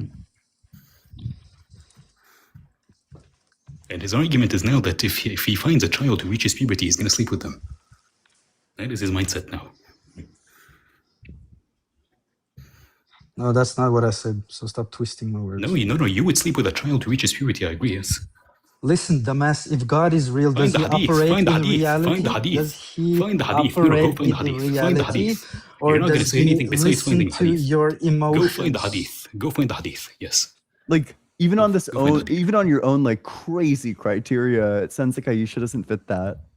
She doesn't. According to Ash-Shafi'i, he says that in both cases in which the marriage and the consummation happened were when Aisha was prepubescent, when she had no say upon herself. There's not a single hadith that says she reached puberty. She was even too small that she had to be force-fed to be fat enough to withstand his penis. Stop lying. She was. You can pull she up the was- hadith. Ian, She pull up was the hadith. very on the- Yeah, which tall. one is that? She was very tall, broad Just look up shoulders. force-feeding me She had cucumbers and broad dates. shoulders. Uh, Yeah. force- We'll yeah, see. sure. We'll see. Nope, you're just stupid again. So are you Yeah. lying now? No, Because you're you're just stupid. literally lying now. You're There's just stupid. hadith that says she has broad shoulders. She was very tall and mature for her age. Which Oh, one? really? So You deny it? so your You deny defense, just Ian, go and look up cucumber and dates, force-feeding Aisha. It's Aisha. Mm-hmm. Yeah, okay. So I got weight gain. My mother intended to make me gain weight to send me to the house of the messenger of Allah, but nothing which she desired benefited me till she gave me cucumbers with fresh dates to eat. Then I gained as much weight as she desired. Or that is a light wording of the hadith. But sure. But anyways, go find the hadith in which she says she hit puberty. Go ahead. Working on it. Working on it. I thought you said there's multiple of them and every single hadith that is sahih from a trusted source system. Why is it taking so long? Sunan Abi Dawud, book 42, hadith 49:15. Just give us the standardized number one. Go ahead. The standardized number one. The standardized number version of the hadith. Just Abu Dawud what? I literally just said it. Sure. Look up Abu Dawud book number what, whatever. Book 42, hadith 49:15.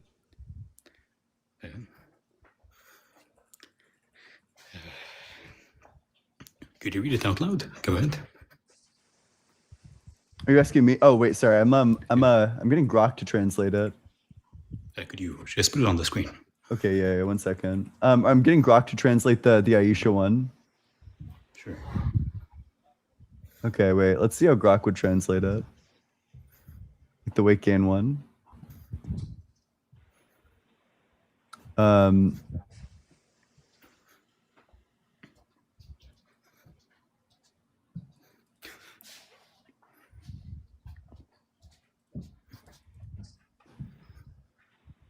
My mother wanted to fatten me up in preparation for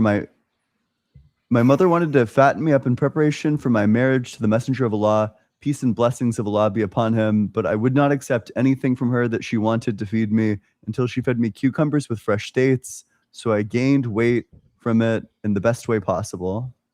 That is still a weird way to translate it, but you can just go with it. Okay. Okay. So go to the hadith he mentioned, Abu Dawud 41, and then what? Yeah, Abi Dawood Dawood. book number 41, because apparently he doesn't know how to get the actual number of the hadith. And then hadith number what? Oh, is that what these like? Is that what it is? Like the first two are the book? No. The author himself has like, he writes a number for every hadith. They're in order, and then some people just like go to volume so and so, page so and so, issue so and so. So it's pointless. You can just give the number of the hadith itself. 4915. 4915. 4915, and the book is No, 41. sorry. That's not it. Sorry. What is it then? It was book 42. Book 42. Yeah. Write it down, Ian. Write that down. Please. Write that down. He has found the hadith every Muslim is looking for.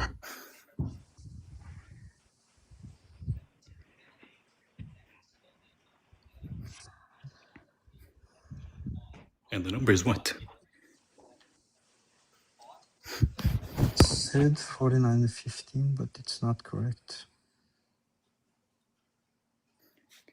Can't you like just find the actual like number of the hadith? Like that would be I easier. said 4915, but I can't seem to find. You wouldn't need a book number if you have the number of the hadith. Yeah, 4915. Okay, 4915. If But it one looks like keeps that's the wrong apart, one. Abu Karash heard the messenger of Allah say, if one keeps apart from his brother for a year, it is like shedding his blood. So true, King. Yeah, So it's- true. Yeah, that's what I'm saying. It's That is like it's literally not- nothing to do with what you were asked to find. He's not gonna I find it. know. I said that's There why is no I'm having hadith. trouble to find. There the is no correct hadith. one. There is no hadith in any book of hadith that says Aisha hit puberty when she was 9. And the scholars agree, which is why you have actual scholarly work from like a generation or two after the Prophet in which they say that Aisha was not at the age of puberty at the time. So under your definition, he fucked a child. You would first And have even to prove and she even was. granting and even granting you and even would- granting that you she would was have she hit to puberty. prove that she was pre-puberty. Yeah, in as I order said, the to scholars claim say it. so. The scholars say so. Sadly, they do.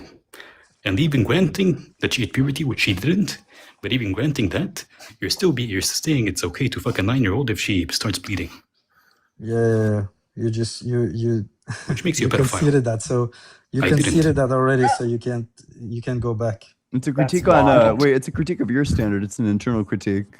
Wait, but to be clear, you do think that it's fine He to like agreed to the standard. wait, sorry. so- Ooh, nobody agreed to it. We're saying even on your Yeah, he standard it did. doesn't He work. conceded it. Everyone He heard said it. that So even don't lie. even whoa, it's like literally He so never obvious. said the word even if. He That's what he was literally talking never said about. He even was if. saying Now he was saying playback. even if he Ian, playback. grants He it. never said that. Oh shit, Replay it, dude. replay Wait, it, but to be clear, replay hey it, 'cause now you're lying. pedophile, hey You're lying, pedophile, pedo. hey pedophile, you think it's okay to fuck a You liar. 13-year-old? Is that correct? Pedophile? Yeah. Pedophile? Depending on certain criteria. Yes. Oh jeez. You're fucking disgusting, dude. No, At least no, he's an no, no, honest no, no, Muslim. no, no. You should eat shards You- of glass, you can't my He's do an guy. honest that. Muslim. Do you think can't it's do that. fine You to can't do fuck a that. 13-year-old? right? No, Pedophile? no. You think fucking a There- 13-year-old's fine, pedophile?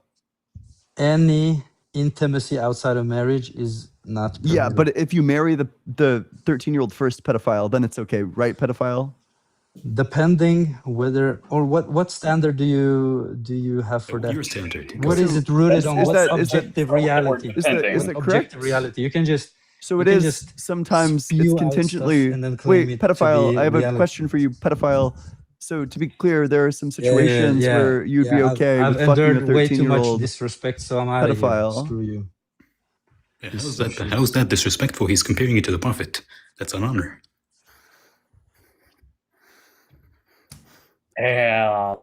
Tales for Epstein based. That's, it's a funny I didn't comment. It's obnoxious. so hard. Like even his first argument, like I wasn't being unfair when I said he has to be able to demonstrate this across the entire book. Because if I cherry pick parts of the book in which this doesn't happen, he wouldn't accept that, and vice versa. You have to show me this continuity within the entire book. All right, let's read some supers. Whoa, And by the Anthony, way, thanks so much for the super chat. Religion would be so much cooler if they just got rid of all the beat your wife and stone your kids stuff from their books. True. and by the way, True. Ian, you're funny as fuck, bro. Thanks, I appreciate it. Yeah, I saw the opportunity. This is like the new tech, like the new drawing technology to use against Muslims who are bad faith. I meant the whole like. Oh, yeah. God, it was like so loud in the background. You ever see that video, like 10 hours of silence randomly interrupted by a pipe dropping? No. Yeah. I bet it's linked in the comment section.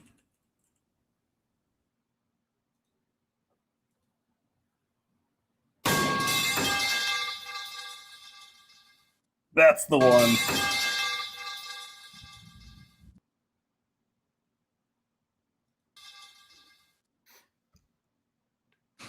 That's so funny. What do you think his argument would have been to the semen argument? I have no idea. And by the way, the whole like white guy comment, that was in reference to like, if I find it stupid that the entire world is like very hyper fixated on what happened in my culture 2,000 years ago. Like, Yeah, I think that's fair enough. that is stupid. Yeah, and in terms of like Egypt, Like the entire area of the Egypt, Levant, Arabia, etc. oh, that's true. That's true. Like Moses, like the entire story is across the Levant, Egypt, and Arabia. Yeah. And then you have random people like across the world just hyper fixated on books that came from here. It's kind of stupid. Yeah, I mean that's true. Although Like having a tribe in like the middle of like South Africa that worships or follows Norse pagan gods. yeah, there's like a strangeness to that. I have a really dumb question, and I hope it's not insulting. Have you been to the pyramids? Yes. Are they cool? I mean, first time, but it's very underwhelming when you go inside. Like they're huge, but you can go inside them and there's nothing to see. I bet. You're just like in a small tunnel that's very humid, and you just bend your back so you can fit through it. And Oh, that's what I was wondering. Are there like tons of fucking scorpions where you are? I haven't seen one in real life ever. Really? I thought there was like some sort of like huge like flood of scorpions at some point in the recent history. I haven't seen that. Interesting. Okay. Sure. I have no idea. Try to be scorpion hunting in Joshua Tree at some point. That's pretty cool. I thought I even got a UV light and everything. I thought I heard something about like in Cairo there was like some set of circumstances that led to like just like all the homes like overflowing with scorpions. I haven't heard that before. You know what they did though? The Muslims when they what they did was they took the covering bricks off of the pyramids and they built a stone like a wall around the city when they first made Cairo. Like they actually just removed pieces of the actual like they even tried to like destroy the Sphinx because it was like it's a what is it called when you have like a stone that is representing something that you worship? Like idolatry? Idolatry, yes. Yeah. So they even tried to destroy the Sphinx and the pyramids themselves, but they couldn't do it. So. I see. Oh, okay, wait. Sure. So I found the story. Apparently it happened in the city of Aswan. I think I think you're referencing a different thing. Look at the wall of Cairo or the. Oh no, I'm sorry. I'm fixated on the scorpion thing. Ah, yeah. Okay. Yeah. I'm sorry. I'm being like stupid as fuck. Yeah, Aswan is like it's very, very different to the rest of Egypt. It's like it's regularly like above 120 degrees there. Jesus, it's very fuck. hot. It's like the Arizona of Egypt. I would even say worse because it's very, very far away. Sure. Yeah. Okay. Wait. Egypt map. You know that we've used muons to actually find hidden rooms It inside is. the Great Pyramids. Holy shit! It is really far away It's, from everything. It's like what is it? From me, it's like 11 hours by train. Wow, doxed. I'm gonna draw an 11 hours by train circle. It's really funny that every single thing in Egypt is like right by the Nile. Yes. Have you seen it? Have you seen like a map of Egypt from space? No. Or a picture of Egypt from space? Oh, Look is up it at all around night. the Nile? Yes, it's like a long. The Nile. It looks like the Nile was just light, a sea of light. Mm. It's pretty cool. Whoa, that is really cool. Let me share that. Yo, chat, check it. It's pretty cool. Let M's avert your eyes. By Mm, the way, true. the habitable side, like land area in Egypt, is the size of Belgium, while That- the country itself is like more than twice the size of Texas. That makes sense. That's it. Wait, that's very interesting. Yeah, You can only live in a Belgium-sized area. sure. Okay, wait. So, okay, so here's the story apparently about the scorpions. Apparently there was like torrential downpouring of rain, and then like a ton of scorpions came like burrowing up because they do that apparently. And then there was just Have you seen the tons and Have you seen the tons. new museum? Which one? The new museum? No. You should look it up. It's pretty cool. They built like a museum that's it's called the Grand Museum, and it has like a huge cinematic view of the pyramids from within the museum. This looks super cool. Whoa, that's super cool that they have like all the Egypt stuff. That's where the Whoa. museum is. Yo, chat, check out this view. That's cool. It is, yes. I'm pretty sure you can see them from like a Burger King or something. Well, they're huge. I'd assume you can could see from them a from like a lot of from a Pizza places. Hut. Pizza You Hut. can, That yes, was it. from a middle. You can see them from the middle of the city, like while driving to work. But one more thing, just Yeah. regarding this, do you know that like random countries have, like for example, the British Museum, I believe, has like millions of pieces of Egyptian artifacts. Yeah. Including the Rosetta Stone, and France has like hundreds of thousands. Even the U.S. has an entire temple. Yeah. They took an Wait. entire temple from. That's crazy. An entire fucking temple? Yeah, look it up. Yes, it's in New York, I believe. Like there's a saying that says that the only reason that the pyramids are in Giza is because they were too big to carry. That's really funny. That's probably true. The Temple of Dendur.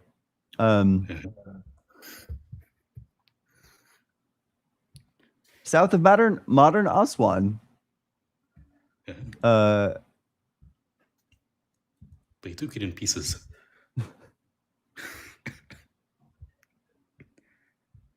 That shit is funny. Wait. Okay. Jesus fucking Christ, dude. Okay, wait. This must have been done.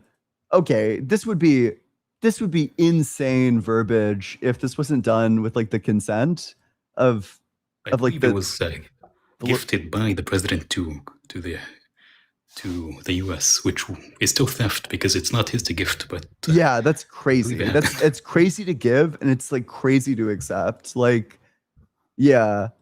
But apparently it was given by UNESCO to help preserve it after huge floods. So in order to preserve this Egyptian temple, they relocated it safely to the Art Museum in New York. Great. Yeah, not to some other place in Egypt. to New Yeah. York. I mean, do you think savages could take care of it as well as we can? Disavow. I disavow. They have. There's millions of artifacts. There's more art. Like, do you know that Aswan has like 2/3 of the world's artifacts?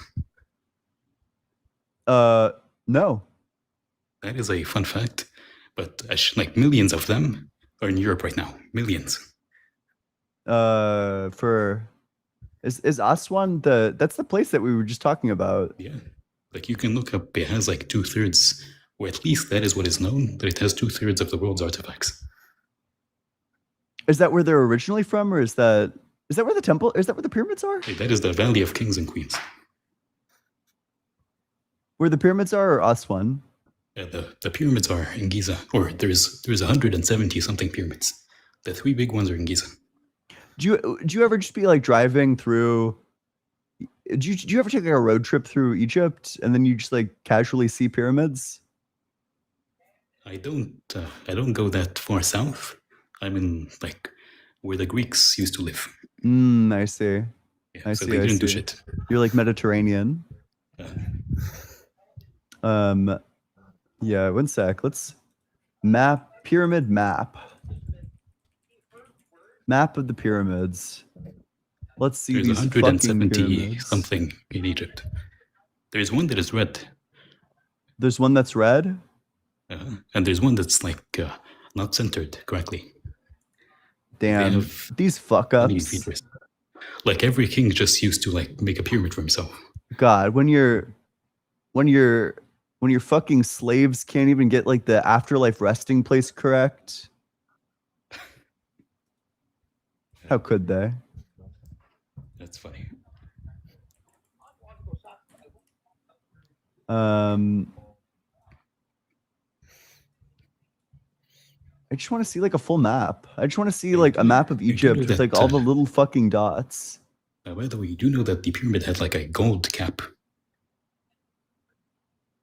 Weren't they also like completely marbled white? Yeah, they were like white and they had like a gold, or at least the biggest one had like a gigantic gold, like made from pure gold cap that was stolen. Which is why if you look at the, no shit, it was stolen. Holy shit.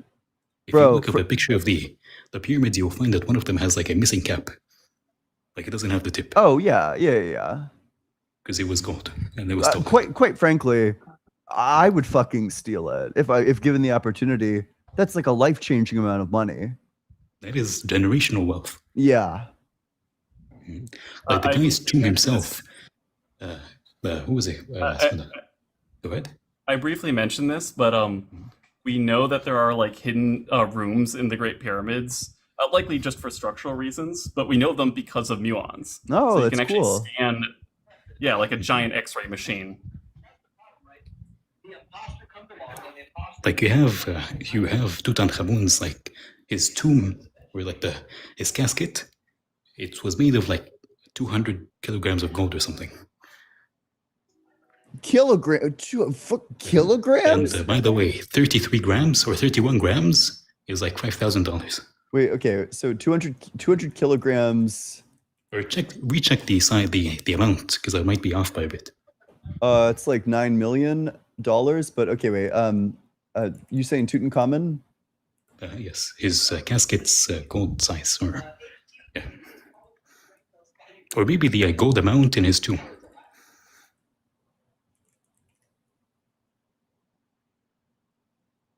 It's around 120 kilograms. So what, like 5 million? Life-changing amount of money, like generational wealth. Crazy. That is his tomb alone. Yeah. Damn. Can you imagine you're like an up-and-coming society and you just have like you have you seen resources the to actual mask? The mask? I don't even know how they made that mask thousands of years ago. It looks like it wouldn't. It looks very like delicately made. Like if you had like professional jewelers. It was the aliens. Come on. True. Of course. God. Like if you had professional like jewelers in modern day, I feel like they would have trouble making it so good. There's like a comic sketch that was like, I don't know, it's like Ancient Aliens is the most racist show because it comes along and says, you know, wow, you think brown people built that? No. I have a far more plausible hypothesis. Green people. Yeah, literally. Or gray. Come on, we don't discriminate between the different aliens. True. Yeah. Just the people. Just the people. Yeah, I bet there's. Well, I mean, In DC Comics, they I touch mean, on. a MAGA person would have taken that the other way. Different aliens. Oh, true. All right. I gotta. Wait 1 sec. Oh fuck. Yep, that's right. That's right. Hard work. Thanks so much for the super chat. ABC CBA. It's called chiasmus, and hilariously, Mormons also argue it proves the Book of Mormon. Chiasmus is found in countless texts, so who cares? Yep, that's a good point. Anthony Bordalazzo. Thanks so much for the super chat. Why is Ian playing with his food?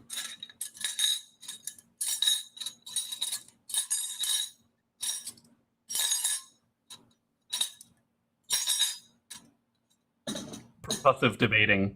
Babs Barrett, thanks so much for the super chat. What is the half-life of a Filbro? What if you accelerated them to light speed? Ice You know, got that's the ET. ideal state. That's crazy. Accelerated the light speed away from us. Grimmy, thanks so much for the super chat. Dumb questions, are those times basically wait periods regardless of motion? Would that be analogous or no? Yeah. I don't know. I'm not sure how relationalists account for this. No, actually, no. I bet they'd probably want to say that most things are actually just in motion. That everything has like that. There's probably very few things that are at like absolutely no motion. I don't know. Well, you What do talk you- about the rest frame of the particle itself and say it's at rest definitionally. Yeah, true. Sure. So you'd want to say that it's oh, that makes sense. Yeah. Or You even if just it's consider like one new universe. Sure. So then sure. So you'd say that is at rest. And then okay, so that's at rest, but then time can still pass even though it's at rest. And specifically, like even if it has a non-zero energy, it can still have a wave function that is not time dependent. So it doesn't actually change with time, even though it has kinetic energy. Quantum mechanics is weird. What do you think the sexiest wave function is? Ooh, that's a good question. It's obviously sine wave in my opinion. I mean, yeah, it depends on where you cut it off, right? Because you can't have the full from negative infinity to infinity. You gotta normalize it. Wow, look at those amplitudes. By the way, a question for both of you: if you were going to restart your life and couldn't go into math, physics, or philosophy, what would you do? Well, I think computer science has done well. Maybe I'd go to computer law. science. I think Like anything that does with math, physics, or I think law. I think I'd go do law. I think I kind of love see it. arguing. I would love to do law. For me, it would probably be the only thing potentially weirder than quantum mechanics, which is marine biology. That is strange. Ian, have you seen the I sent you like the person made a rap of your unapologetic. Yes, I did. That was so funny. Yeah. No, that's let me pull that up even. I know Justin sent that to me too. Wait, let me pull that up from our DMs.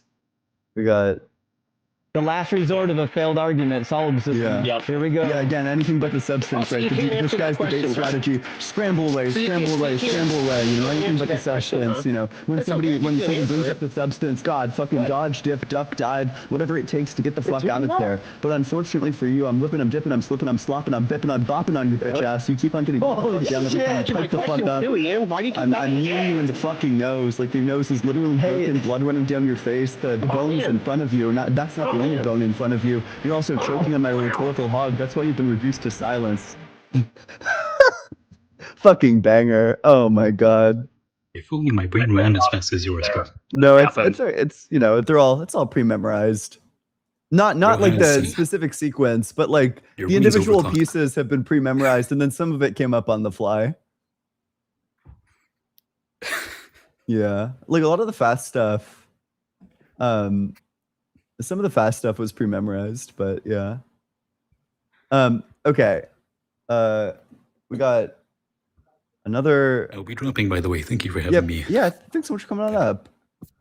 Chaz Bones, thanks so much for the $10 Venmo. I appreciate that. Let's get a big W for Chaz Bones. I appreciate it. Thank you. That's very kind. Okay. I got to leave. I love all of you. It's been too long. Thanks I'll for see having you me all up. later. Hey, thanks for coming up. Appreciate you. We eat some shorts. Thanks so much for the $10 or for the $5 super chat. Love you.